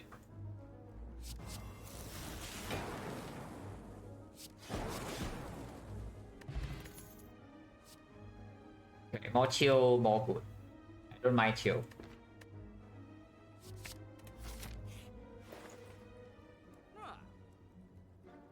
Oh, tough shot. Tough shot will help you. I think anchor is a given.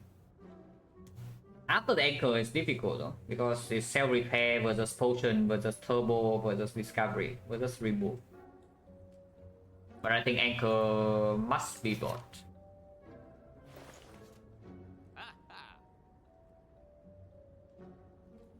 Yeah, anchor is probably just straight up the best thing here. Cell repair has an added advantage of force field being in the deck, but still it's only 2 power, so this costs 2, which is not actually doing that much. It's annoying, slightly annoying though, because after the anchor I cannot do remove potion. I cannot do cell repair potion either, but if I do not buy the anchor, I can do cell repair remove potion. That is kind of bleeding out though. That is kind of bleeding out though, I don't love that. So change rate as 50. But that's why, yeah, exactly.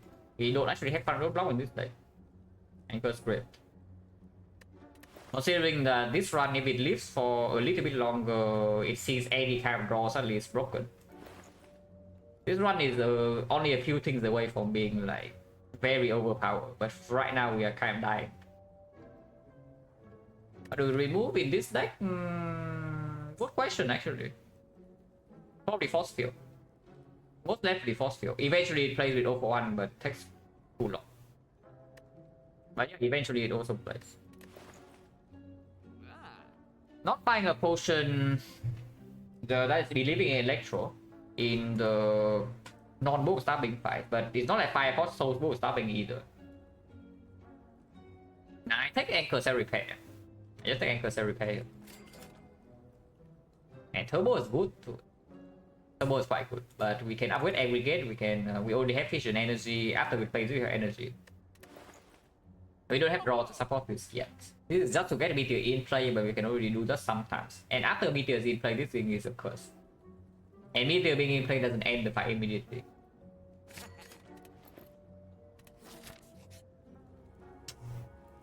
Well, sucks to be us. Yeah, sucks to be us, guys. This is one of those runs. Yeah, just one of those runs. Am I allowed to take this damage? We go to 35, so next floor's apparitions. Decay is awful. Not that the decay effect is awful, but taking a curse in this deck is awful.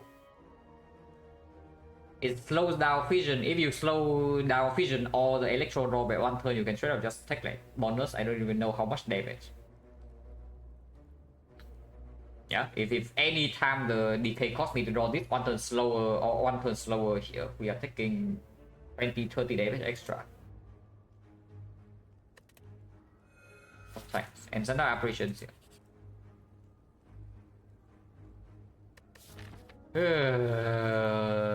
I have never taken the heal in this event. I'll tell you right now, I have never taken the heal in this event. The lowest HP I have entered this event with is 3. And they took the cut. And yeah, I don't think anything changes here. We just take the cut.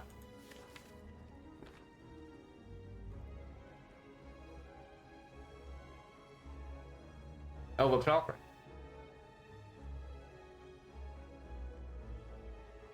Yeah, I'm fairly certain overclock is the best one here. Unless you tell me something like cool-headed or compound driver, but overclock.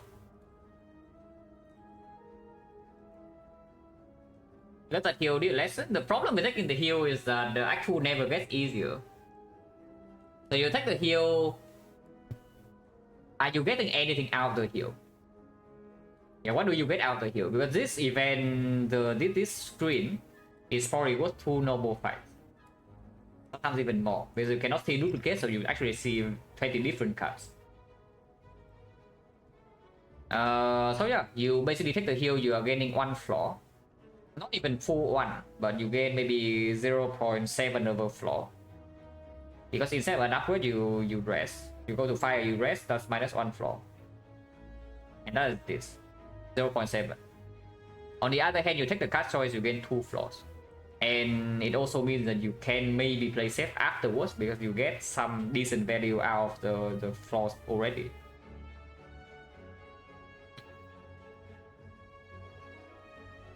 So it can be really taking a heal with the low HP. Now when we had the 3 HP, I had smoke bomb. I took this event on 3 HP.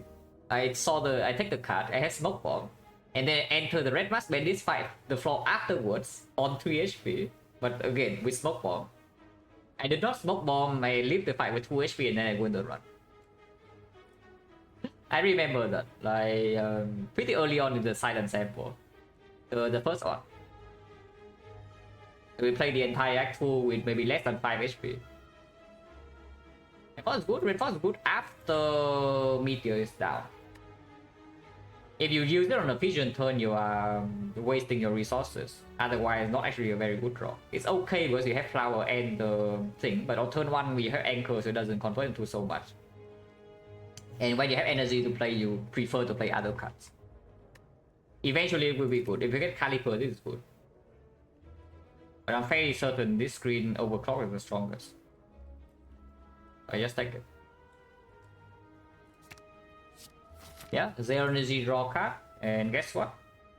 This pulls back. And second cycle we don't care about that much for now. Because if you deploy a big electro with Bullseye, you already end the Slavers fight.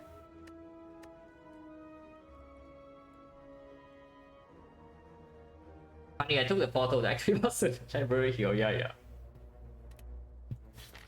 I also took portal recently on Watcher. Yeah, it's just the Watcher. What auto do I want here? I can play everything. Plasma in front, most likely. I don't know whether that's true or not. Maybe Plasma second slot is better because it does allow me to play Cold Snap or Chill while keeping the Plasma around. Electro still gives me energy. And Fusion doesn't matter, Tempest doesn't matter. Frost, probably third slot then. No, actually cannot because the Glacier is like 2. So it has to be something like Glacier... Zap? No. Needs to be Zap last, but then I kill my... Frost is in front then. I guess it's okay. So something like Glacier, Fusion, Zap. Of order will be Frost, Plasma, Lightning. Why do I want to keep Lightning? Is there any reason I want to keep this Lightning over Frost? Snap with Frost sometimes can block turn 3 for me too. And that's allow me to put the Plasma right at the very back. So I do Zap into Glacier into Fusion. And the Plasma is the absolute, it's like Frost Plasma. So I block next turn 3, I evoke this Plasma and maybe kill. Yeah. Fusion Glacier? Nah, I want Zap Glacier Fusion. I think I want Fusion last. take one fusion dust. I keep this for turn 3. With turn 2 we have energy from flower. With turn 3 we have nothing. Anytime we draw into like fusion, tempest, meteor strike can still play. It doesn't matter the order. So it must just matter when you draw into these. And you play evoke with the frost. Next turn is already full block because it's only 11. And like 1 plasma to be still in the off bar by turn 3. So yeah, it's zap laser fusion for me.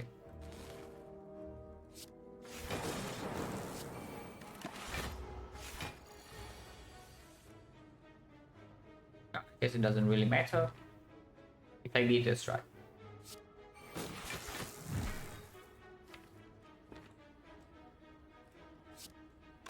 So I guess I just evoke everything this turn. And we don't have plasma next turn, but we have double frost.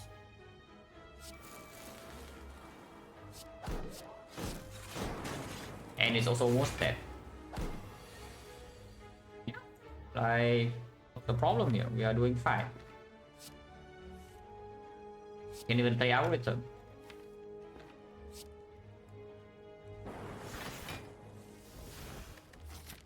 Yeah, next floor is an elite, but it's before fire, so I want flower on 2, and we can do that. We are taking 1 damage here for it. Actually, no, we're taking 0, can do a cast. Next turn, no guarantee lethal though. It will be guaranteed lethal if I play Zap for Tempest for 2. Which we cannot. Unlucky. We draw 3 cards and it's at 8 HP. We have a burn. And meter strike is not playable.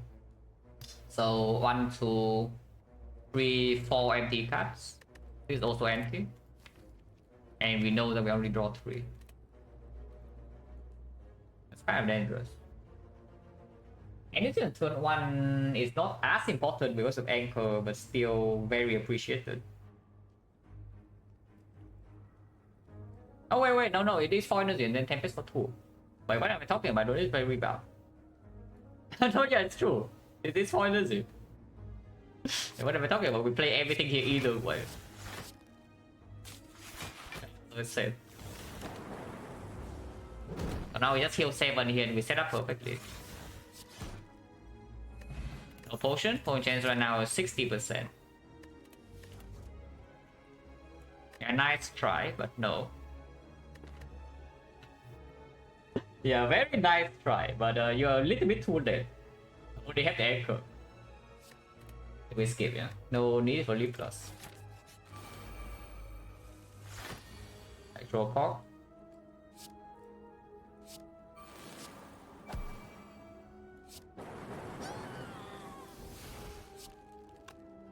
Okay, I shouldn't go Meteor Strike a curse because every single time we draw into this, we have been able to play it. Every single time that we draw into Meteor Strike, we can play it. So I don't know about calling this a curse. It's quite good. Opponent doesn't pull anything.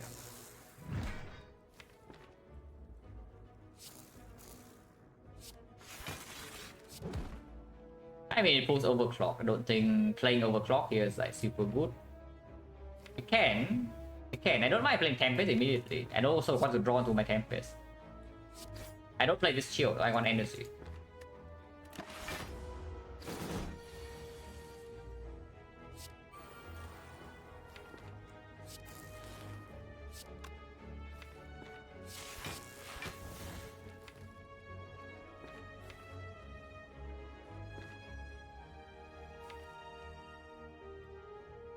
Doesn't matter what we do next turn, it's like the same.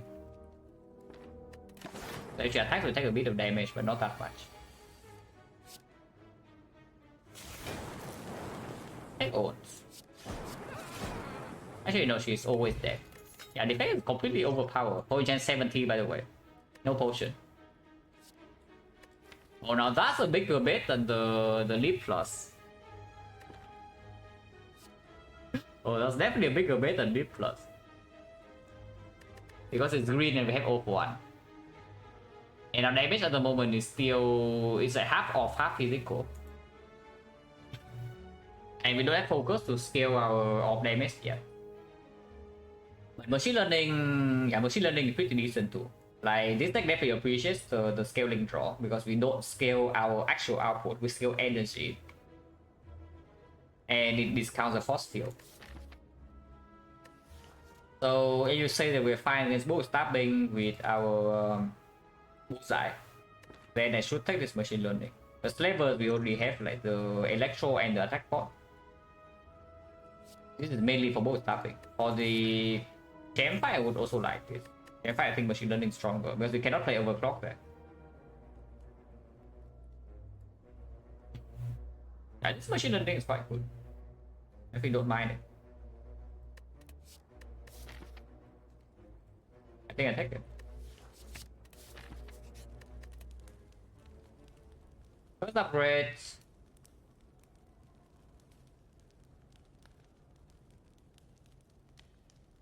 Oh, it's tough. Eventually it wants to be aggregate. I don't know about now.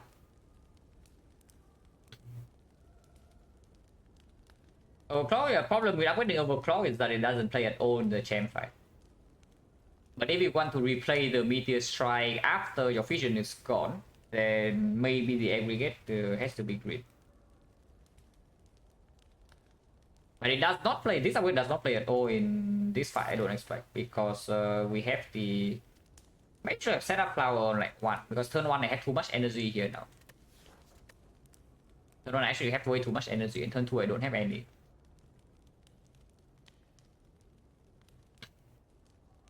I was upgrade? No, do not. You can remove this card from deck and it probably makes it better. Do not waste your upgrade on this crap.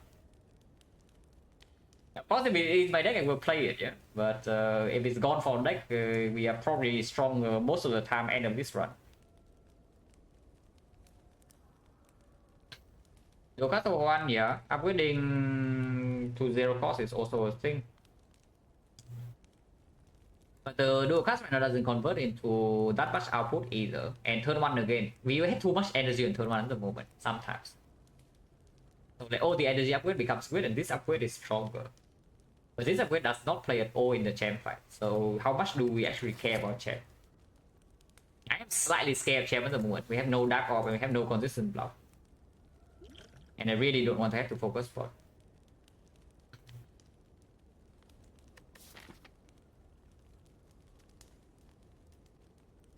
But we have a... If we upgrade overclock here, we still have 2 more upgrades potentially. And yes, overclock eventually wants to be green.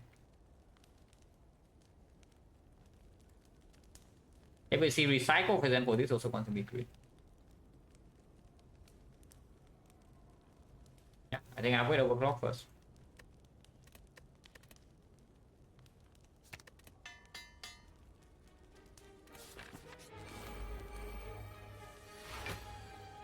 Every single time you draw to meteor strike, I can play. I don't know, maybe meteor strike is just amazing.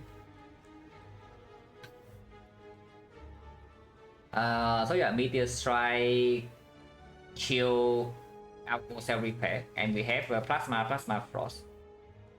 Who block this turn? Also, we're stabbing probably the carrier fight for this deck. Because it doesn't get solved by potion and electro. And they did not take the beam cell, but we'll see how it goes.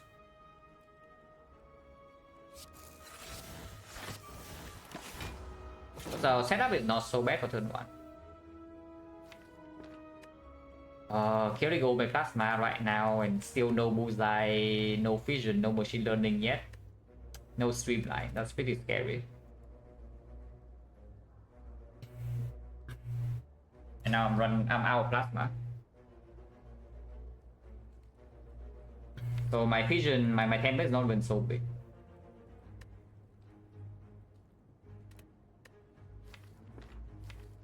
Yeah, scary stuff.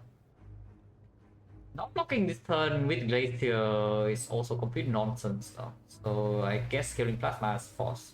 Unless you want to potion right now. Yeah, maybe attack potions and compound driver, maybe it's another meteor strike. maybe it's like dooming room, and we can build up with dark properties. Chance right now 70 and I am slightly afraid, but the next floor, if it's level, then this potion still performs. And we do not even need to go here, we can rest instead. So unless we die here, I don't want to potion. I don't think it's like so dangerous yet. It can be dangerous in a few turns. But this time we are not even dealing so little damage, we're dealing quite a bit. Keeping the shield in the redraw seems like not a good idea. I just want to draw into my actual cards. So the line here is what? I can keep both lightning. I can evoke both of them. Basically I can choose whatever combination between frost and lightning I want to here. So what is the combination I want? Next time I still need to block 24. I think I will do triple frost. Neparin, thank you very much for the sub and the 9 months. Appreciate it a lot. Yeah, I think I will keep triple frost.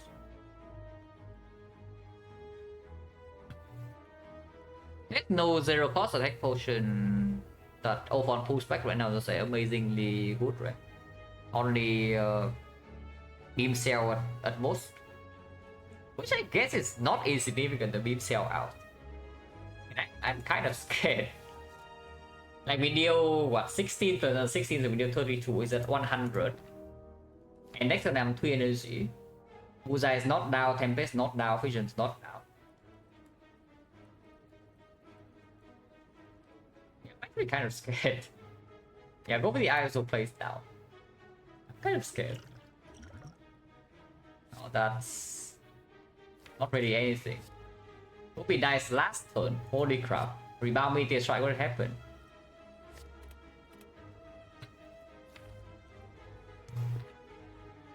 There's nothing here really. I take rebound, but what do I even rebound? Like Glacial, what? That blocks next turn, but doesn't actually deal damage. Barrage is always 12 damage. I don't want the second 041.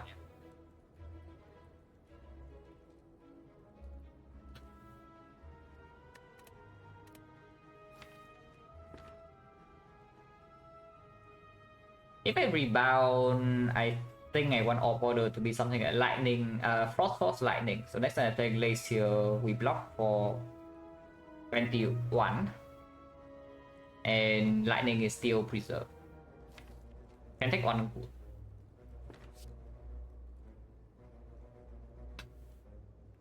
I really don't want to focus pot because now I'm actually I go from scared to like terrified. Yeah, basically go from scared to terrified with this grid.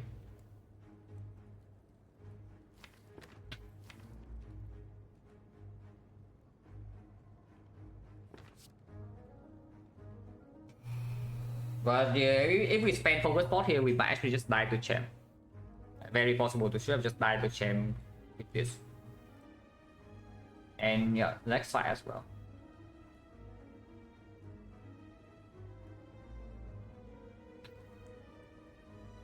Rebound Glacier or not? Probably yes. 10 times 5 we can still block 1 time with the Tempest, but the all the vision. The turn after we are facing 7 times 6, 77. We need to block 20 something. Oh, that's not good. That is really bad. Because right now it's not too super easy to survive the next 2 multi hits, even from 49 HP. We just leave it more reason to rebound Glacier, basically.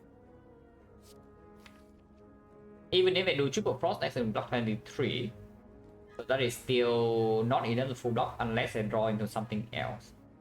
So I guess I keep lightning to deal more damage. So our order would be what? Rebound Glacier at the end. No, Rebound Glacier and then Electro.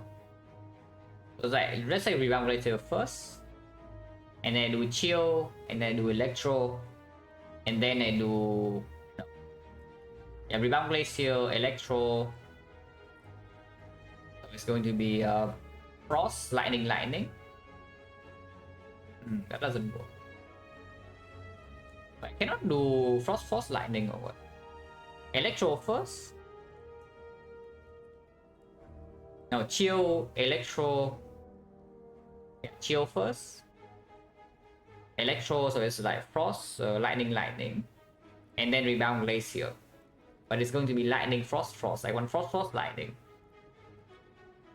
Not possible, right? It's impossible because whenever I play this, 2 lightning, so I cannot put 1 lightning in the very back. It's impossible. I guess frost, lightning is okay. Like lightning, frost, I mean. So we do. I guess I can do lightning, frost as well. That deals a little bit more damage, but next turn I block only 16, so I take 8. Even if I focus ball, I still take 2 and get a wound. Because depending on the hand next turn, I might panic focus ball. Yeah, let's just do lightning, frost then. So the line would be yeah, just go snap, chill, rebound, electro, rebound, glacier, for 1. We play our hand.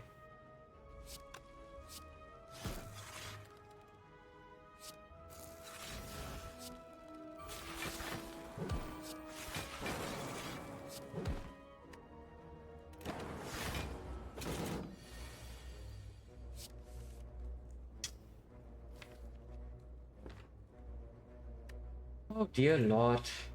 I guess we can force a vision next turn. So you can vision into Aggregate, Tempest, Bullseye. Wait, that's a lot of damage. Oh, that is a ton of damage. Machine Learning Glacier then. Machine Learning Glacier.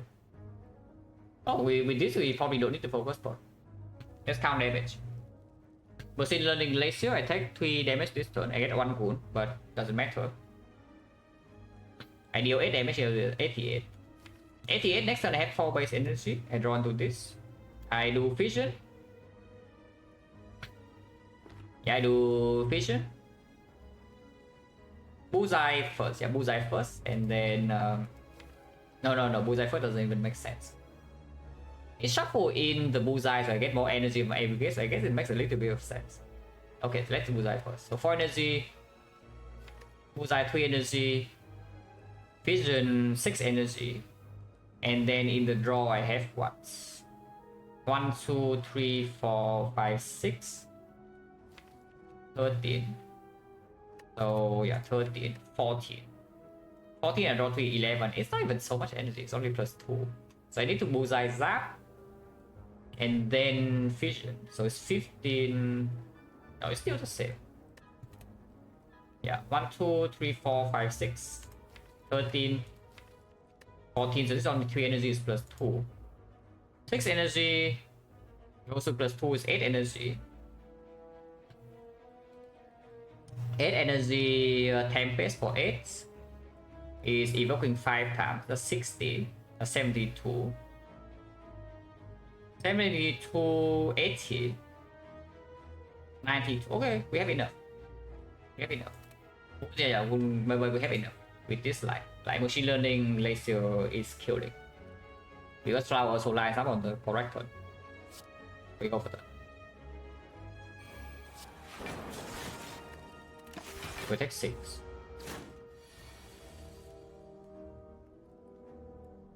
But yeah, Bullseye right now is like 15. We Vision for 3 cards, so I draw 3 of those. I go to 12. And then Glaze Aggregate gives me just 2.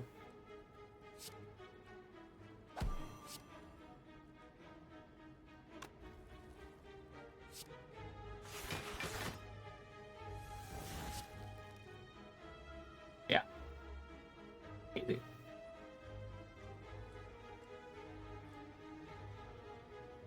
Is that actually killing them? Wait, did I count 1 extra instance? Because I might have. But we can always do Rebound Zap into Overclock Zap. And then Tempest. Because right now if I just do Tempest Zap, I think we are a little bit short. It's like 5 evoke, 6 evoke, so the 72. Oh no, it's enough. 72. Yeah, because of bullseye. So just Tempest out is killing. Yeah, evoke 5 times 60, 72. 72 plus another 12, we deal 84. So we overkill with 4 damage, no potion. Right? One does it. Because each evoke is like 12. And we have 6 evokes here.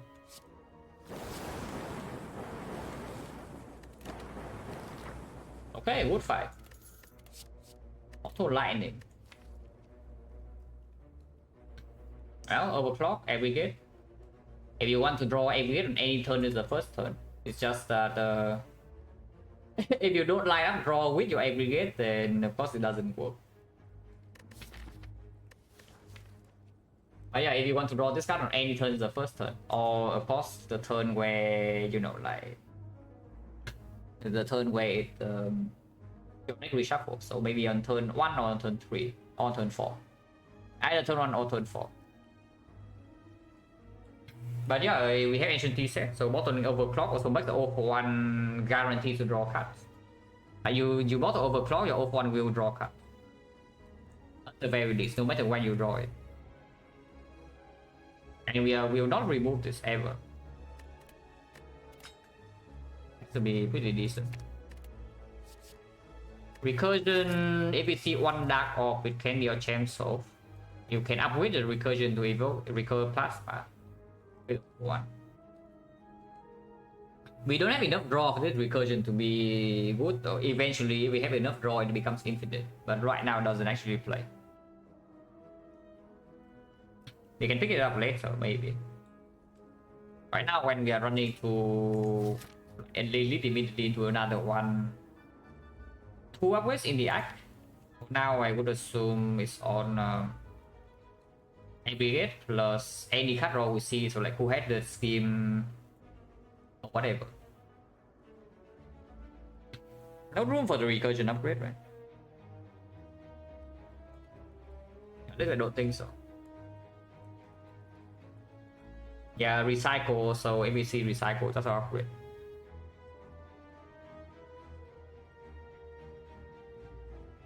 And it doesn't even actually do something amazing in the gem fight besides recurring plasma.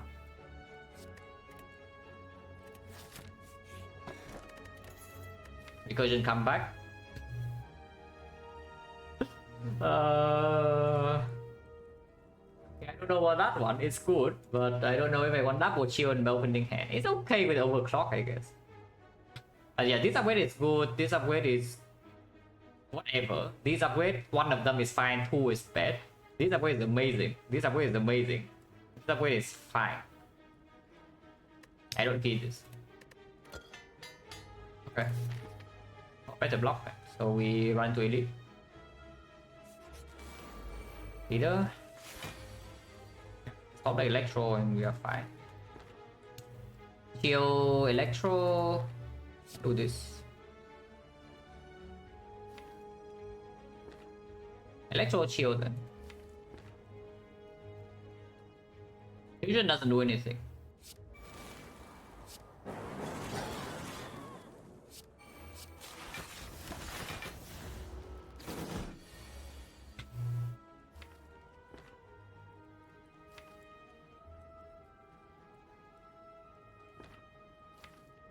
If I want to play Meteor Strike, I need to Vision now. I guess I can off 1 for Vision. And I do have 4 energy next turn. Don't think I want to bullseye, or do I? I don't think I want to bullseye. Hello, Johnny? Well, it's like Zap, Cell Repair, Tempest right now is all lightning, so the next wave of Gremlin is dead and she attacks maximum 18. That doesn't put bullseye on her, but she doesn't have strength. It cannot be that bad. But I think even if I put only 2 lightning, it's still dealing 16 potentially. And off 1 pullback Zap Vision. So if I draw into this next turn, it's already done. If I don't draw into this, I can draw into like some cold stuff, dual cards, and I still kill the next wave. On the bullseye because maybe I want triple lightning, but doesn't make sense. We do not need triple lightning to kill the next wave. Double is more than enough.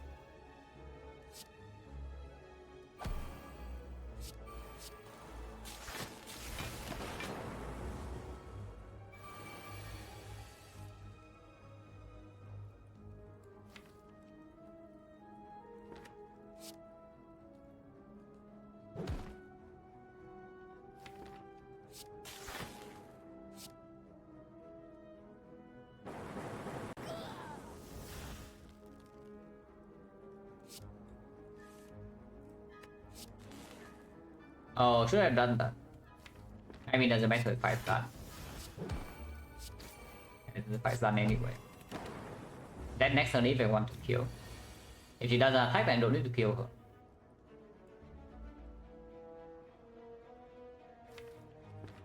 You can just ult one force field instead. She always dies to lightning next turn and fouls on 2.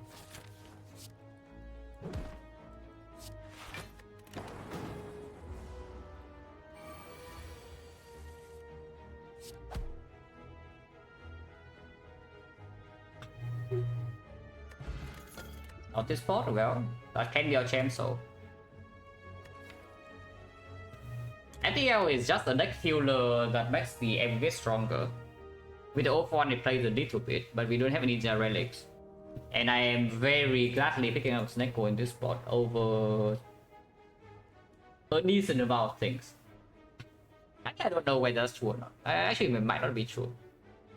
XecnaR is strong, but I don't know whether I would say I would gladly pick it up over good relics.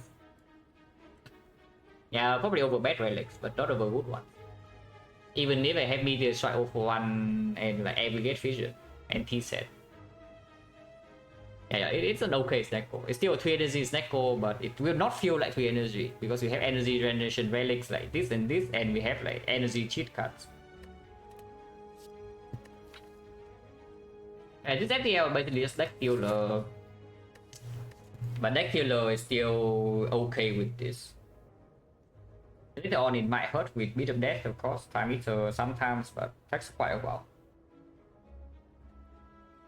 Probably still okay to take. Considering move stopping rematch can be here, and we still haven't gotten that much better in that fight, and now we don't have attack potion. And I do not want to use this potion in this fight, yeah. And if we use Cultist Spot as Champ Soul, then the FTL is also doing fine.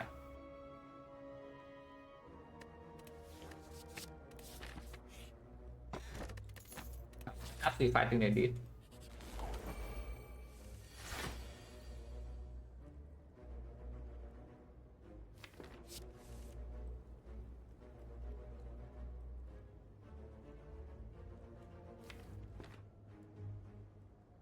Line here. I don't want to fusion, but just leave this for later, but sometimes we just kill both of them. So like Electro, kill, Owl Rebound. No fusion in play, but I guess not super necessary.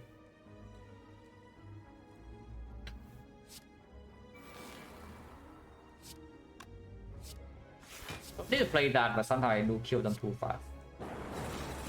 With like hand-based vision and such.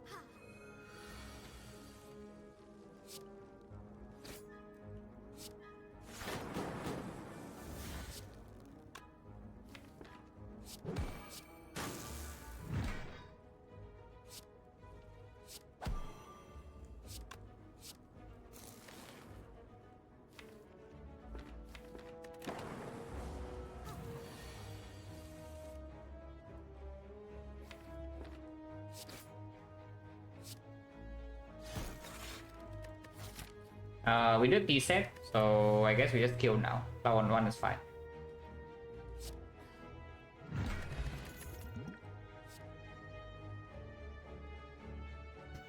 shouldn't be that bad, right? Right? Right. The one shop over free elite, yeah, not really. Shop is not even that big. If we have like 500, then maybe. But 240, we don't even care about the heal that much, and this elite is mostly free. Aggregate upgrade. Now I upgrade my aggregate.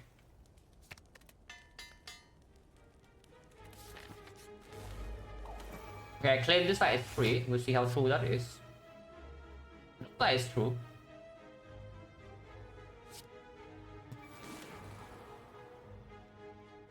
So this is what? 32 AoE.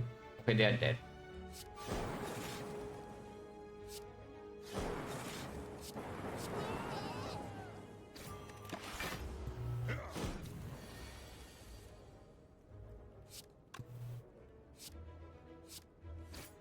Of course, I want to get both of these in play before leaving. Yeah.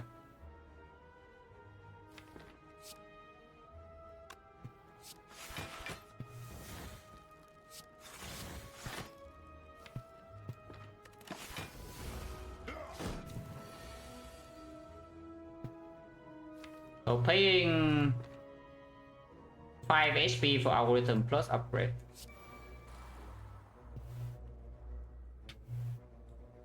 The flower doesn't matter because the Yeti set. Also in the chain fight, I don't expect to play overclock. Unless we get a recycle right now. So the energy on turn 1 is just going to waste most of the time.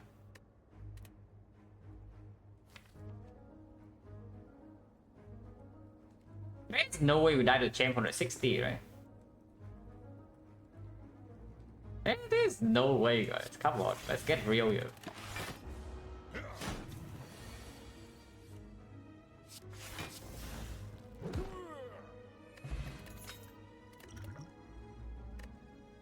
Well, champ is so big, you want that? I take this loop. Yeah, I take this loop and upgrade it immediately. That is also a force power, so the force field can be 0 cost with 041, which can be our block engine for the champ fight. And I am using Cultist Spot.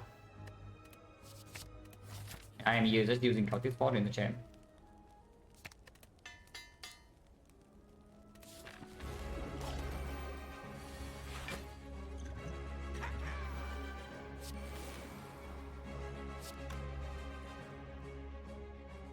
You can discount Streamline, but we don't need to actually rush. We just block.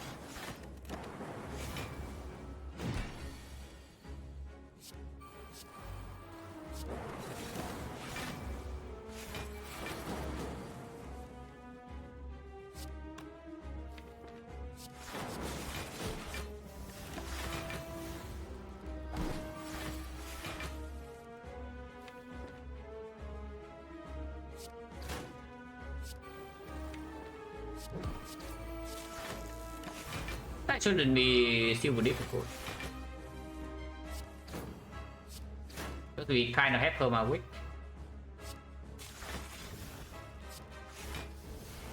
And now counter spot is ticking.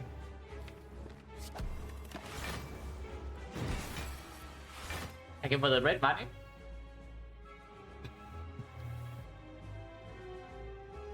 How's the streaking going? I see that you are upping from like 15 to 18 now. How's the run?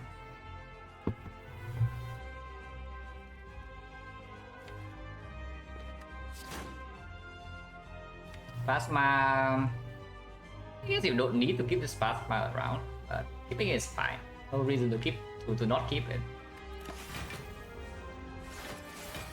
It is not fair to Watcher's free. Watcher's free, but you still need to adjust the mindset a little bit, and sometimes Watcher still kills you. Pretty rare, but sometimes it does. Do it back to 2, yeah, nice.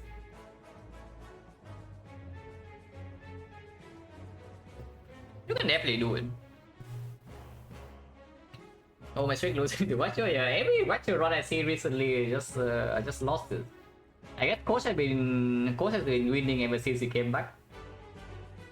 But recently I have seen a lot of watcher losses. 18 means 6 check on defect, okay. Yeah, that's... Yeah, that's a little bit tough. It's a little bit tough. Rebound force field. I don't want this guy to buff strength that fast, but we also have cultist for ticking. I think our current plan is like 5, so we just continue the plan. Really see a big problem.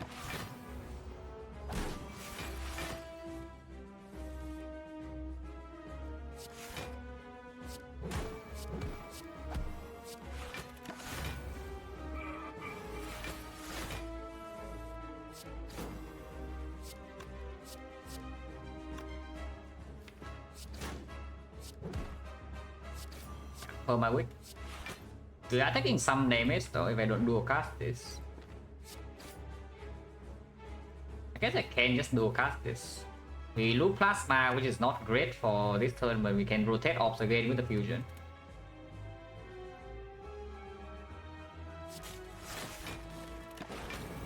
Play Zap. Playing this Zap is so stupid. Yeah, playing this Zap is actually incredibly stupid, but I guess it's fine.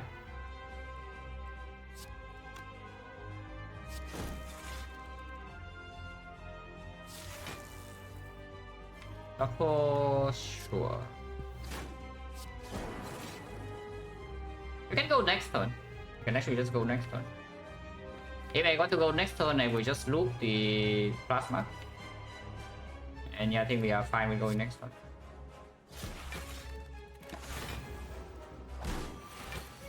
And winning, I hope so. Like, we are playing a pretty fun deck. And strong.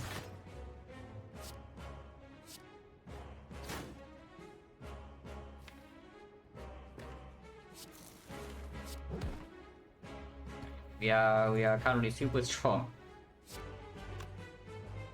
So now I get to play a Mel Overclock. And we just yeah, rebound Meteor, Fission into that, and it dies.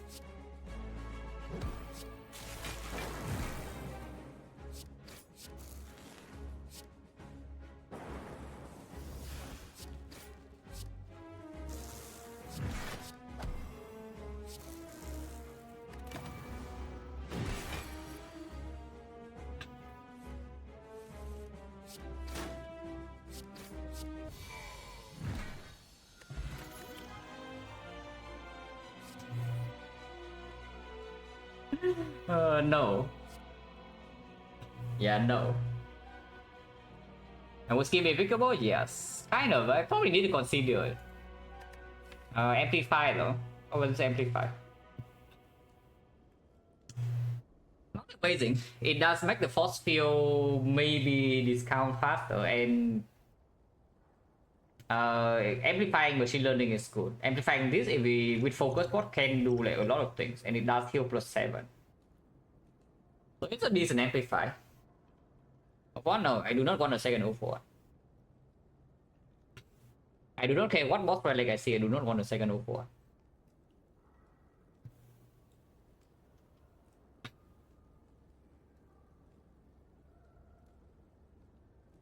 But yeah, does amplify work well or not? It's okay. With bottle overclock it does play fairly often.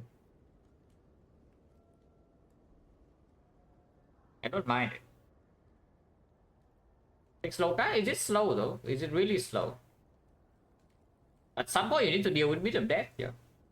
And at the moment our current our plan in the hard fight right now is just focus spot and maybe have some loop with frost. You can try to do some force field stuff, but that does not block enough. It blocks bit of death when you're playing damage on the off turn, but it doesn't actually block when you're facing damage.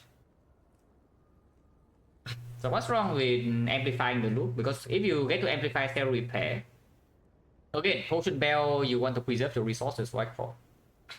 So if you have to amplify in your deck, then you heal 14, and your defensive output is also higher with the loop. You have better control longer fight with the machine learning. Then don't you think that you can store your potions for basically the rest of the run until Act 4? That's what I want to do. Yeah, I want to amplify. Don't think that really makes sense. Don't bait me, man. Don't bait me into easily clicking it because I am clicking it anyway. But no need to bait me.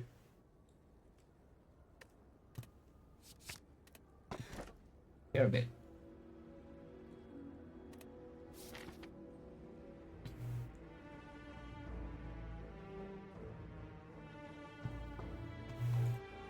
Okay, force parting. I hope I can go to a shop. Yep. I said I hope I can go to a shop. The answer is no.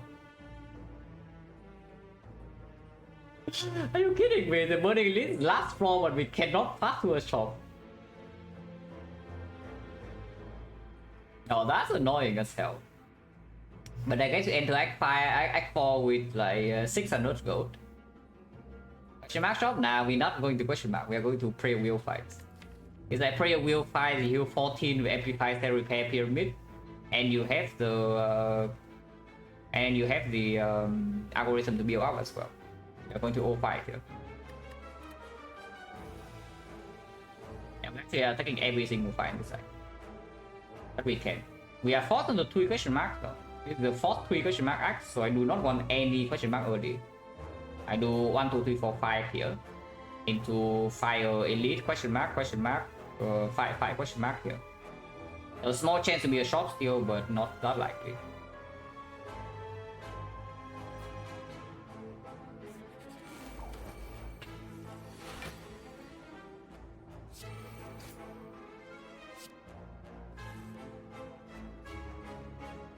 I mean, I can kill it right now, but probably not. I think damage is fine. We have Amplifier repair later. It's just free to be played, so I play it. And I can also just do force chill, force fuel. Take 0. That's fine. This.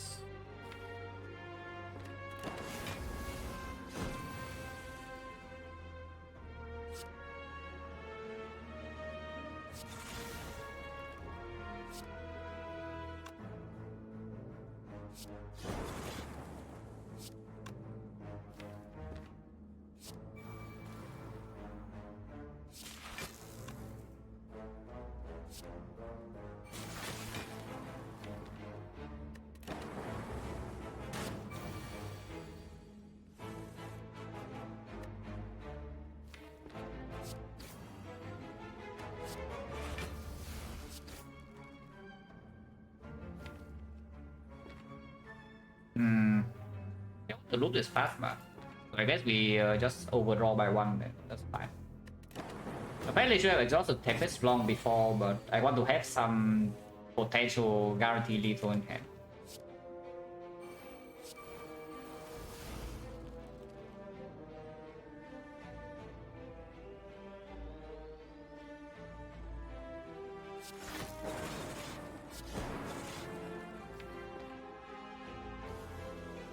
Taking damage is fine here. So I guess I will.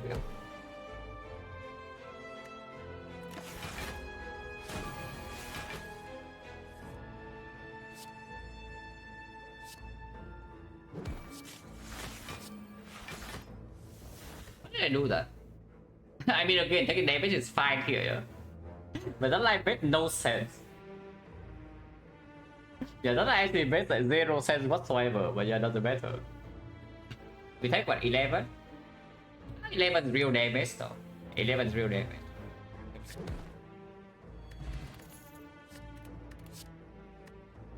Tomb. No slots. I'm not interested. ABC capacitor.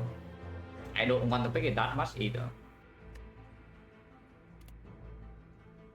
Transmittery Plus is on energy block 11. Energy group pyramid also can convert to stuff. So it's 0 energy block 11 net. Quite strong. And with the pyramid, you can always use energy plus. Gone to P-Box on fast today on the attacks with Reaper Carnage. Yeah, I think I saw around middle of that one, but that was only when you were stabilizing middle back tool. But that's unexpected that you swap, you have P-Box on Clan and you only have like 2 attacks. But yeah, like Kadet's exhaust and pretty sad. Do I need AoE? Recommends AB bottom right Electro, do I have problems or not? Bottom over Claw, probably not, right? But you don't hit this. You don't rotate.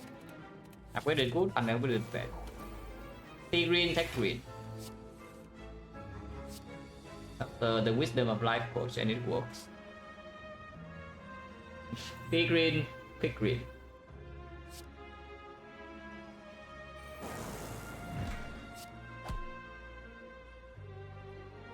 So I can amplify cell repair or amplify machine learning now. I think I'll amplify machine learning.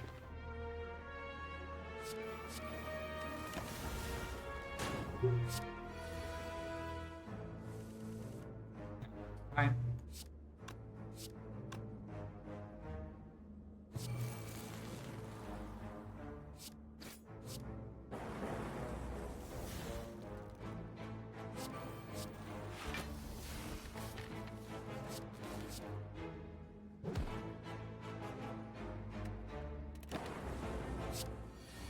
And the matter if this guy attacks us this turn, still, even if we take 2 damage, it's like 4 HP.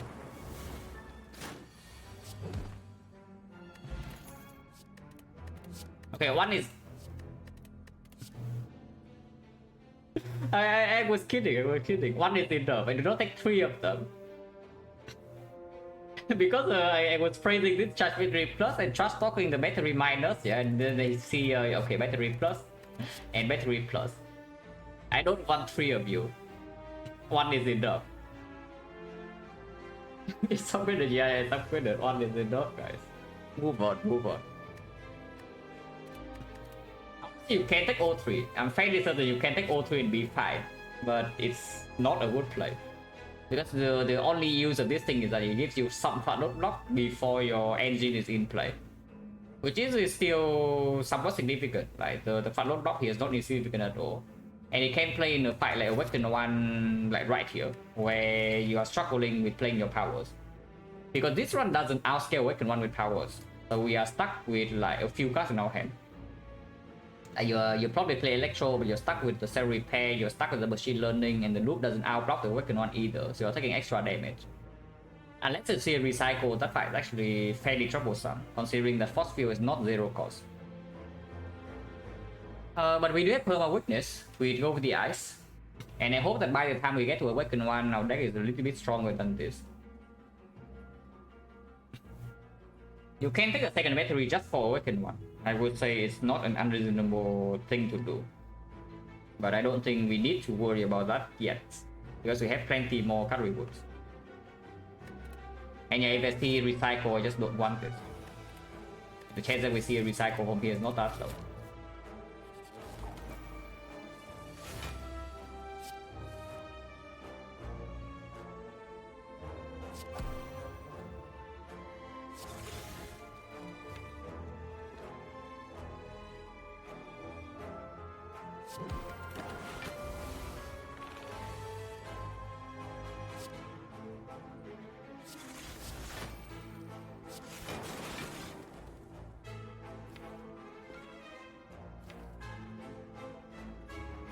It's a scary fight because our maximum block output is not that high, but we can at least block next turn with our rhythm.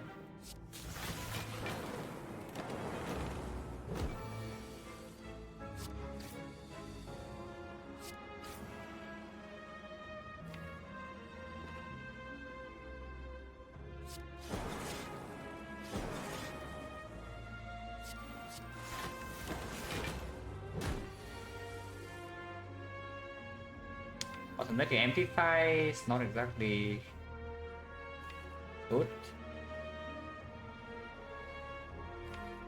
I can play Zap after BTS Strike though.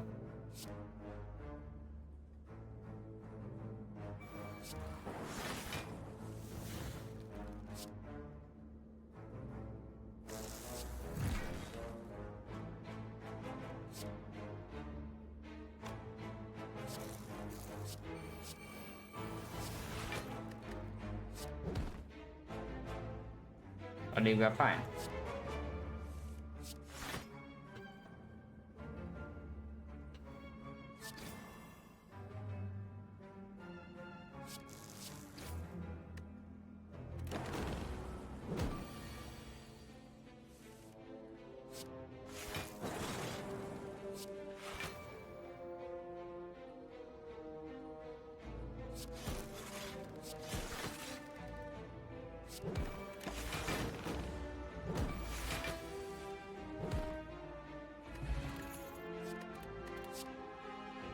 This attack. Yeah, this one attack. Turbo, no need, yeah? No need for turbo, this is our turbo. But doesn't put a void in the shuffle. 9 plus, that's our damage. Not really.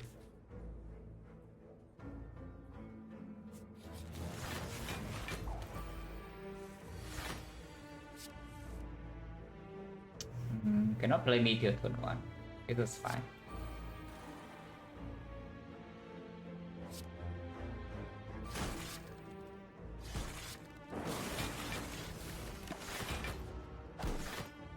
Where's my draw? Yeah, where's my draw?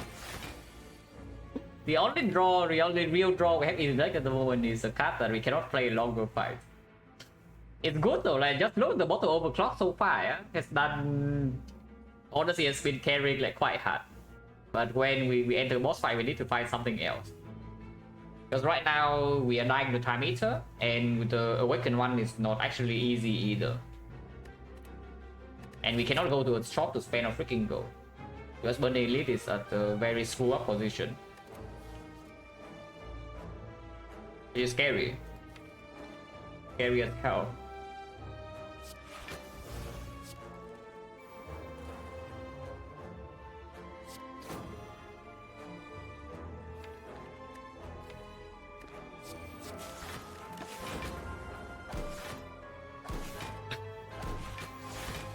Prep plus or about plus? It's very prep minus because it draws the same amount of cards.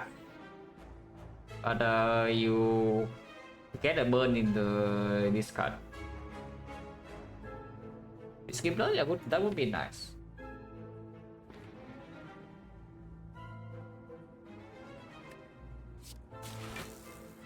Like 1 is fine. I think I will take 1.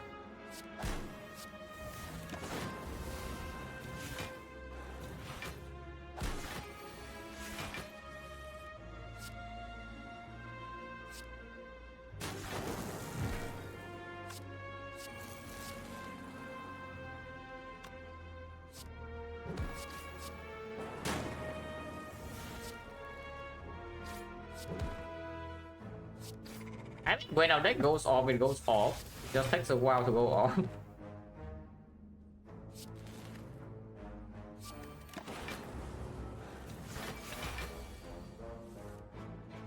So fun to watch, yeah. Also fun to play, but right now we're currently dying still, yeah. So I'm like worried. This takes a few things away from being very, very strong. But right now I can also just fall flat and die if the Act 3 rewards are not good enough.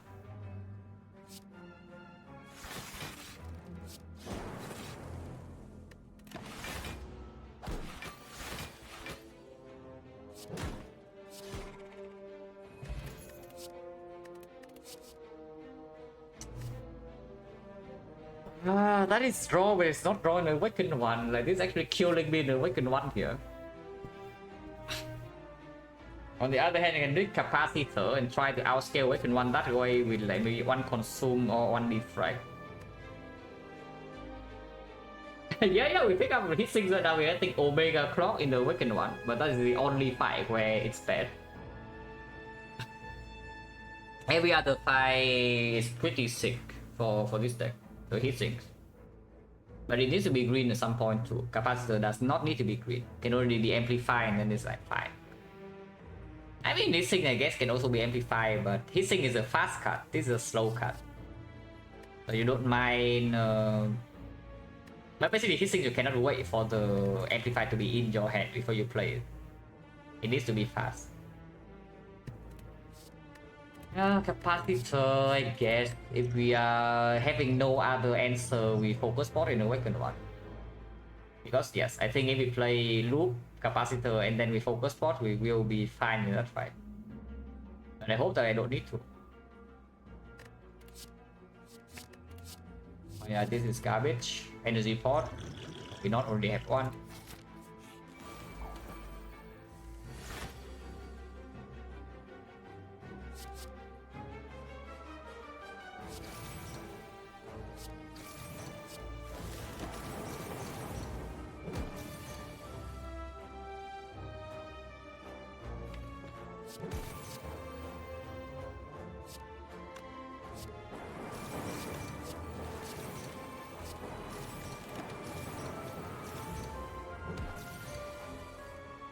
Dead? I hope not. It's quite dangerous. But I hope that we are not actually dead.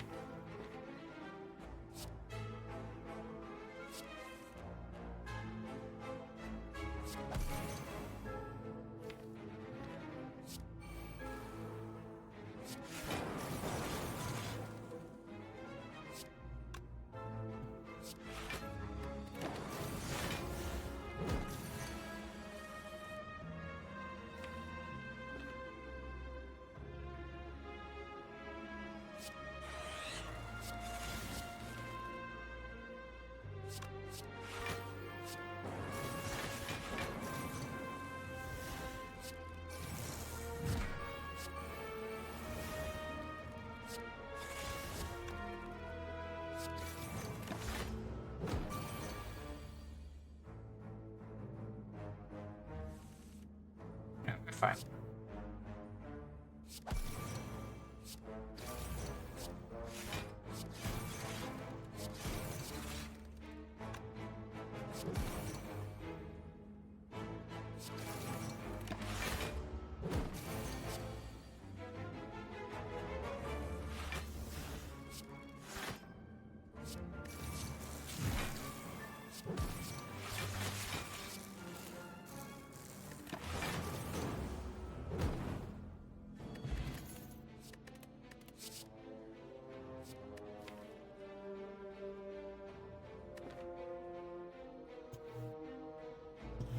I mean, I take it, but it doesn't solve our weaker one problem. This definitely does not solve our weaker one problem, I tell you that much. But I take it. And later I can also take. Do I take this glacier? We have 1, 2, 3, 4, 5, 6 frost field. It's okay. Still fine. We go first in case you need to rest last fire. Is there any urgent upgrade? I don't see it. Maybe this is strong, maybe this is okay, but if I see recycle, I'd actually spend an upgrade on that one. Another potion, literally true. And yeah, we can see sensory stone, panacea, we can see shock panacea, we can see pellets, we can see bias, we can see core search with prayer wheel. We can cope. Okay, that's good.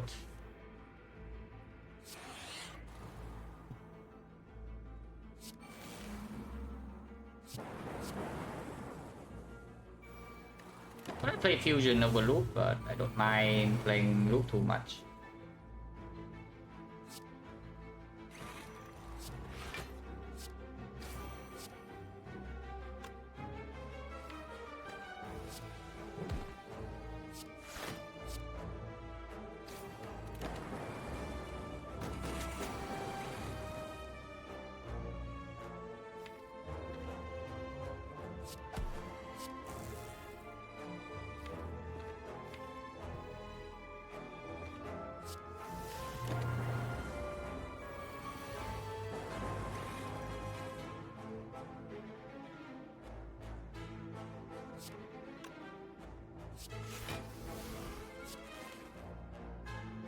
It's dead next turn. I don't need to play Master Repair.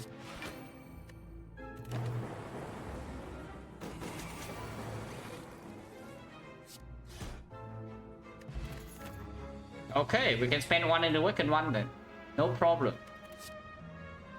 Wait, I got scammed. Oh, I got so freaking scammed, guys. But we picked the compound rival.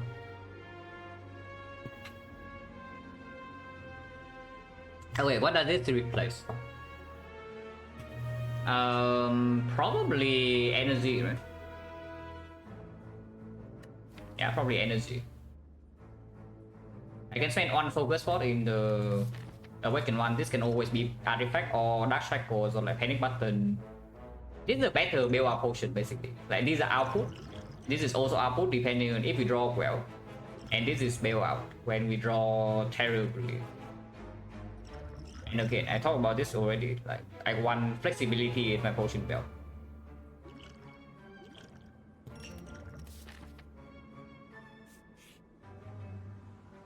Infinite. Oh, these are good, but they are slow. Yeah, they are slow, but they are good. We do have over one. And we have aggregate, so can force 0 cost on things like decently offered. Need it? What do you mean we don't need it? Are we upscaling Act 4 with the current deck or what? Because we cannot even block the Awaken 1, you know. You cannot even block Awaken 1, then what do you want to do against the Heart and such? And this gives us the answer for the whole run like, immediately. It's just at the cost of some speed.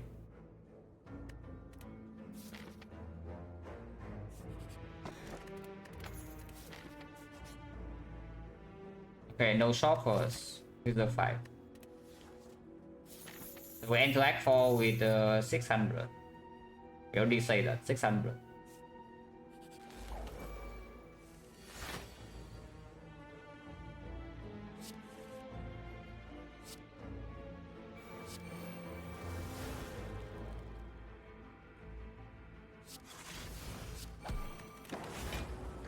Turnip. Turnip so good, it makes this thing hit for like 5 damage.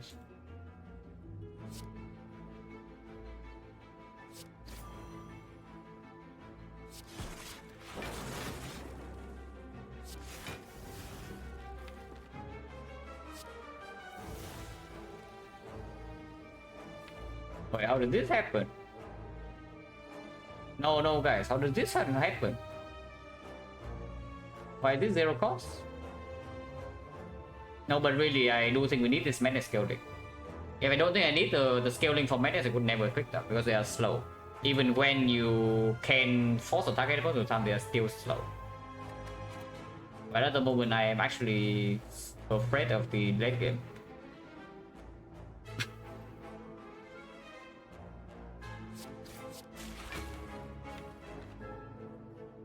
I thought I never attacked, so might as well just play this now. Because I can always use this energy.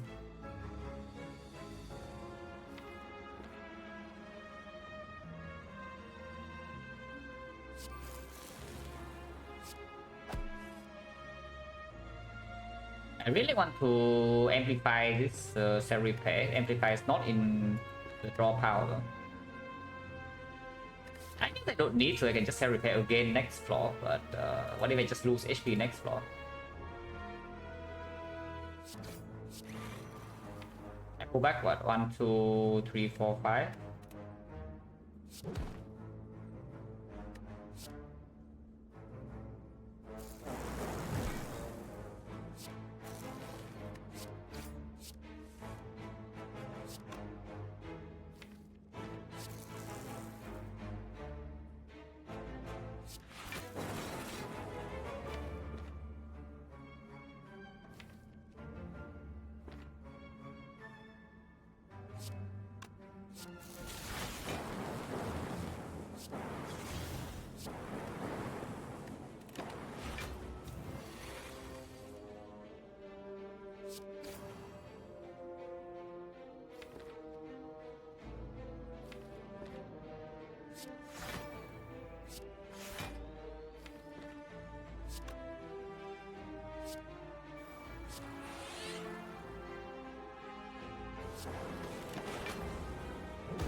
Not too much damage.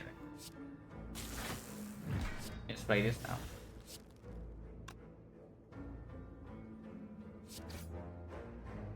Still not too much damage. Is 1 damage off.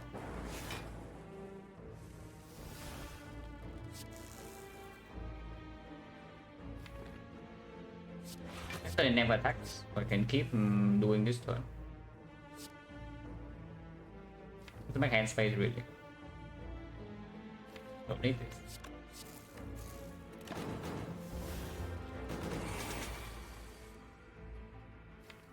Well, it's trying to hide. You cannot hide though.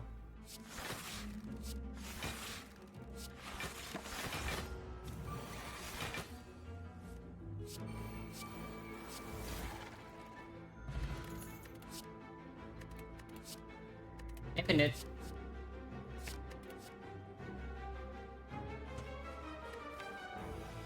Second open now with the madness is a different story. But I still don't think it's actually good. It makes the madness thing even slower. It actually makes the madness thing even slower here. And bit of that is still an issue. Not that much of an issue because you do have force field. But if you pull back too many zero costs and you want to keep drawing, you take an insane amount of bit of that. Otherwise stuck in your head. And I don't think we need the second O for one as well to... After madness now, I don't think we need second O for one at all. So yeah, I just don't take it. I thought I need to kill minions quickly and awaken one, but not really. Right now we're still using one focus spot. In that way.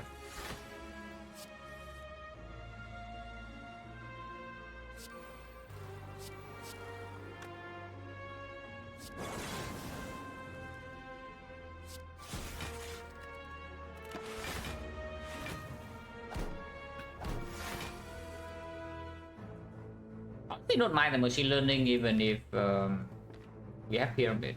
It's fine.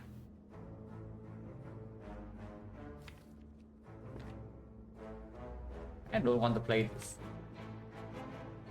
I guess playing it is fine too.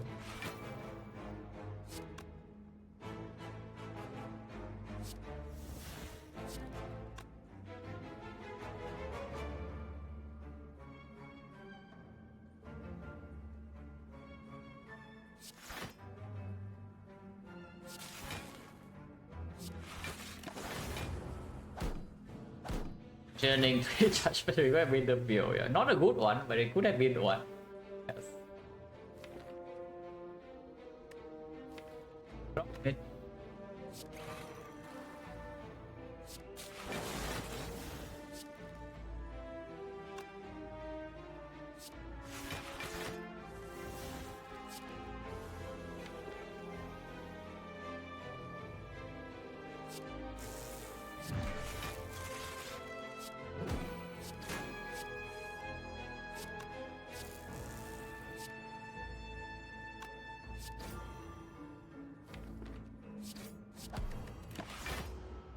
I saw it in play, but it's fine. It's already under control. Electro or not.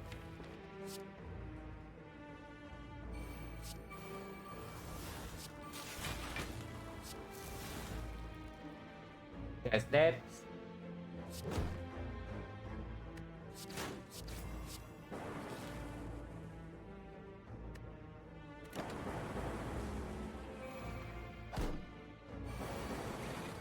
Actually, these guys go to that, so it's on 1. 1 is fine, I guess. I prefer on 2, but 1 is fine. Hologram into holo upgrade is a thought. Probably good. Yeah, probably good. It's over compound plus, but if we bottleneck energy, then this is not even that good. Yeah, Hollow of one is the better combo. Like Infinity is also block positive. Now I'm wondering what energy plot over this though, because with the Magnus now being able to force a Magnus target on either Scheme or Hologram or Meteor Strike or the O1 itself is a very strong thing.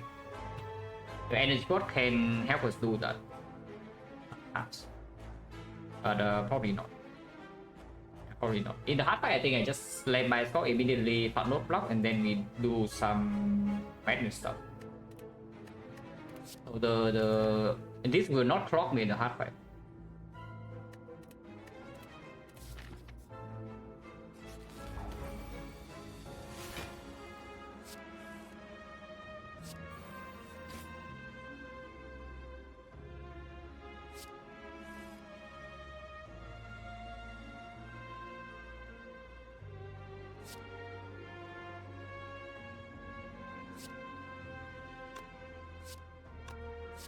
You can force a zero cost compound driver here, or you can force a zero cost glacier, but then you draw one less card. Don't mind zero cost compound, I guess.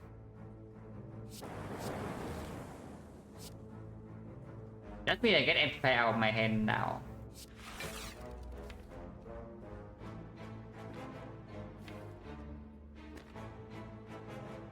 Get this fine.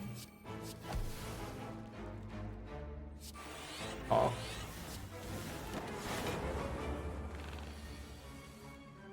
Don't know whether that was actually good, but yeah, okay.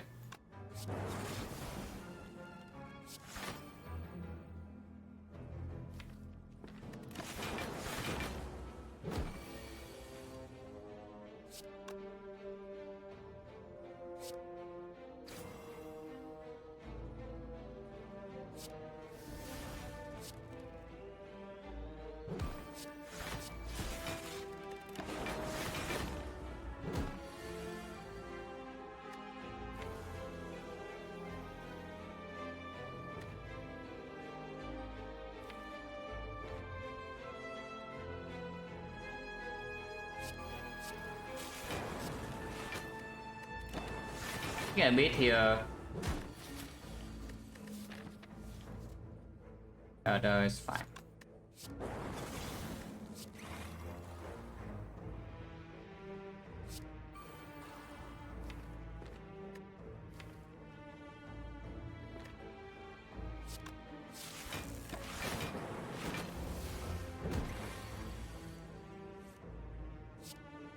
Kill next ball. Kill next turn.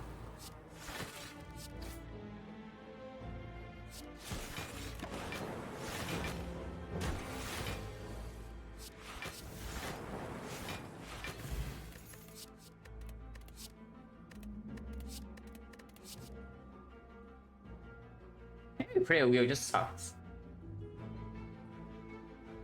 Stack is not it, right? It's too slow. Particularly when you want to force madness targets, like when stack is in your hand in early turns, it's just bad. Great madness? Yeah. I do have 2 upgrades. I think one upgrade goes on hologram for sure, but the second one is undecided.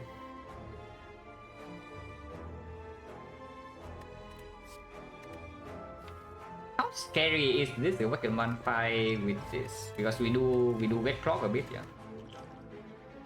Next one over colorless is it decent, but probably not, right?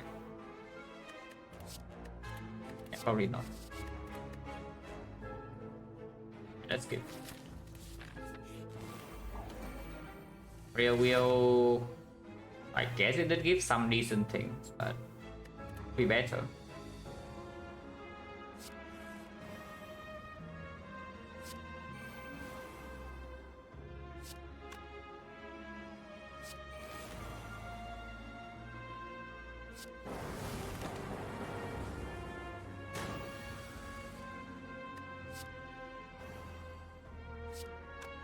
Rebounded every gate, I guess.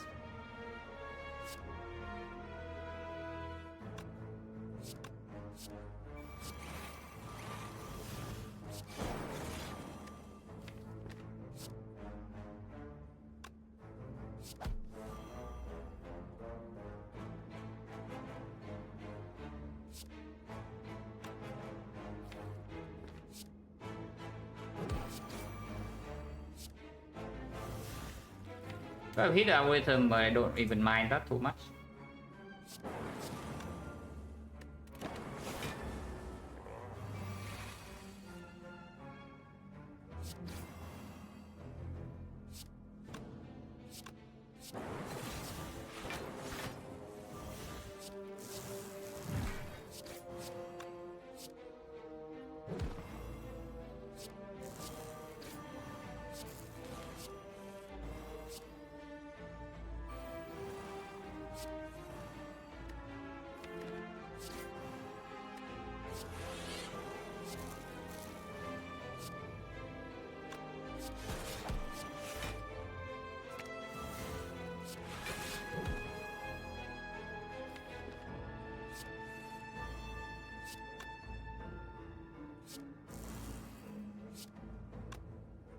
I think it would be kind of sick for this deck. Yeah, I think it would be actually kind of sick for this deck. Like, very sick because I can freely play my overclock. yeah, we are certainly playing cards. I still haven't played Set Repair though, so we cannot kill him this turn. Even if I can, but I don't think I even can.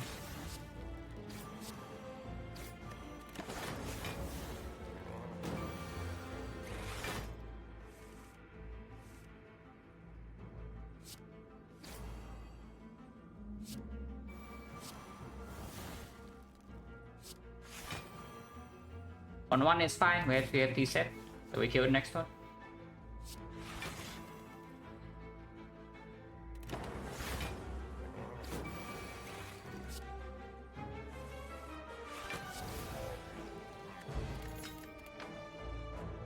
Is it too late? It's like the fifth overclock we have seen. Yeah, this is actually just the fifth overclock we have seen, guys. Like, I don't even know whether it's in a row or not, but it suddenly feels like every card reward is an overclock.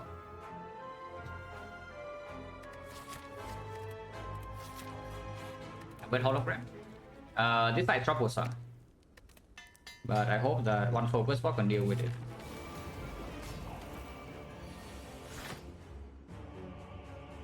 I will still have to play this first one. And doing nothing on this turn gets nowhere. I don't want to play this. I really don't want to play that. I don't think I have to. But at some point I need to play it if I want to force madness on the hologram. But if I can force madness on hologram over one and so we don't care how much strength it has then. Yeah, exactly. We just win when we land madnesses. But we need to land madnesses. I will still use this though. But not block when sometimes the madness never lines up. And we do have a huge shock on Nightfall, so I don't want to die now.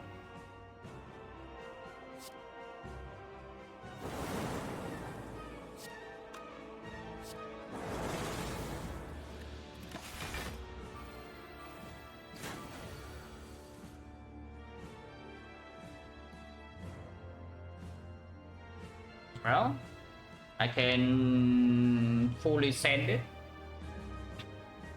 If I amplify the bias stock right now into machine learning, into some vision glacier, we might be able to force this target.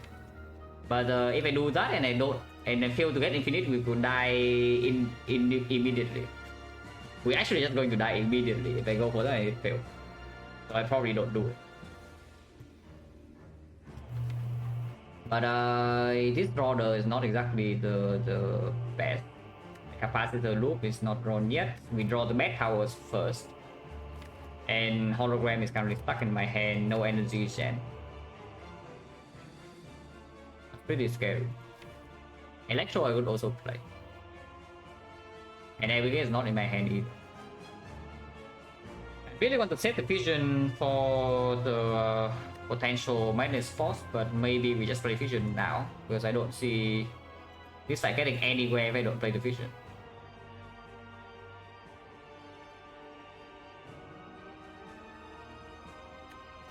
The problem is I still need to play one more card, so I will lose some block.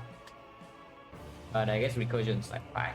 We do recursion, glacier, vision maybe.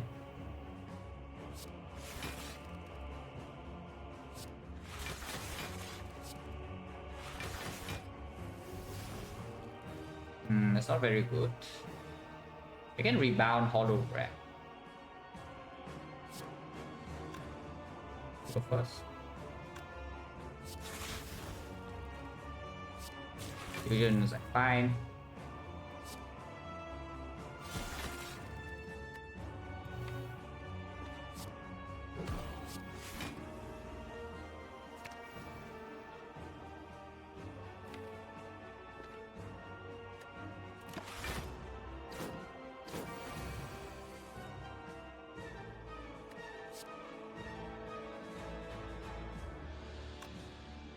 So we hollow overclock, I assume.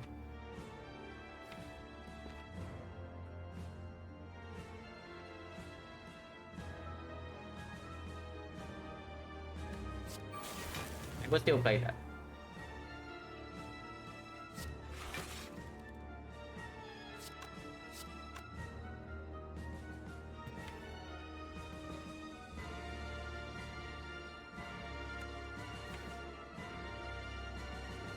Hollow Glacier that abandons the plan of madnessing first cycle, but might be good enough still. Honestly, after Lisa amplify these things and we have perma weakness, we are going to be fine. So I kind of want to get this garbage out of my hand right now. So I might even just play the madness. Can I just play the madness? If it hits, it hits. If it doesn't hit, yeah, it doesn't matter.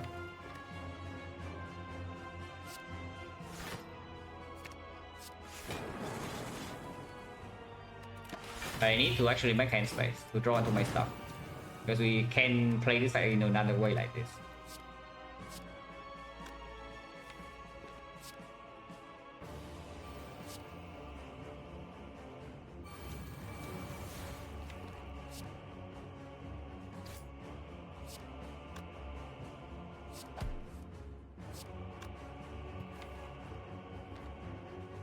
We do not need to actually amplify this. If I play this one, I can play Force Field.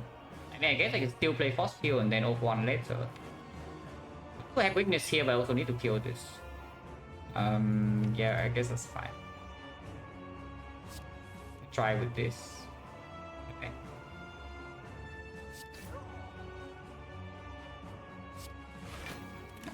I get some damage here is like fine. Okay, I think the fight should be under control soon. We don't need to do the magnet nonsense here.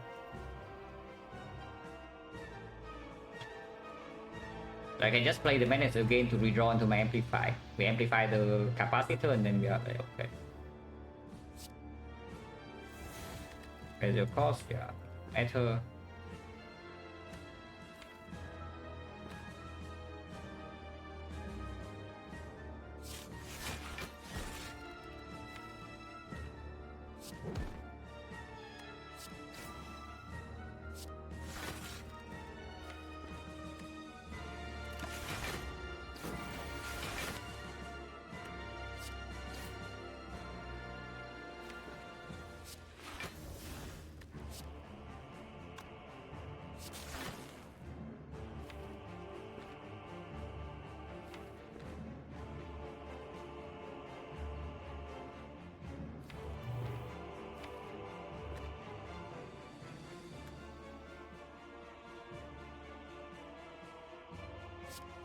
One more burn. That's okay.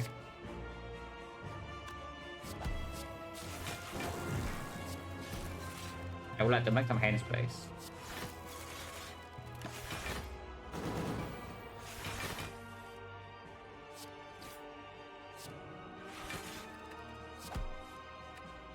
Some point I need to deal damage, so this is not that bad.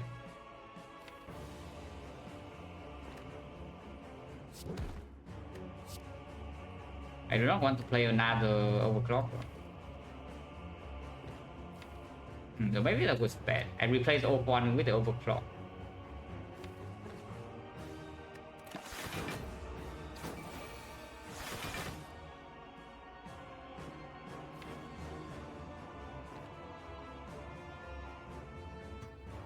But yeah, it's actually true. Burn is free hand space.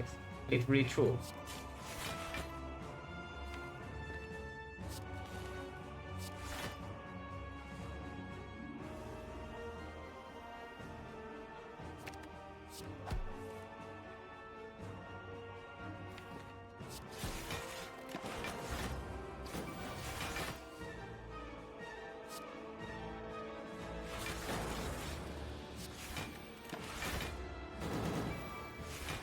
I will refine. It certainly is keeping me waiting though. But we're gonna be fine.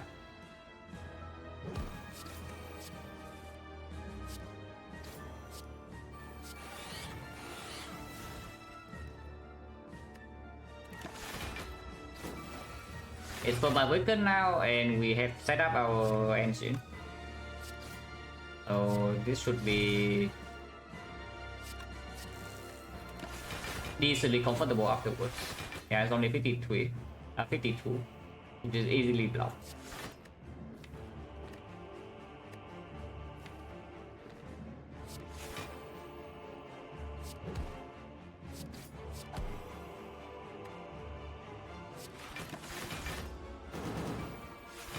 As long as it's weakened, and we can actually keep it weakened.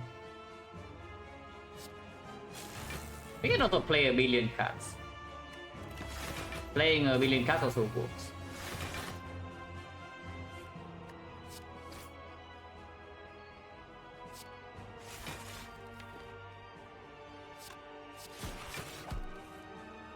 Oh, nice draw.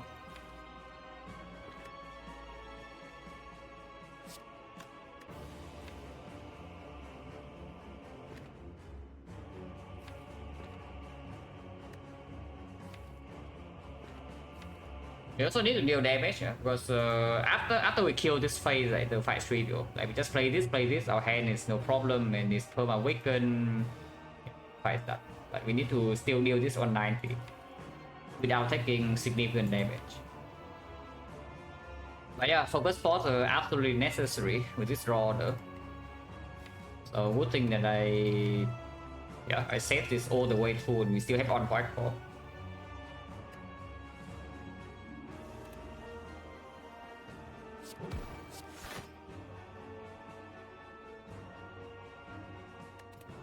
I want to loop frost for sure, so I don't want to kill my thing.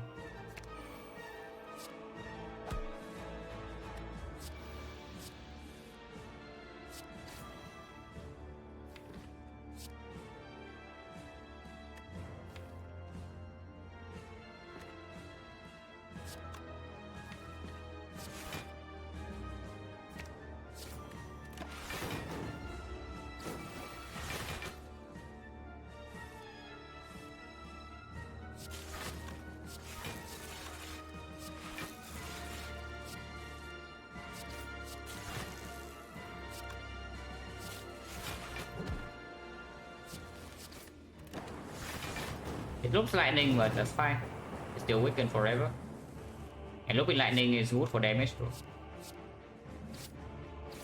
Maybe it's not that fine when I'm taking damage.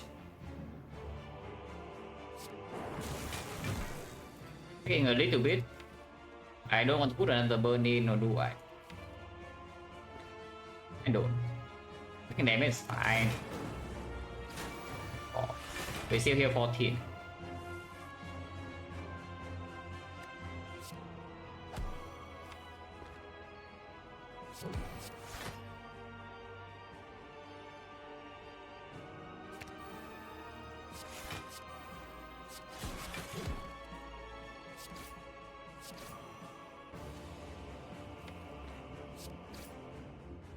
As that soon, and afterwards we are like home free.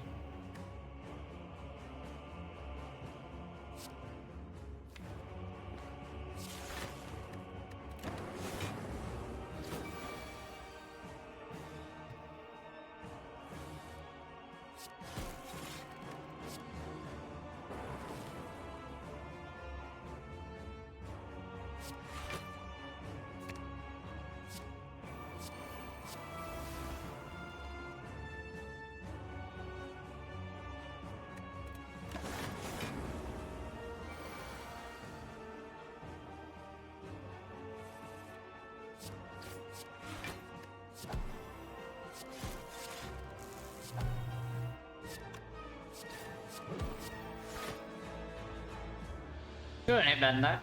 I should have done 0-1 first, but doesn't matter. Weakness 6 is still more than enough. And now that we have hand space, we can just cycle back into them like fairly quickly.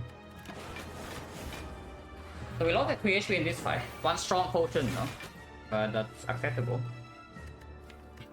Looking at this Act 4 upgrades is... honestly, it might be madness. Because the madness upgrade makes sure that I don't run into the case where I have 2 madness in hand, they hit each other. Because in the hard fight, I think I just slammed by a score. Like we just play every power immediately, so there's no such thing that, yeah, madness in hand with the power we cannot play and then it hits the wrong target. Yeah, it has to be madness upgrade, otherwise he have double madness in hand and there's always the chance that hits the wrong one. And suddenly we are in trouble. Probably still play the fight, but we would be in trouble.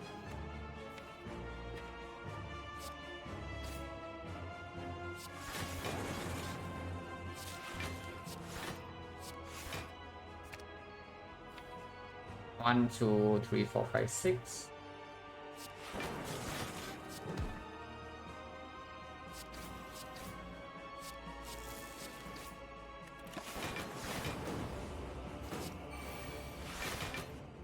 For the 8, no problem.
Would prefer to build over 2 turns, should not be super difficult.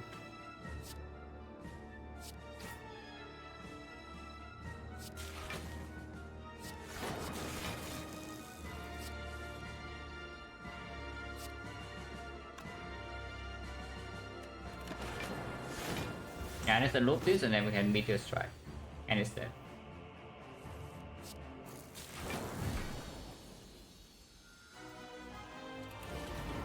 Meteor definitely the more annoying fight. Not unplayable or anything, but definitely the more annoying by quite a big measure. Though the deck I expect to be free. This fight is not that free. But we don't build tickets, so unless I die here, I don't potion. Like Awaken 1, we could actually die without potion. But this fight, we can lose a lot of HP here.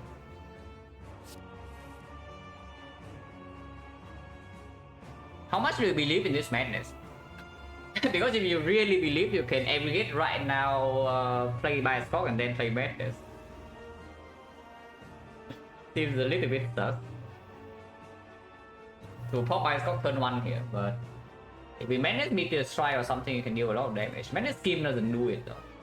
So this draws 3, this draws 1, and it might, basically it might miss. 33% confidence needed, yeah. Honestly, we can just aggregate into Meteor Strike immediately. It's not like you need to make the 0 cost.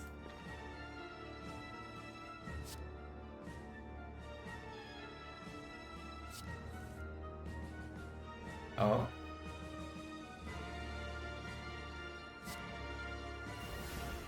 That doesn't really work, but that's fine.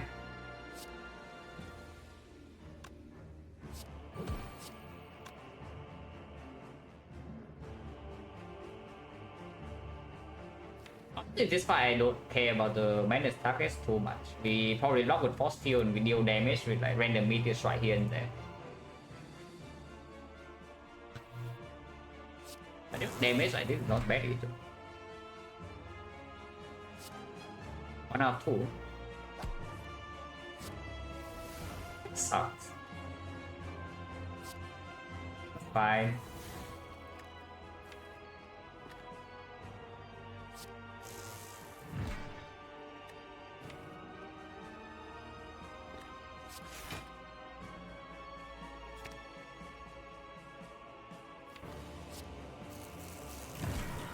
We take damage here, but he also takes damage.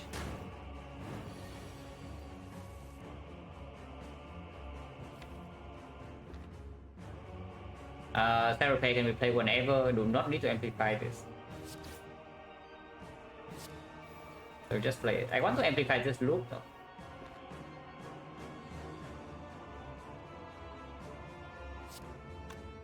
We have drawn down, so I guess you can play Glacier. But that's not full block. Do this.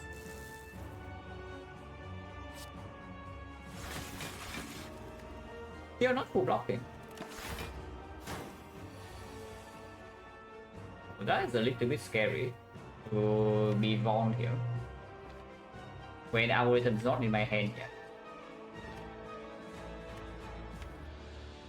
And I also don't have perma weak chain. Yeah, go with the ice not in my hand, algorithm's not in my hand, amplify is not in my hand. That's definitely kind of scary. 1 pull spike, 1, 2, 3. Which I guess we have to do. I want to withdraw cards here.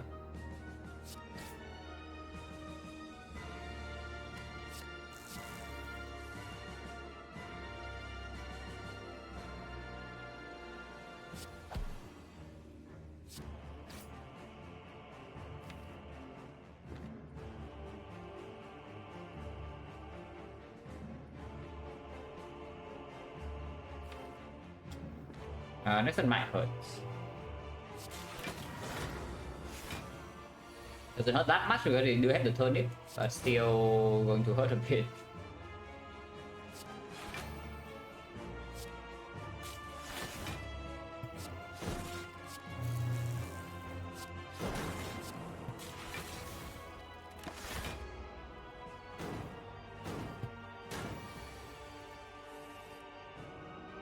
Come on. We just algorithm next turn, so it's not a huge problem, but freaking amplify when even in the Awakened one. I guess the Awakened one is top deck, but then all the power is bottom deck, and this fight is the opposite.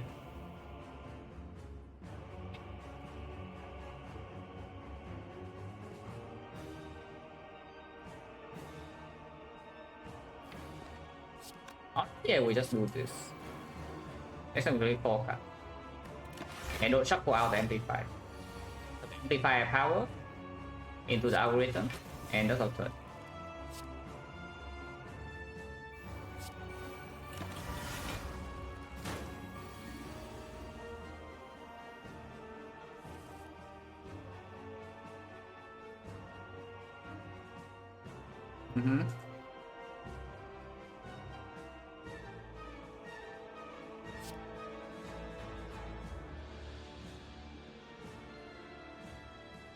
So we have quite a bit of damage here.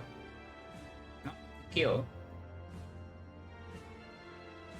And maybe I still want to amplify this capacitor, but I'm not so sure.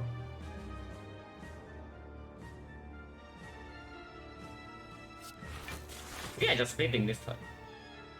And not splitting this turn seems complete nonsense to me.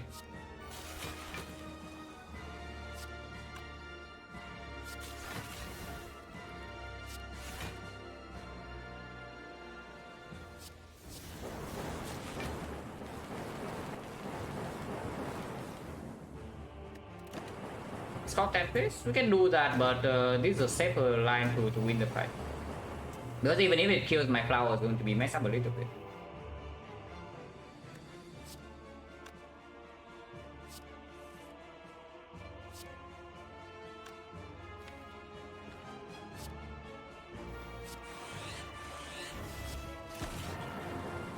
This is just safer. We buy Scott now. If you want to.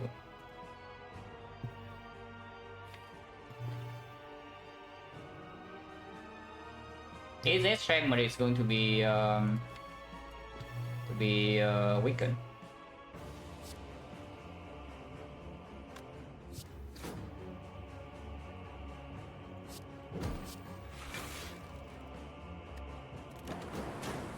Also, Levi is talking this turn, but we don't necessarily have to do so. You can just take his damage too. Taking his damage is fine. I do take damage. Yeah, what's wrong with taking his damage, really?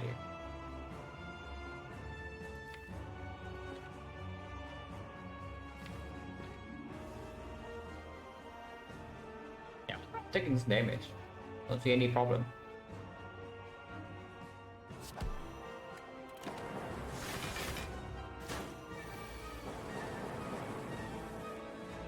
But now I can finally go in with this.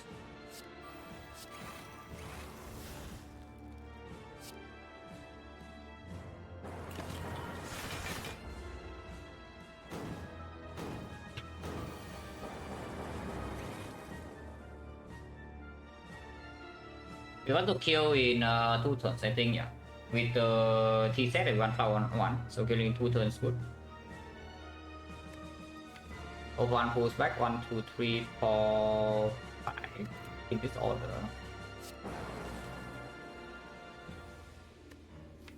Right now it's going to make 2 cards, I play 1 more, I pull back 3, so we cannot get to go DI. Slightly annoying, but I guess we can play a different line. They not draw streamline. I guess we can streamline or one streamline afterwards.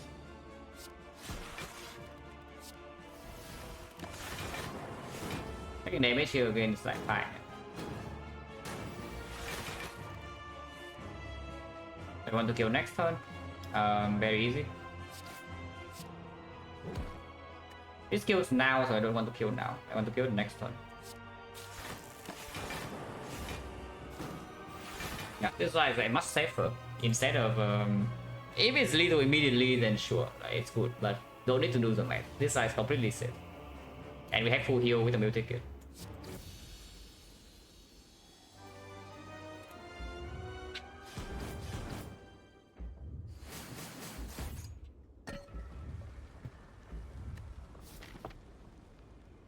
And yeah, we upgrade madness. Very rich, yeah, big shot, as usual, the big shot. You can upgrade amplify, but that is only if we have artifact for this. If we have artifact for this, then we can upgrade amplify and play like of monkey in the hard fight is probably okay. Input 70 defect, I mean I play more than 70.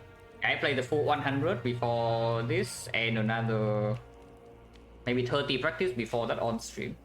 So this is like 200 runs on stream for me already.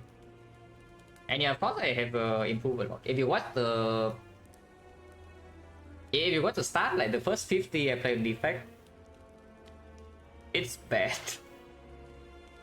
It was bad.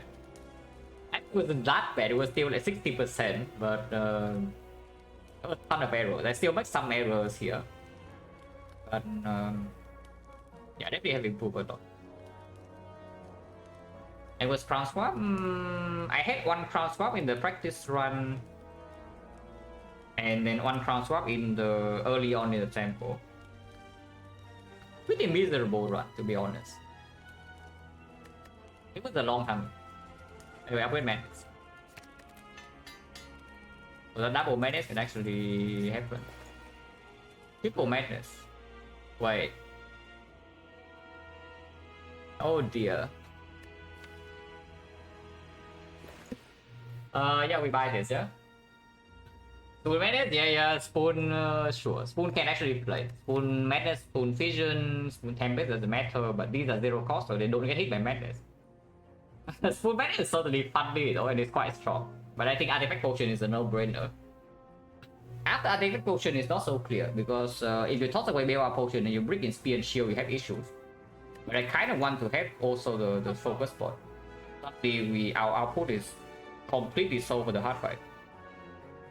Spoon algorithm is good too. I think we buy the spoon. These are good hits. These are actually just good hits. And we have a lot of gold here. It will cost me the Horn Cleat though. Yeah, by the spoon I will not have the Horn Cleat. I mean, I can have both here and still maybe the potion, but this is strong. But yeah, now if I want focus spot over this, I do not have the Horn Cleat. But maybe I don't need it now. I probably don't need this now. I can also just do Horn Cleat. Or I do focus spot, remove, and maybe like bag of marbles or something. Even violence.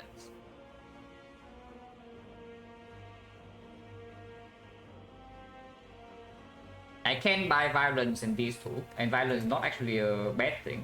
With the spoon is a little bit weird. But pulling Go of the Eyes into my hand, pulling Meteor Strike into my hand, because we don't need to be infinite. Like, if it hits Hologram, Oak-1 we're infinite, but if it hits Meteor Strike, we're also winning. I just want to fact, we literally just bought the artifact potion for full price. So I don't know what the question actually is. Because that implies that you would like to discard the artifact potion that we literally just bought.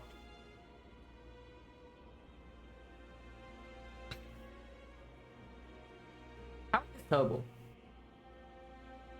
Genuinely, because you do see that when aggregate is bottom deck and on turn 1 is not that big, we do have some more energy problems. And now with the Madness Spoon, you fight goes long enough, we just win. So the biggest threat right now is that we maybe get hand claw. But you can also solve that a little bit with this Horn Cleat. It buys you quite a bit of time. At the cost of 1 remove, which right now remove is going on. What's the worst card in this deck? Yeah, what is the worst card in this deck? I don't actually know. Is it Streamline or not? If this is a Sweep Artifact of Weakness, this is Utility, this is a Frost. This can evoke Plasma after Meteor Strike. Fusion can also basically is the bad recursion. Machine Learning. Machine Learning exhaust for 1 cost. Fusion is pretty bad, but is it really worth on Streamline? Like, when do we need this card? Maybe Spear and Shield a little bit, but Spear and Shield don't we just kill with Electro?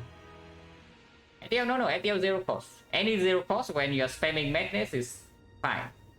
Because it's not a potential target, so you don't need to commit energy to force the Madness target.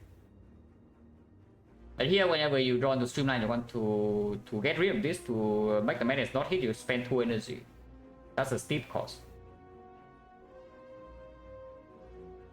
Also, best card have every moon defect deck? I mean, hard to say. I think I have removed a Glacier before. Don't think I have ever removed something like Echo Form or like Scheme or whatnot though, but I have definitely removed Glacier.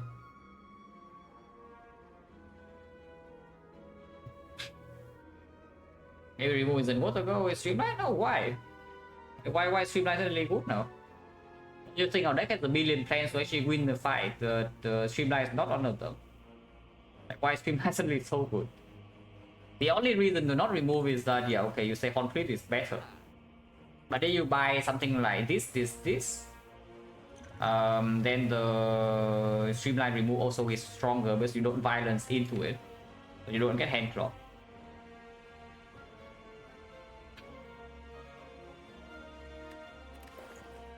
You can buy this, right? It's 128, 333. So yes, we can buy this. I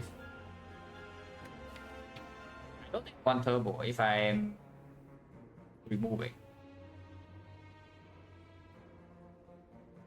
Yeah, I don't think I want turbo. Especially with T-set energy turn 1 in the hard fight doesn't actually play that well. I don't mind Cleat. Cleat is great. Cleat is costing me a few things, but this is not even that bad. But if you break, like, sometimes it's nothing, sometimes it... This is tough because it doesn't... This thing doesn't really bail you out, yeah? Magnetism doesn't work. And Dark Shackle doesn't even work in Spear and Shield. So what do you want from the colorless spot? It's like Panic Button a little bit. And Secret Technique a little bit. But afterwards, what is there? from the catalyst spot. The bomb is worthless. Magnetism cannot be played because we have pyramid. It cannot be skipped. So sometimes it actually crosses your hand. If you generate like 3 like magnetism, mayhem, metamorphosis, for example, then or mind blast, then what? And with that much pyramid, yeah, we absolutely do. Because it can pull back meteor strike to force the stuff. It can pull back aggregate to force stuff. Why is this better than liquid memory? Like, come on, guys, let's get real here. Yeah, let's get freaking real here, guys. Come on.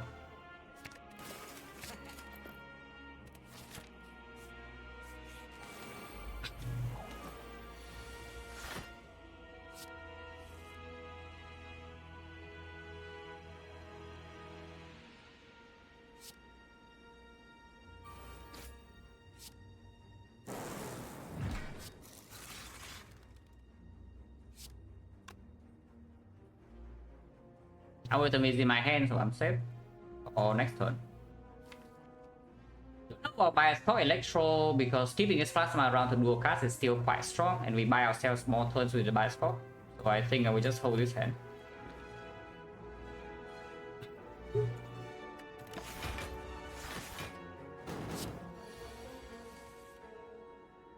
Now I can buy a score.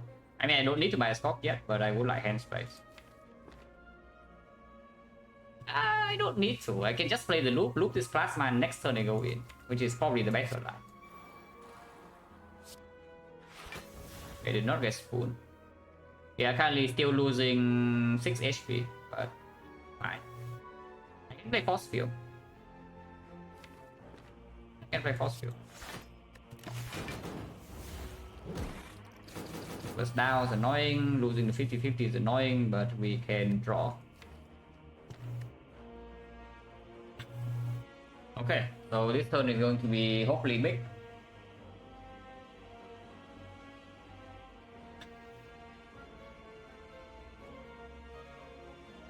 After I do this,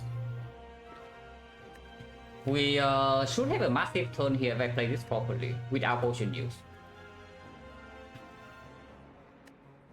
I can always hold overclock, so I do not need the comparable to draw 3. Which means I can always open the turn with something like dual cast with plasma.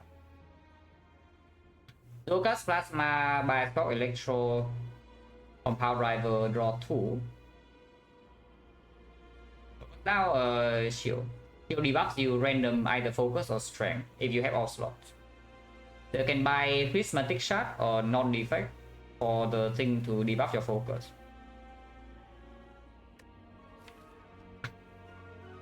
Yeah, shame that algorithm exhausted, otherwise I can follow algorithm and then we are like chilling. I can take my time. Because electro dual cast, yeah, we can. That gets more energy for sure. It kills my frost. But I don't need the frost up. Yeah, let's do bias fog, recursion, electro, maybe compound rival and then dual cast.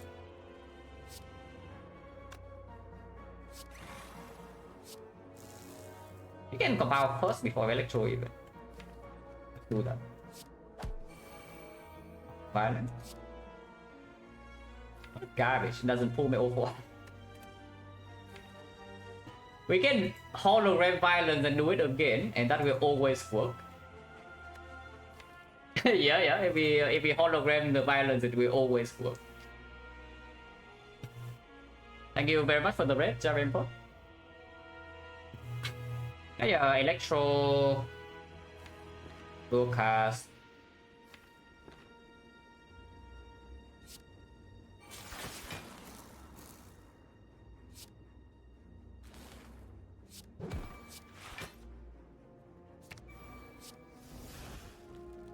You tell me you don't want this violence, yeah? I hear that you do not want the violence.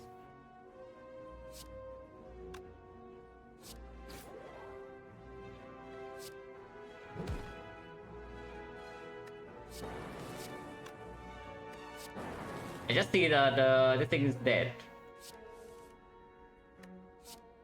And I am losing no HP.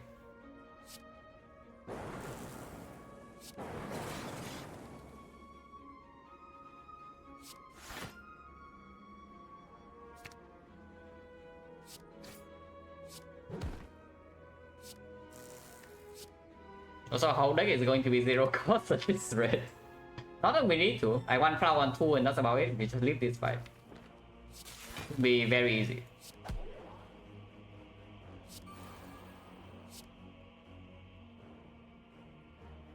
Don't need to even need to play this I once.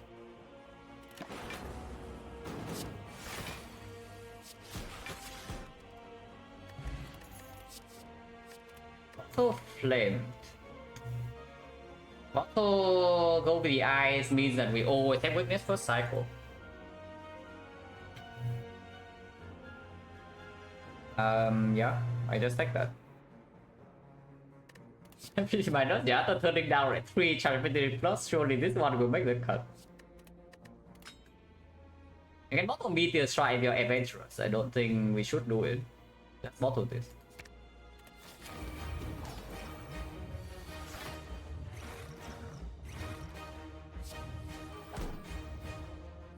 Let's play all the powers now, yeah? I don't need to amplify these.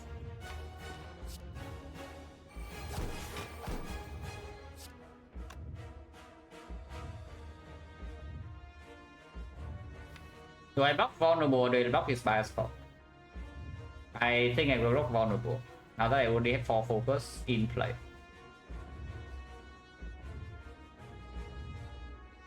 Because like, we also have freaking spoon madness and all the crazy stuff. Why do we need to negate this garbage? Yeah, we just don't need to negate this. I don't want to die before I draw to my stuff. Because we still need to take... We are still taking a lot of damage from meter death. That's the main thing. I want to amplify this loop maybe though. So I just play like Glacier Zap. Exhaust Tempest hopefully. Okay, that worked.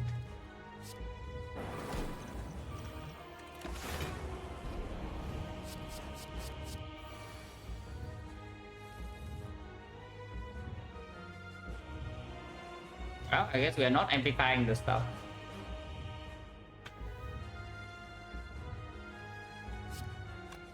Okay, I just play these now. I need a vision, no? If I don't vision, I don't have I cannot play this into the madness 1 cost. So we are 1 energy short here.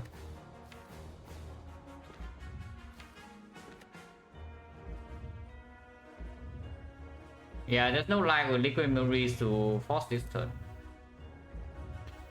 You can make both of these 0 cost. Yeah. Honestly, that's not even bad. I think that's fine.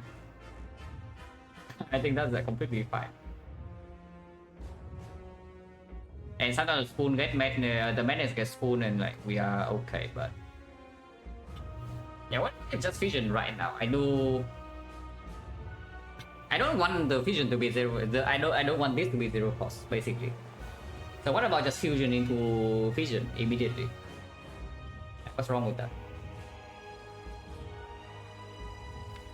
Probably fine. Fusion into vision. Or capacitor fusion vision. We do not need to amplify this.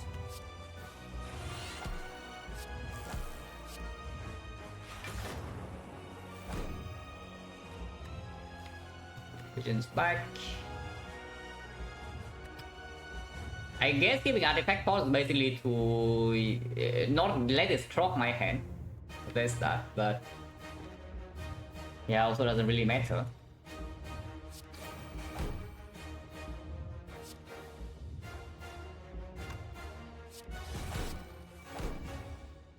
You can just play this, you know, like what's wrong with just playing this and then maybe release later maybe. Can I force it right now? Not really, right? It's like Glacier, Bioscope, Loop, Bullseye. That is 5 energy, so I can force a 0 cost Meteor Strike, but sometimes this madness hit this, and then I also force the madness here, and then I also play Bioscope. So if both of these madness do not get spoon, we are actually in some trouble. Glacier's fine.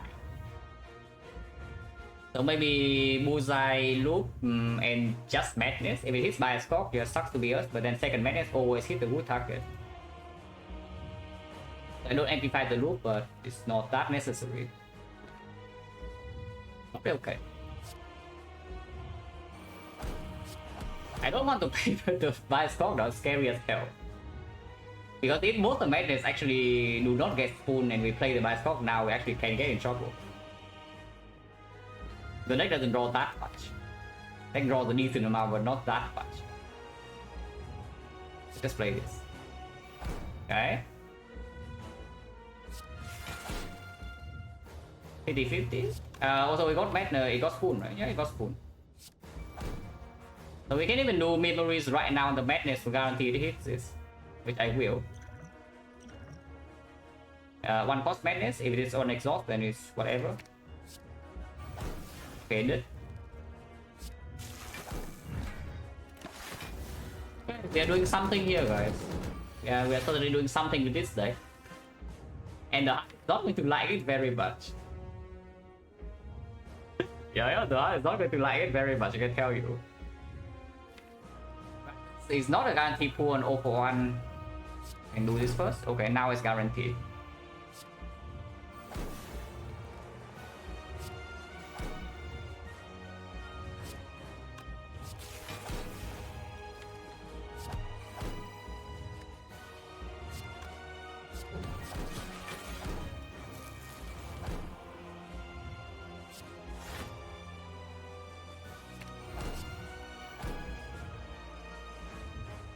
Interesting fight. Should I wolf one first? Yeah, should I wolf one first and that is infinite. But I mean doesn't matter, this fight is like super dumb, guys. Come on. I have infinite in this hand. If I did hollow, if I did O1 first and pull back the 0 cost Madness. But I mean this fight is like super dumb, so like who cares? Who cares, guys? Come on.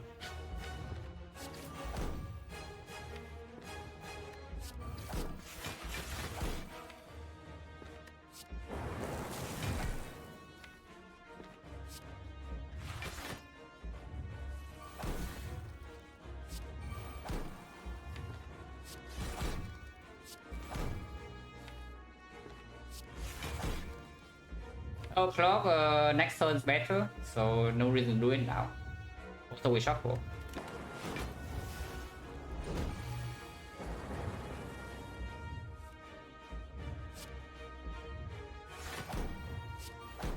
Prince.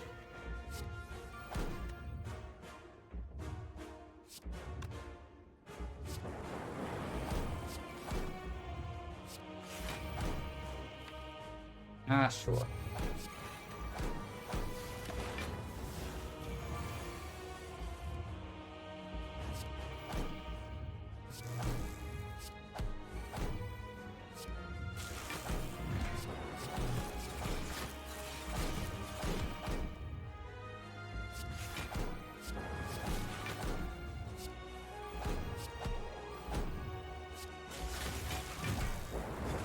I mean, I'm trying. I can tell it's trying quite hard. But unlucky. What can you do? Sometimes your best effort is just not good enough. Our users card, I mean, it's also trying. It's also trying its best.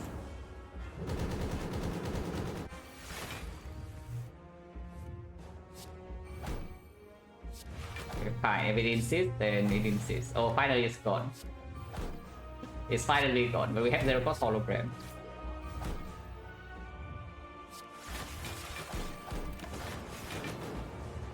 First I go with seal block with this, yeah, so even when a focus goes down, it doesn't really matter.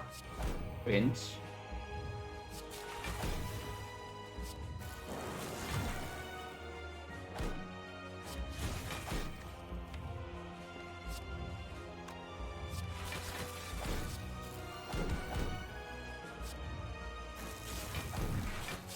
Yeah, also infinite, by the way.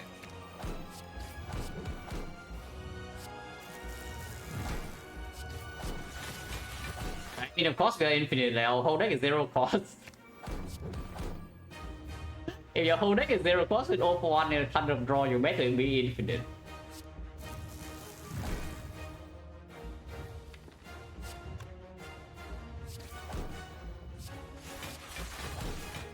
Also, 5 of slots is a perfect loop, like 1 meteor strike on Glacier, you see that? Very convenient.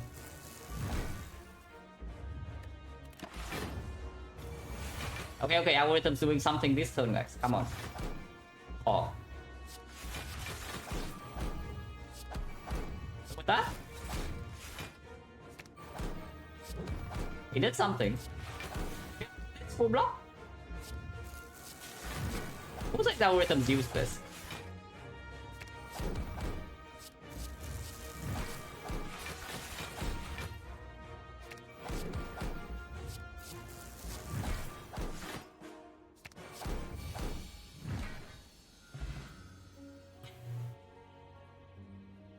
But yeah, fun deck. It is P-box into Pyramid, so end potion bell, so unless something goes insanely wrong, you expect to probably win. As you can see, we preserve 4 potions to Act 4, and then the Act 4 is completely trivial. Let 3 boss guard let you suffer a little bit, because yeah, we are not using a single potion. So sometimes it can get weird, but when we use potions, yeah, like no damage. This one, the deck one is funny, you know? It's like definitely funny.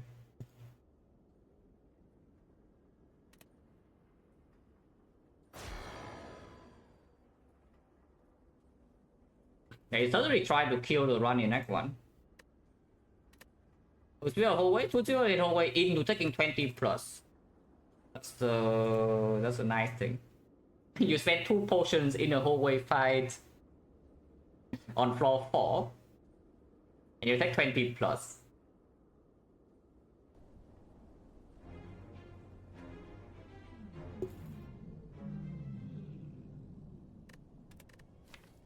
How much did I take? 23, right? Okay, exactly 20. So we would take 35 in this fight without potion use. Oh, that's fun. You just do, yeah, floor 1, floor 2, floor 3, suddenly you go to floor 4, you lose 35 HP. It was not, but I mean rested. So even if you did not kill the Nocturne 4, we're still fine. But the Tempest here was big, yeah. Without Tempest, the knock doesn't die turn 4, and then maybe bad things happen. Just yeah, it's fun. That's nice. The Act 1 pretty solid play. Act 2, honestly, this V-box, after this V-box and the meteor strike not breaking us, we as shocked. If we drew slightly worse early Act 2, then this one could have gone very differently. But we just top deck meteor strike that can be played into top decking Electro in these fights. So suddenly you see a 0 damage leader, 0 damage leader. It's just because we draw Electro turn 1 here in both fights. This fight was a little bit scary, but still killed just in time before it actually stabbed us in the face. And yeah, counter spot against the champ, good solution because we cannot actually block. We can block, but we cannot deal damage while blocking that well. He said on the best, yeah. I mean, he said a solid relic. This relic is not bad. People will say this relic is like maybe tiny chest tier or dark zone period tier. Probably underestimating it a little bit. This relic is fine. One of the relics you can actually spend gold to buy, and it can pay off. Obviously, just for this fight alone, it can already pay off.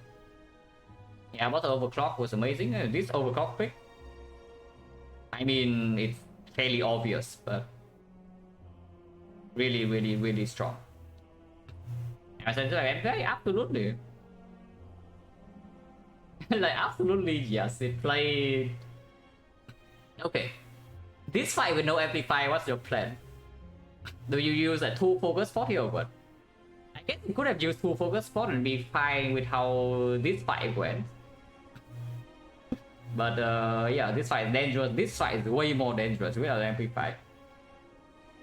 And it also allows me to heal 14 every fight, so if I end up taking random damage here and there, like we are, like look at this, lose 14 to madness, next floor I'm full HP.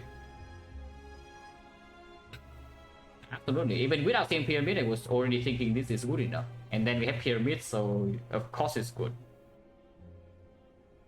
Because this deck is not so fast that you can just go off on turn 1. You need to go off on turn 1. This deck is fast eventually, but it needs to still play slow first few turns. And some fight you cannot go fast. Like this fight you cannot dump your powers and just win. This fight you can literally cannot go fast. So the amplify helps a lot in this.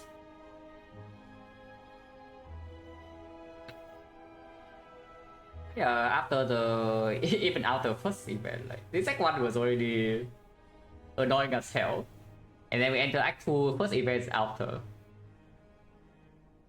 But yeah, wood overclock, wood fights afterwards second 0 and we heal with the cell repair.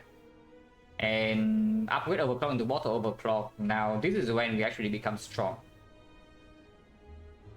After anchor and the bottle overclock, we are like very strong in shorter fights, like in hallway fights, in elites. And you can see right here, we just take no damage. Longer fights are a little bit fishier, but just so with potions. Red wheel was like fine. Red wheel was like fine. This bias score is actually like, super cringe. Yeah, actually one of the with how the run play out is on the worst bias score in a deck that actually blocks with orbs. You can pick here. Yeah, you know it. The only purpose of the bias score is that it stays in our hand and it brings our madness. Like when do we need this bias score output? Even in this side, we don't need it. Yeah, like everywhere I was just quickly just sit in my head and brings my madness. Which is funny because the deck is off focus for the most part and bias score with pyramid is terrible. Rubik, thank you very much for the 100 bits. But yeah, also accurate read of course, like we need the focus spot here, and we absolutely do. At this point, if I play properly, the run just wins, and you can see like how strong we are in the Act 4. Because the shot was decent too, but yeah, pretty happy about Violence Streamline Reboot. You saw how well the Violence played. Very good. Not that we need it. Honestly, we are way over curve for these fights, so you can make maybe a 50 HP error and you still win like, pretty comfortably. But the Violence was very good. And Streamline Remove definitely the worst card. Because we just need to manage a few cards and then we win. Fun run. And then yeah. I want people on Silent a little bit more. A little bit stronger than on Defect, I should say, because usually you don't have problems stack for that much. So you get a P-Box icon on Silent, you cruise through Act 2, you cruise through Act 3, and then you just win. But here the Defect, you see, we are having an easy time in Act 2, yeah. But after Act 3, we are always a little bit worried that what if when we walk into Act 3, we are dying to these fights. Silent P-Box, usually you end Act 2, you already can win the run.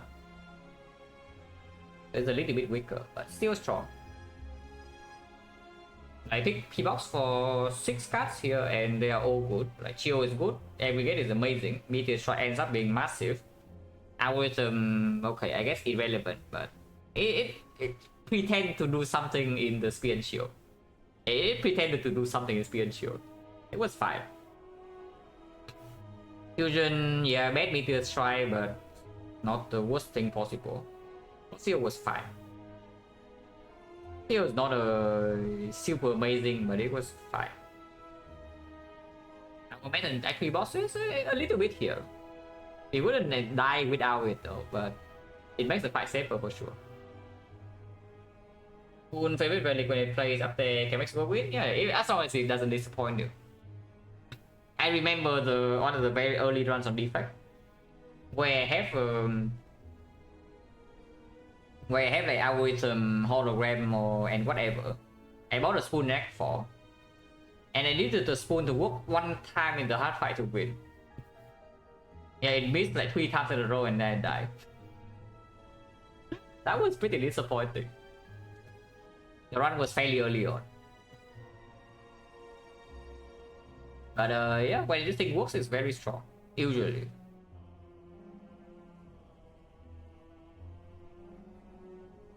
And yeah, what the Go with the Eyes was very good. Like, without Go with the Eyes, the Go with the Eyes is a real card that actually makes these fights doable.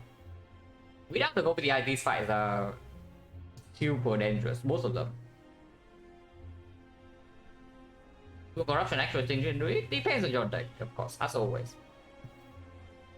If you must exhaust your cards, like for example your damage is double drop kick, and you rely on like Dark Embrace skill, you rely on Field of Pain to block, then yeah, maybe Spoon is not good.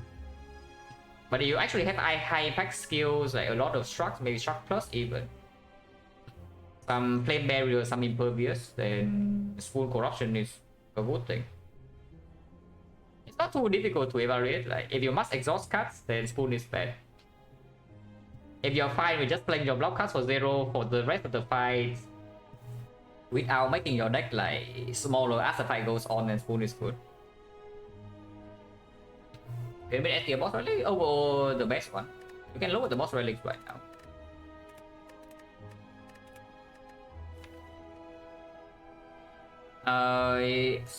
The only thing that's consistently as strong as this is the P-Box.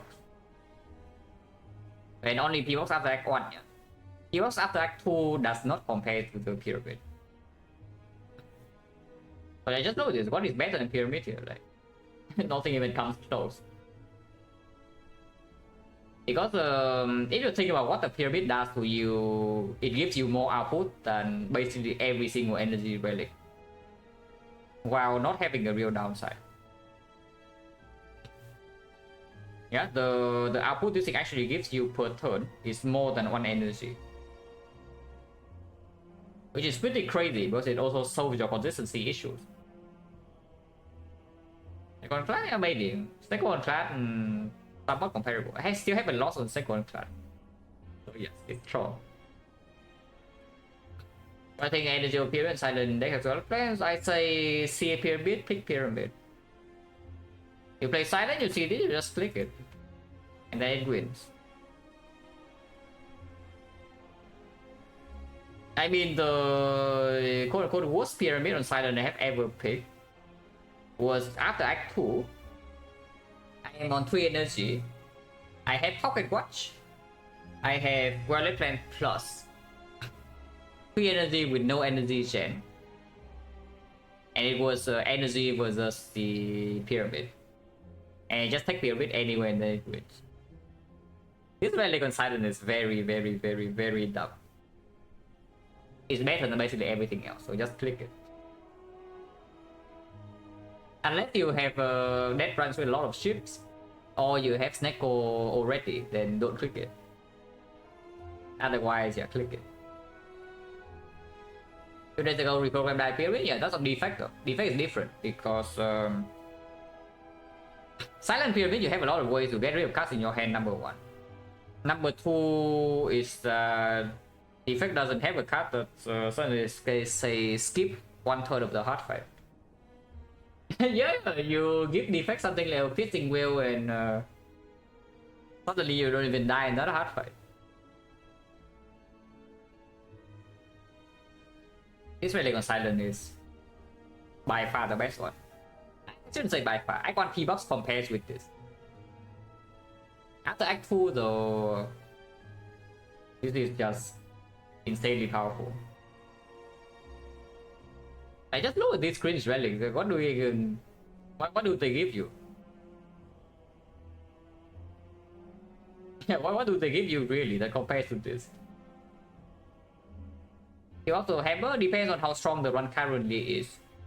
If the run is not insanely busted overpower, I take P-Box over Hammer. But if the run already has a very, very, very, very, very high chance to win, then Hammer over P-Box is fine. sometimes it's also in the weak spot where your damage is very reliant on energy, and you cannot deal damage in Act 2 without 4 energy. If that is the case, then you can pick hammer over P-box, but that kind of deck doesn't happen very often. That you survive Act 1 cleanly with Silent. But the downfall of P-box in Act 2 is that you cannot deal damage. If you take P-box after Act 1, and inside Act 2 you cannot deal damage, you're in big trouble.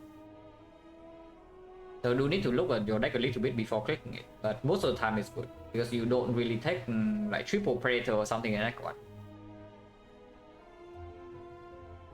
You take like maybe one Predator, the second one is already not being picked most of the time. Is maybe OP? Yes.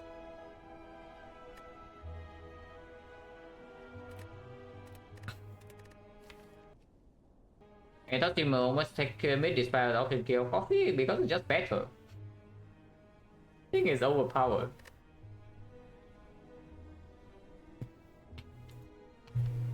Yeah, let's get out of here. Oh, it's like 4. Oof. I haven't streamed in the morning in a while, so now it's like really hot. Because it's the middle of the afternoon.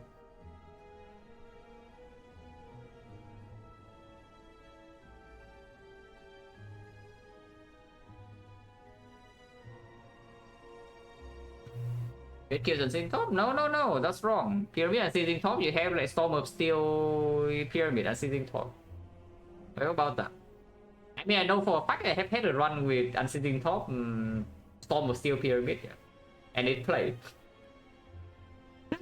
I wouldn't call it like amazing or anything when it played.